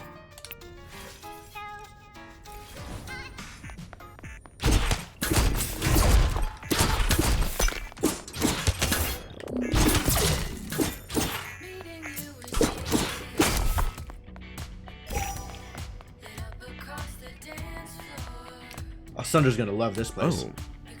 Oh. Whoa. I guess at least one interior decorator really likes Valentine's Day. Though, dating you, kinda wish it were Valentine's Day. I'd go overboard too. Hmm? What's the most important part of Valentine's Day for you? I want to plan ahead. Affection is accurate. I don't care is probably the most accurate, but I'll go with affection. Uh-huh. Alright. Massage oils and rose petals. Got it. To be honest, I can't wait. I wish it were Valentine's now. Yes, I do have a gift for you. I have... Wait, what was my gift for him? I was gonna give him the vodka. He's super into the vodka. Ooh, artisanal and just for me. You know how to spoil a boy. Oh well. At least we can spend this moment together, here and now. I'm all pumped. Let's go. Alright, where are we going? Yeah, this works.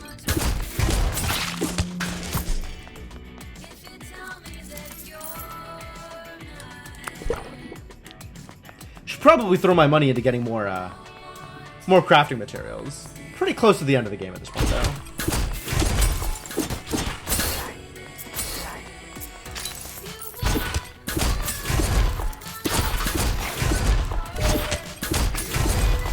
Wow, Sunder's real good at playing keep away. I'm into it.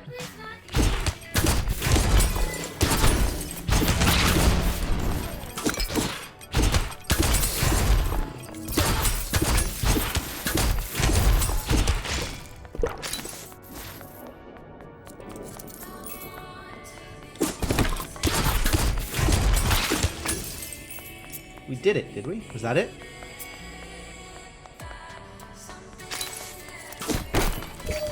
I guess we did do it. I don't suppose I have a way to change the soundtrack. Is there metaphor in the weapon's mechanics? Well, Sunder is a vampire, so the fact that his weapon causes bleed, yes. At least a little bit, yes.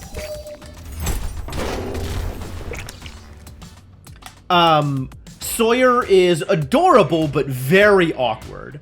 And kind of has to grow into the person that he's going to be, that they are going to be eventually. So Sawyer being the awkwardly long Naginata is pretty on point. Haha.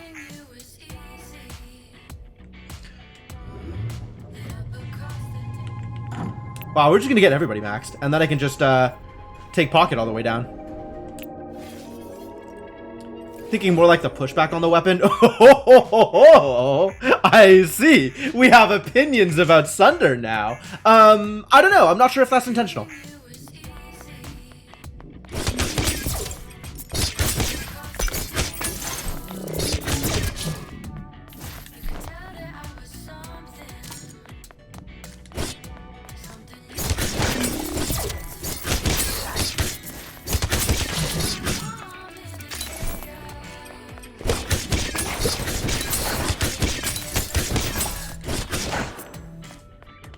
Your inner demons want to duel. They do. They do.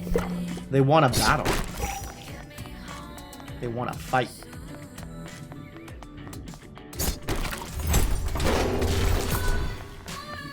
I haven't thought about stuff like that, Tiff. Probably for some of the weapons, that's deliberate. I don't think the weapons tend to reflect their approaches towards relationships as much as they tend to reflect the personality of the person.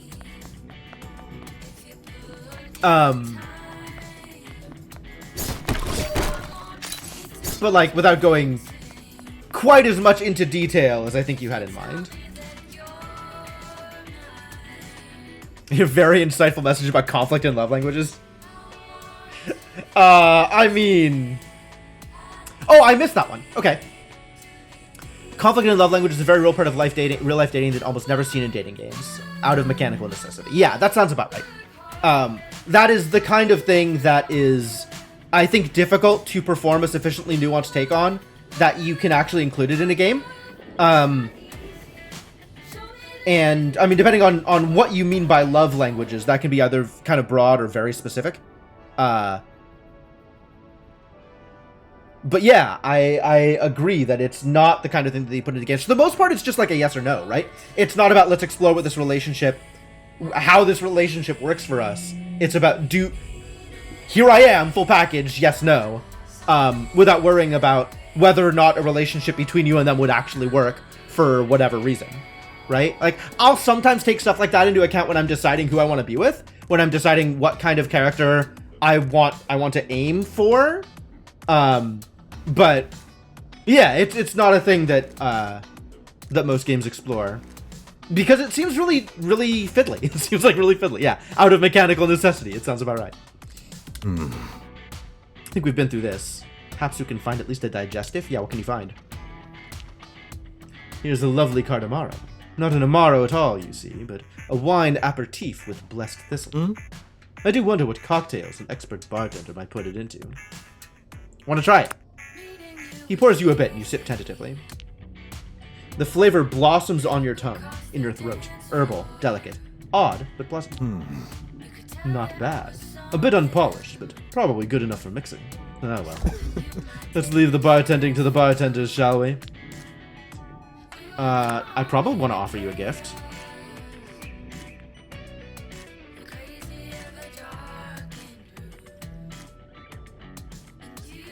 I don't know what the deal with is. I don't know who would want these things. Fine leather gloves? You might want gloves. Yeah. Does indeed want gloves. Beautiful, I guess. Practical. The perfect kind of gift. Thank you. You, sometimes known as a master of romance, do give relationship advice fairly often. Mostly same. Mostly same. I don't know that I am known as a master of romance, but, I like to think I have given more good advice than I have given bad advice. And, I mean, I have at least one person in my life for whom I have played marriage counselor on more than one occasion. So, I think my track record is pretty good.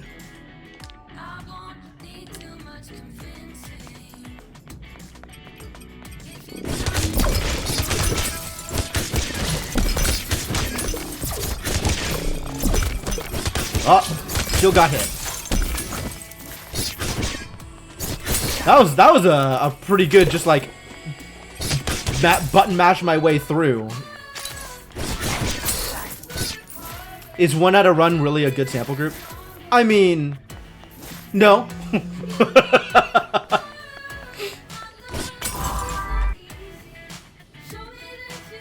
One of the most common problems you see is a relationship where they really like each other, but one or more show affection in a way that makes the other feel uncomfortable. Or at least in a way that they don't want to receive affection. I have not actually seen that often, but that does sound like a real problem that would be somewhat difficult to navigate.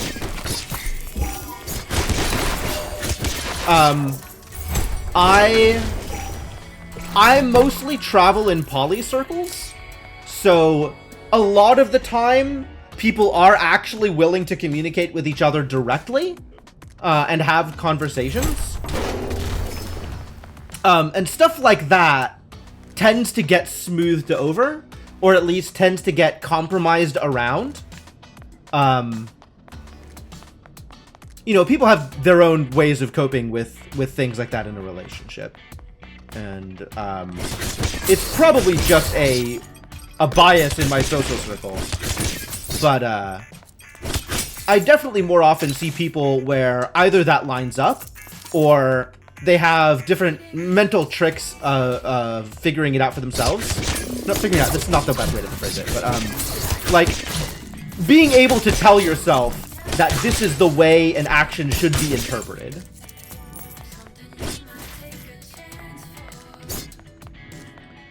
The more you hear me talk, the more you realize your dabbling with Polly was very atypical. It could very well have been.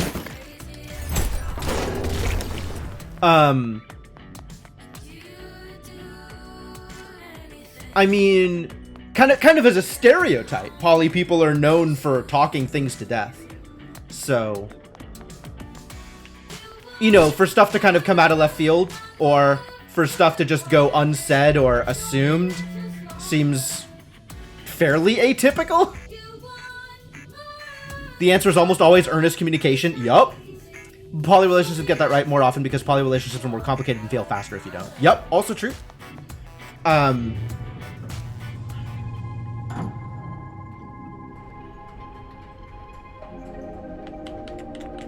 I like to think that the poly superpower is being able to talk to their partner.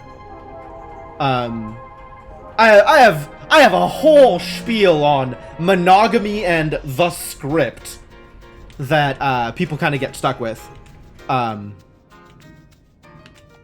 Everybody's capped now. We did it. We did it. So now I can just play with whoever I want. Whoever makes me feel the best. Whoever's the most fun. It's Pocket. Pocket is the most fun. This is gonna hurt. But I kind of love the fist weapon.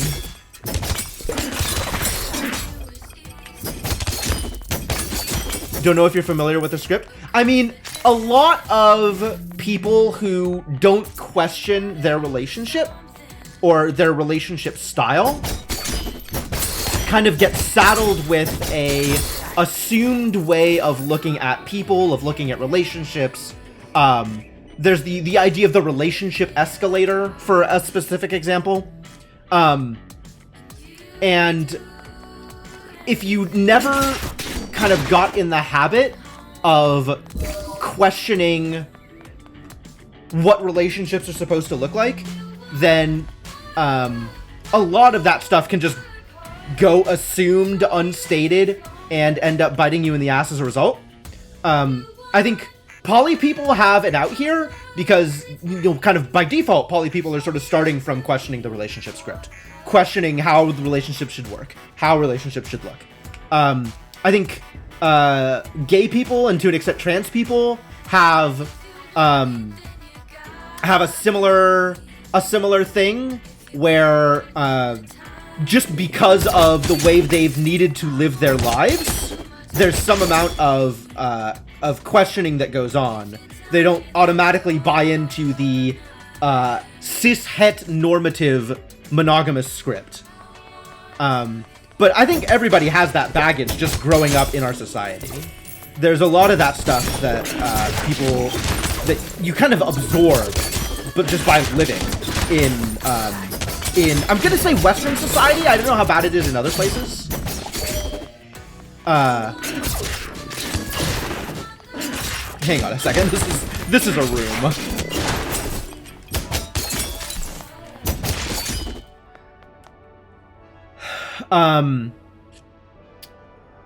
So, you know, the less kind of bought in you are to what you were taught as you were growing up, then the easier it is to bring that into a relationship and ask actual questions instead of assuming, or have actual conversations instead of letting things go unstated. But I think that's an important habit even for monogamous people, right? Like, if you just have a conversation with your partner, things go a lot easier.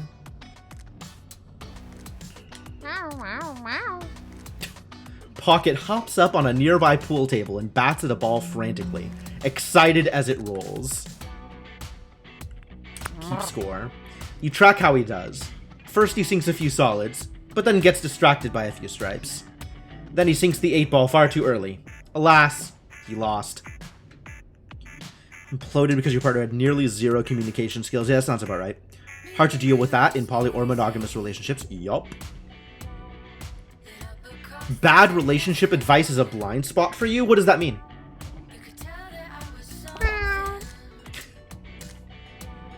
No, we're good here.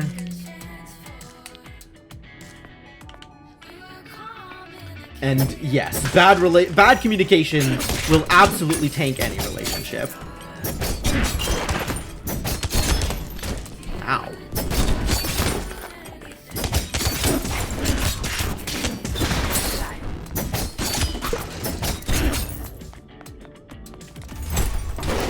I did say I was going to take some damage, and here I have in fact taken some damage.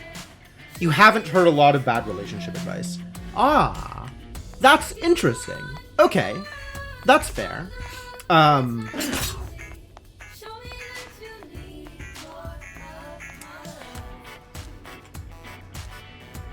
trying to think of what bad relationship advice looks like. Mostly people are perfectly okay tanking their relationship on their own.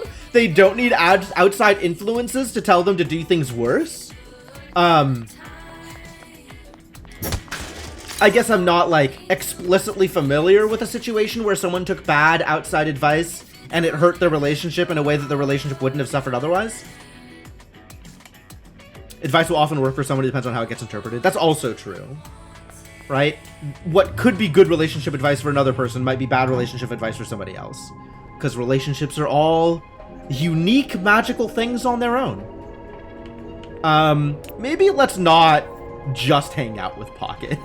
It seems dangerous. Let's work on Rowan. We can work on Rowan a bit. Floor 9. Alright. And then on floor 12, we're swapping to, I guess Valeria. Oh. Nice. Heard some bad advice on talk shows, but most in-person advice has been decent. That sounds real. That sounds real.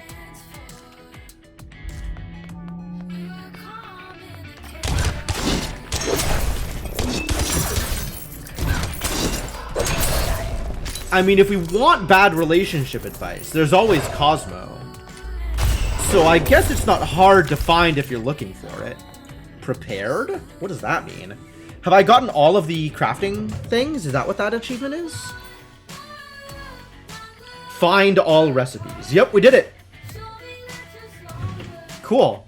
Definitely getting close to the end of the game then.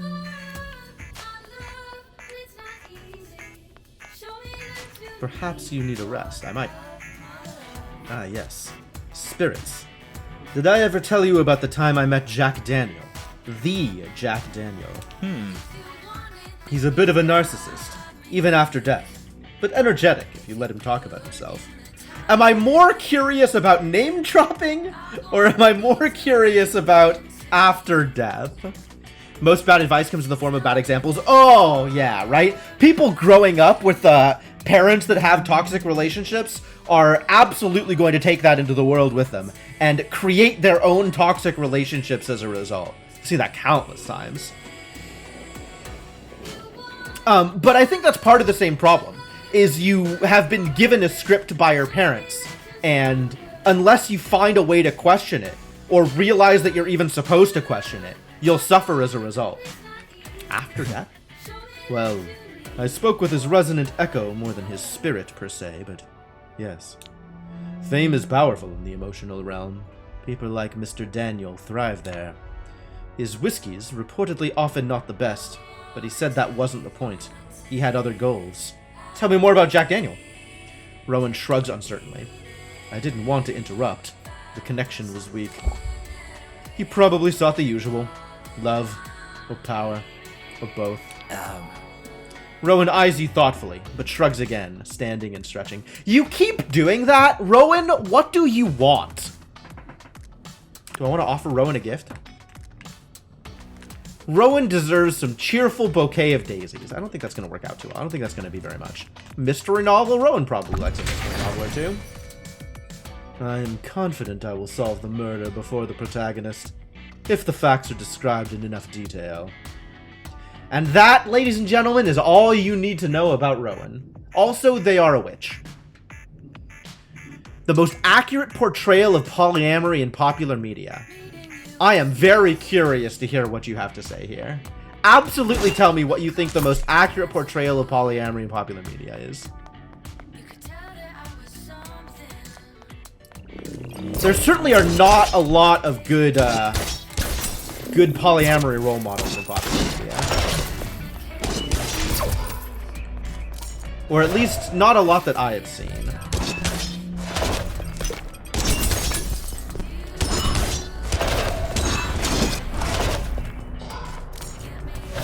The most recent run of X-Men? Oh, really? JD and Turk in Scrubs. I haven't actually watched Scrubs.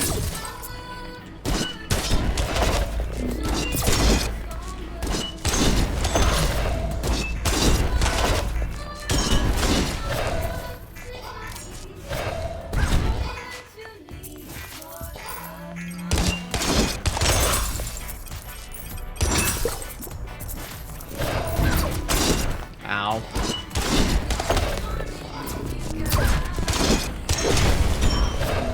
Bravery or foolishness? Why not both? Oh, Sense8 was really, really good. Jean Grey, Wolverine, Cyclops, and Emma Frost are a polypod? Wow.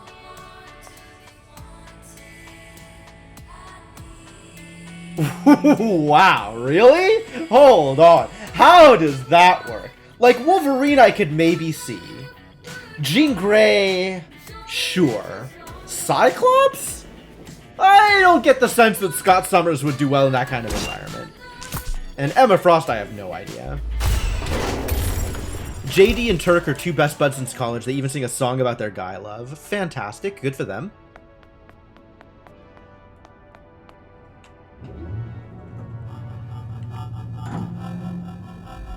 What floor was that? That was 9? We'll just play some more with my lightsaber. Oh, right. I forgot about this thing. Whew. How did I deal with you before? Oh, I had Sawyer, is how I dealt with you before.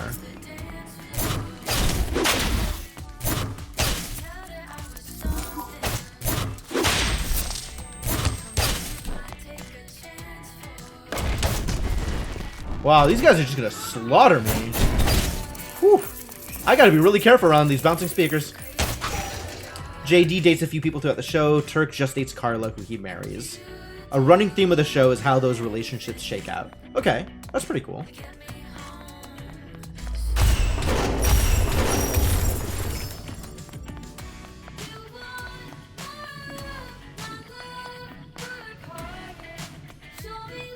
Still take one? Alright, let's take a break. The backstage hangout afterward. You like groupies? Nuh-uh. You know. I mean, it's fine if someone is chill, but usually tour groups and VIP tickets are more intense. Really liked escaping all of that in Verona Beach. You made it really relaxing. And it's just you and Sunwoo. Not bad. And now we have a performance to finish.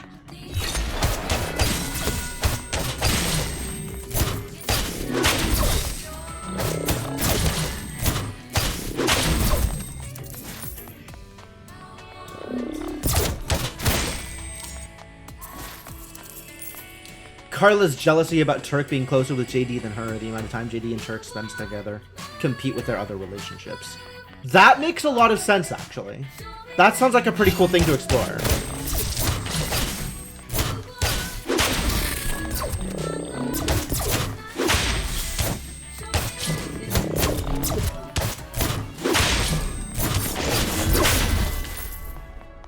Well, I am finally at a level where I can't just overpower my opponent, so I guess we'll have to be a little bit more tactical at this point. One point, JD ends up ending a relationship because Turk didn't like the woman. Which, that's just good sense, honestly. Like, you gotta trust your friends to give you good advice.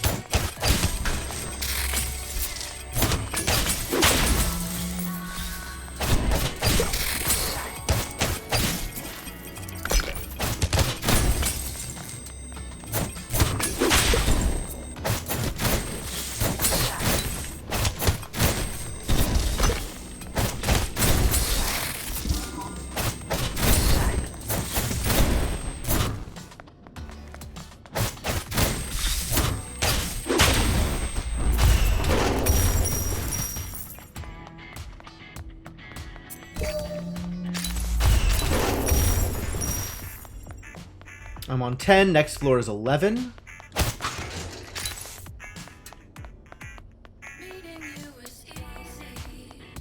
think we might go back to Sawyer for the next floor. Don't think you've seen any deliberate polyamory in fiction that's more accurate than Scrubs.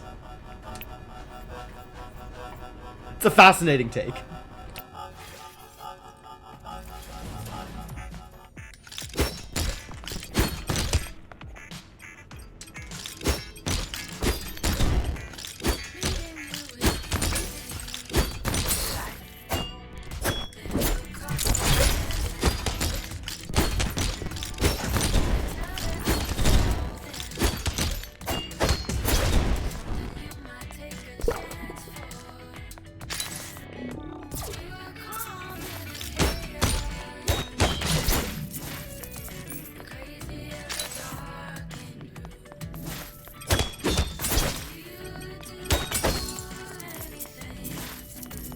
Jean Grey was in a love triangle with Wolverine and Cyclops. Right, yep, familiar with that. She died. Cyclops hooked up with Emma Frost. Wolverine got married. Wolverine's wife died. Jean Grey came back. Now Wolverine splits his time between Jean Grey and whoever. Cyclops splits his time between Jean and Emma. Jean has both Cyclops and Wolvie, and dallies on the side. Emma just has Cyclops with occasionally dallies with Wolverine. Wow. That is an incredibly weird way to run a set of relationships. People just getting grandfathered in because they were dating you before you died and came back to life.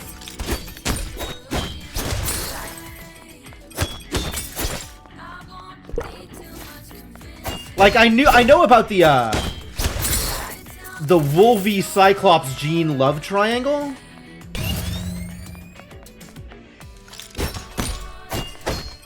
But all the rest of it is way after my time.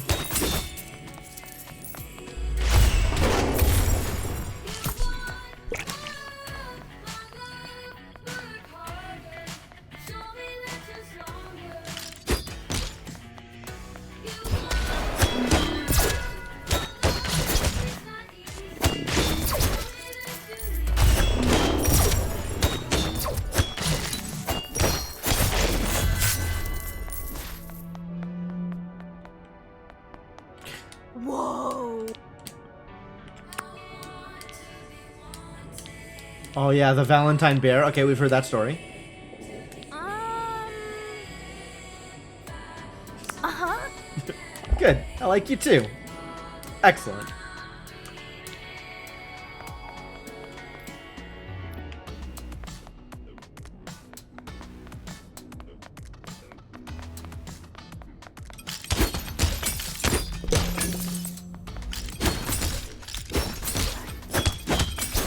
Anyway, relationships as a whole, and the scripts people follow, is a subject that I think is fascinating, and generally pretty happy to have conversations about.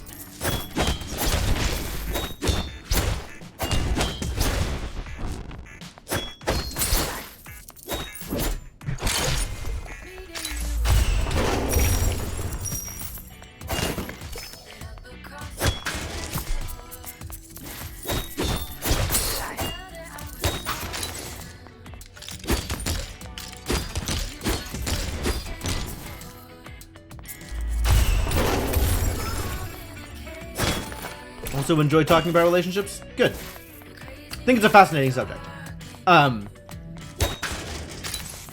It's maybe a little weird to say that I think of relationships as my hobby.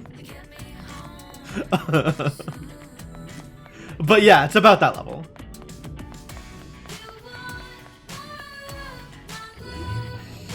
All right, level 12. Who are we gonna show our heart to? Is it Pocket? It might be Pocket.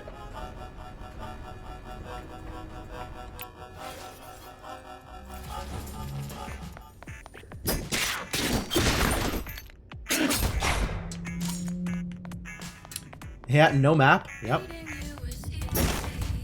If you come closer, your weapon will see your true heart. All right, make that happen. Battle your fears. Oh, this is what they meant. Little fear of intimacy is healthy. No one likes an oversharer. What? Oh, I see.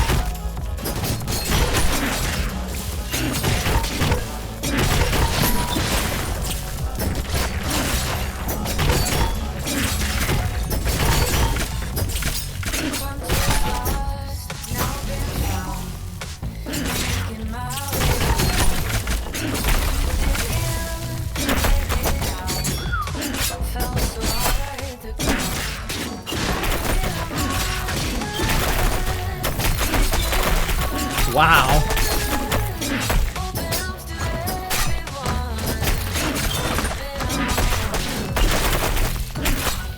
Fear of intimacy, huh? This is my boss fight.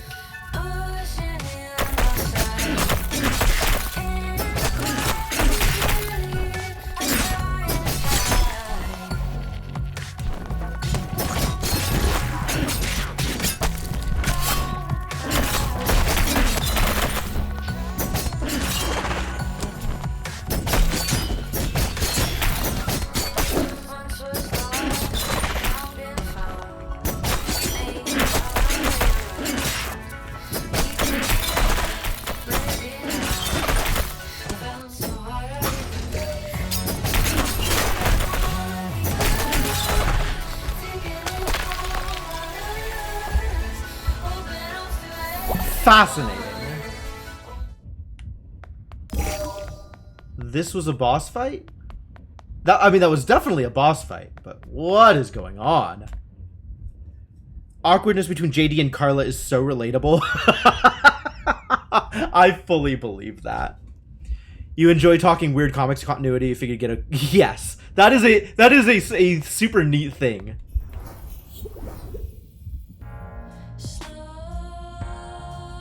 What is going on? A strange thing looks you up and down, smirking appreciatively. You realize they're familiar, but you can't quite place it. Hey, good looking. Come here often? What are you? You've been afraid of intimacy for so long, but you don't even recognize me? Is this supposed to be Eric? Call me Dungeon Boyfriend. It was me, all along. When you saw the sexy scenes in movies and looked away, I was there. When you first imagined someone lips on yours and froze, I was there. Not just physical either. Remember when you first started hiding your true self? I do. I may be a dungeon, and I know I'm not the only one you've been grinding, but... What a line!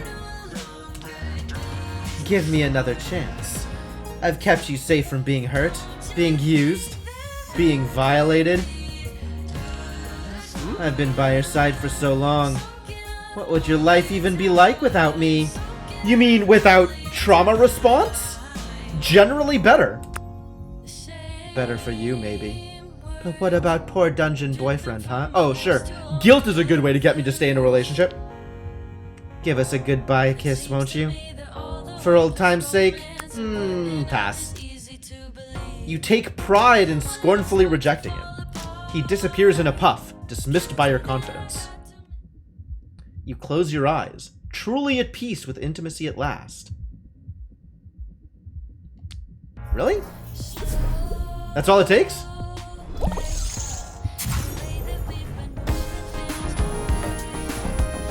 Okay, well, I guess I've overcome my fear of intimacy. A new plushie can be found in your apartment.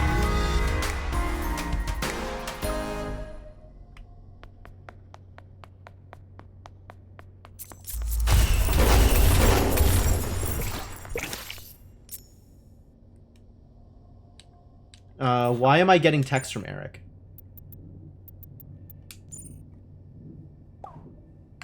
To put things right, I need help. I can't deal with Masamune on my own. Please, you might be the only one strong enough, and he's already fixated on you. You don't have to forgive me, but until he's dealt with, he's dangerous. I've already sent Jesse instructions. Okay. Well, I guess that's only to be expected. Letting Pocket out, by the way. Worried he's looking for a fight. Oh no. Pocket, no. And Isaac, I'd like to talk with you again about things that matter. Can you meet me at the mission one more time? Sure. Thanks. You're welcome.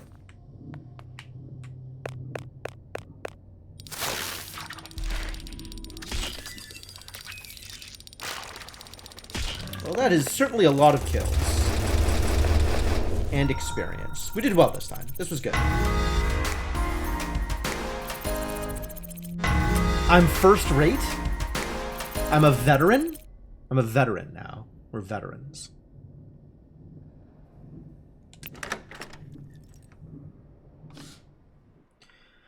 That is 2 dungeons fully cleared, with the indication that there may very well be more than that.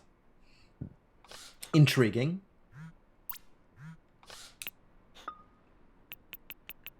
Have you seen Crowley? I have not. Also, we've gotten all of the recipes we're ever going to get. So we should probably just make them all.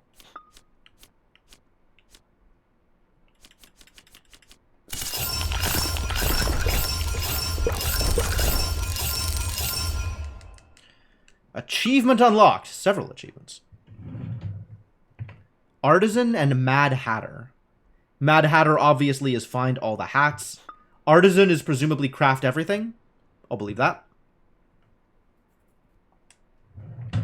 And everybody wants my attention. Oh, dang. Oh, dang. I already owe you 1 or 2 or 3, but I have to ask. I'm in trouble with my prof. Can you come back me up at the college? Not good at standing up for myself. Oh, poor Sawyer. Yes, I will help. This is a thing I will help with. Building H, room 5. Sunder. Hey, I have something to tell you. Let me know when you have a second, I'll come over. Now is not good, because I'm about to cut stream, but, soon. Urgent. Have you seen Crowley? Only with you. He's gone. Really gone. I don't know what to do. I'll be right there. Okay, well, Sunder coming over is not exactly the thing that I want to have happen right now. Since it is past midnight, which means I should be cutting stream. But this is good progress. I like ending the stream on the note of finishing up another dungeon. So I suspect there's going to be more dungeons after this. Like, just from looking at it, it looks like there's room for 2 more dungeons. But we're pretty close to the end of all of the storylines, even just barely making it through 2 dungeons. So that feels like if you want to keep playing the game, there's more stuff to do, but if you're here for just the story, then maybe you've done everything you need to. Fascinating. Big if true. Oh, and I made all new outfits. Knight armor. Nice.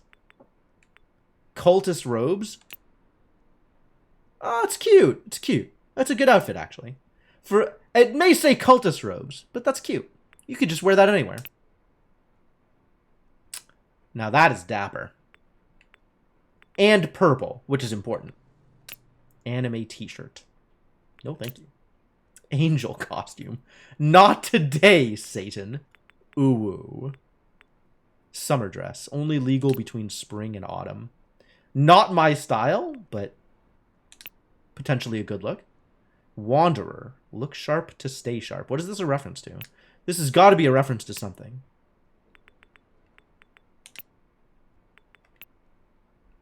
Halo. Beverages heal you more. Innocently trying to hide your thirst, huh? Ha ha. Ha ha ha ha. Valkyrie Band. Doubles all damage. That's a lot. I think we're not going to wear that one either. Is it back to the Flower Crown? It's probably back to the Flower Crown. I'm into the Flower Crown. Flower Crown does good work. We could try designer glasses. No, I'll stick with the flower crown. Honestly, like, I haven't really found an outfit that speaks to me more than just the default, like, striped sweater with blue pants. Certainly not anime t-shirt. And the flower crown looks good. It's a good flower crown. I like the sunglasses, too. Sunglasses worked out pretty well. Alright. Good enough. Good enough. So yeah, we've got to deal with Sunder, and we've got people to visit, and we've got so much more left to do. There's still a lot of storyline to go through, which is exciting.